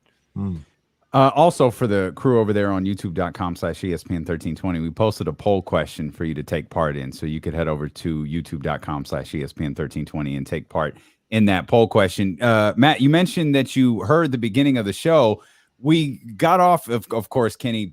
We were headed to Disneyland. Kenny was like, screw it, let's go to Disney World. So we headed in a completely different direction. But we started talking about, they're airing this Mets 30 for 30, this 86 Mets 30 for 30. And we kind of got to talking about, and we're all aware of the obvious documentary on the Sacramento Kings, but what moment in Kings history? And we came up with a lot of them. Would you love for cameras to be rolling on and you could get like an honest discussion about? I love this question. I actually saw you tweet something out about this. So I did my homework and I was thinking about this ahead of time. I was actually thinking about it on my drive home today. And like, I've got the title, I've got how this thing starts, and I got mainly what it focuses on. And it's not specifically a team; it's more a period of time. Matt is like the guy who came up with the dramatic Fresh Prince of Bel-Air. Yeah, hey, Matt's a hustler. He about that money. He about that paper, boss. So I would watch the crap out of this, but the title doesn't even have letters in it. Okay, the title is just 3 emojis: a grass emoji, a snake emoji, and a grass emoji again. And very nice. This thing opens. The first shot is the day Mike Malone gets fired. And it is just everything from that point until George Karl is fired. All of that mess in between of the conflict between Boogie and George going to the Kings, asking for the Kings to suspend DeMarcus after going off on George, Vlade and the Kings refusing to do it, siding with DeMarcus, George saying the things that he said publicly, the interactions that they had privately, and the fact that when I had George Karl on the podcast on Locked On Kings a while ago, one of the things that he said that I thought was really interesting is George just shared he didn't know why that team didn't win when they had Rajon Rondo, DeMarcus Cousins, and Rudy Gay on the roster at the same time. He didn't understand why that team wasn't winning games. So that entire period, if there is hidden cameras and secret information and Boogie tells his story, George tells his story, Vlade tells his story, and we just get all the behind the scenes drama of that, man, I would watch the absolute crap out of that. That'd be some good stuff. How would you promote it? Like coming up next on ESPN, it's almost like DeMarcus's future with the Kings and Hall of Fame status was trending in the right direction. Malone was fired. Hall of Fame coach comes in, and DeMarcus's opportunities in Sacramento are history. It was almost like the rise and fall of DeMarcus Cousins. No. I get that. But the Michael Jordan documentary was called The Last Dance. Tune in tonight for The Last Dance. How does Greeny tune in tonight for Snake in the Grass? Snake in the Grass. Okay, there you go. I was going to say, tune in tonight for grass emoji, snake emoji, grass emoji. That's good stuff. That's serpent that poisoned the Kings organization. I don't know. I'm not that anti-George Karl. That seems like more an anti-George Karl thing, but really we know George was at the center of all of it. So I'd be interested in that. That was definitely one we talked. I like the idea of that one. I think that's a good one. But there are also a ton too. I know you're talking about Ricky Berry. You guys were talking about that earlier too. Like there's a ton of things that happened with the Sacramento Kings before I was born that I'd be interested in, like the original Arco. And I think there was a game in the original Arco when the Kings defeated Larry Bird and the Boston Celtics, and the place absolutely went bonkers. And that's when the team was absolutely terrible. So I'd watch stuff like that, like to learn more history of the Kings. And then of course there's like famous moments in the Arco, which was when I'm blanking on the original owner's name, but when he went up and like tied the flag to stop the leak in the roof during a live game and stuff like that. Like there's plenty of stuff with the Kings that I'd be interested in. Yeah. Let's go. Let's make it. Dude, I think that, man, don't say that. This clip gets back to James Ham. James Ham probably would wait a minute. We could do this. James Ham got everybody on speed dial. We can make this happen. I think there are some good ones out there. I think DeMarcus would be a good focus for something that you could do. If you want to, you could make it about DeMarcus and Vlade and the rise and fall of their relationship and just call it Betrayal, a Sacramento Kings story. Well, so like my idea was one of my DeMarcus ideas was the 2-week period in which he was a $200 million King to when he became a New Orleans Pelican. New Orleans Pelican. I don't know why I made New Orleans singular in that situation, but just the one. New Orleans. Just the one New Orleans. So is it New Orleans or New Orleans? New Orleans. You're asking the wrong guy. Orleans. Orleans? This is confirmed? New Orleans, not New Orleans. Yeah, I think it's New Orleans Saints. The New Orleans Saints. Yeah. The New Orleans Pelicans. Is this a geographical thing? I don't understand. Speaking of geography, Matt, is Elk Grove a borough? Oh, for God's sakes. Matt, what borough do you live in, Matt? Are you a Sacramento guy? I am in the borough of North Highlands. Okay. That might be a borough. That might be an actual borough right there. We're in a good spot. We're okay. We like what we do. The best part about North Highlands, the best part about our neighborhood is 4th of July is lit. Like 4th of July is nuts in our neighborhood. You don't have dogs, do you? Well, we used to, but no, not anymore. And I do understand the dog argument, but yeah, it's a war zone in our neighborhood. Thanks for and Matt.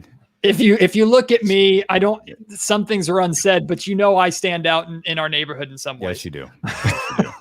All right, that right there sums up today's show beautifully. Thanks for hanging out with us on Twitch, on YouTube, on the Odyssey app, and on 1320 AM. We'll see you with Deuce and Mo tomorrow, and perhaps we'll talk 49ers. Who really knows? We'll see you at noon tomorrow. Holla. Yeah, just archive this show right now in the Hall of Fame.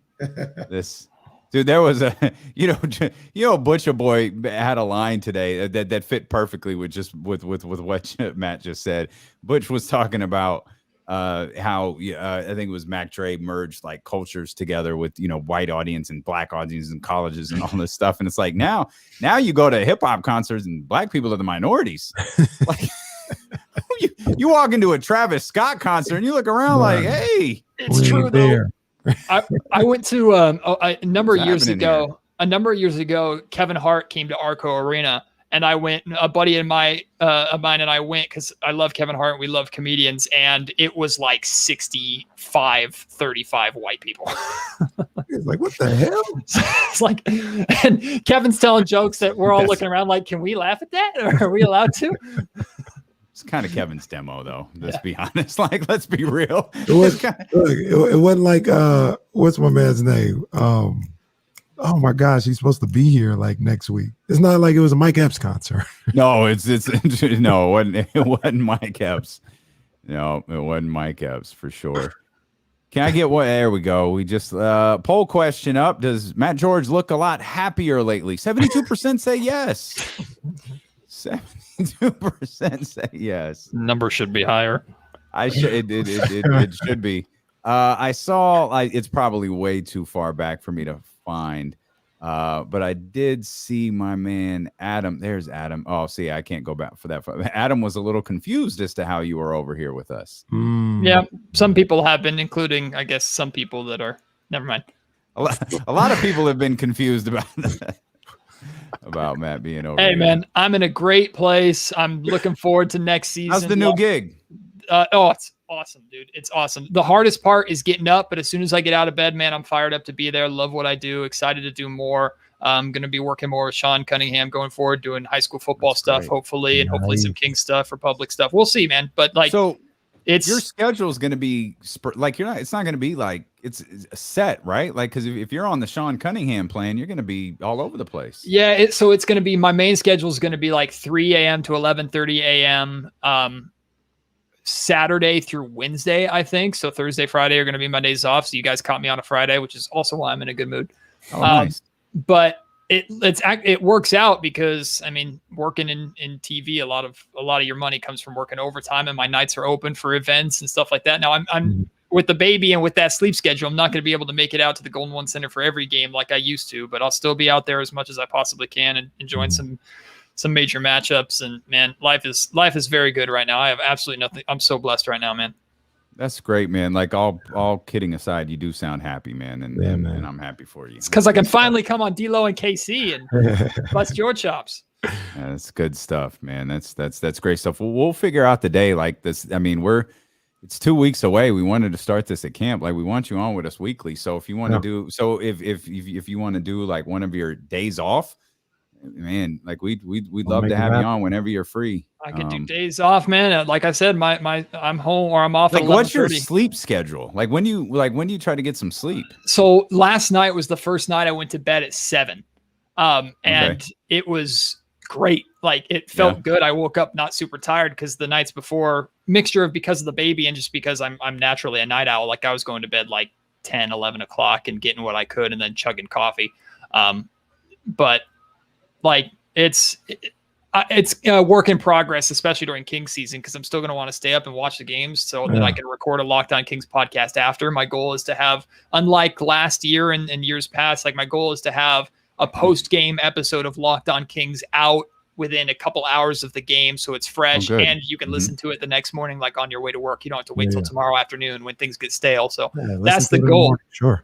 That's the goal as much as I can do. But hey, like I said, man, my schedule's done 11:30. I'm home at noon, so my time is open, man. If you guys need me, I'm always happy to come on. I like that idea of having something to play in the morning, something good to listen to in the morning. I like that.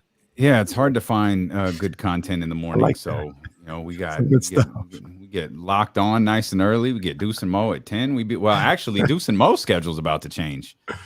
But they're going to be hitting it. I mean, I don't know if they're going to do. I guess we'll ask them tomorrow. Like they blew up doing those night chats. I don't know if they're going to do night chats and 10 a.m.s. That's crazy. I mean, they might though. Yeah, they might. They're my biggest damn podcast competition. Well, they and King's Pulse. They're my biggest podcast competition. So it's not comp, man. I'm obligated not to like them. Everybody gets the. Everybody eats. You can, everybody eats, B. Everybody eats. But if you don't want to answer, you don't have to. But what the hell are you doing at 3 a.m.? So my main duties right now is I'm one of our main editors on our morning shows. So they have 3 shows: a 5 o'clock, a 6 o'clock, and then they do cut-ins up until their 11 o'clock show. So I edit a lot of the packages for that.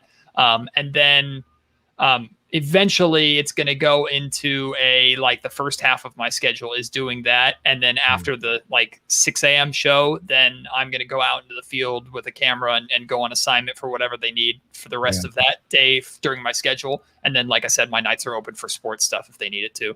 Gotcha. And I'm already bugging Sean and Kevin there. I'm already knocking on the door a ton saying, hey, how can you use me? How can you use me? Use me there. Use me here. So hopefully they know what I want to do, but also just being in that building and being with that company and the amazing people that work there and the opportunities, even if it's not in sports, if it goes in a different direction, man, it's a good place to be. It's a good place to be. That's awesome. Yeah, that's cool. That's stuff. Yeah, that's really cool. All right. Well, great. Hey, thanks for hanging out. It was a hell of a show today. I enjoyed it when I listened in, man. I enjoyed it. Can't lie. This was a hell of a show today. Some days, you bust your ass to kind of lay something out and you get in here and you don't do any of it. And those are always the best shows, man. And that's what today was. So thank y'all for being in there. To all those people who tuned in on YouTube and didn't hit the thumbs up, y'all can go to hell. But everybody else, y'all just lazy, man. Y'all make me beg. beg, but we got to 100. That's the important number. We got to get to 100, and that'll help us here post show when we put an end to it. Final poll results: 76% people say Matt George looks a lot happier lately. I may or may not just boosted that number to 77. There you go, attaboy. We appreciate y'all for hanging out with us, man. Have a great rest of your day. We'll see you tomorrow at noon.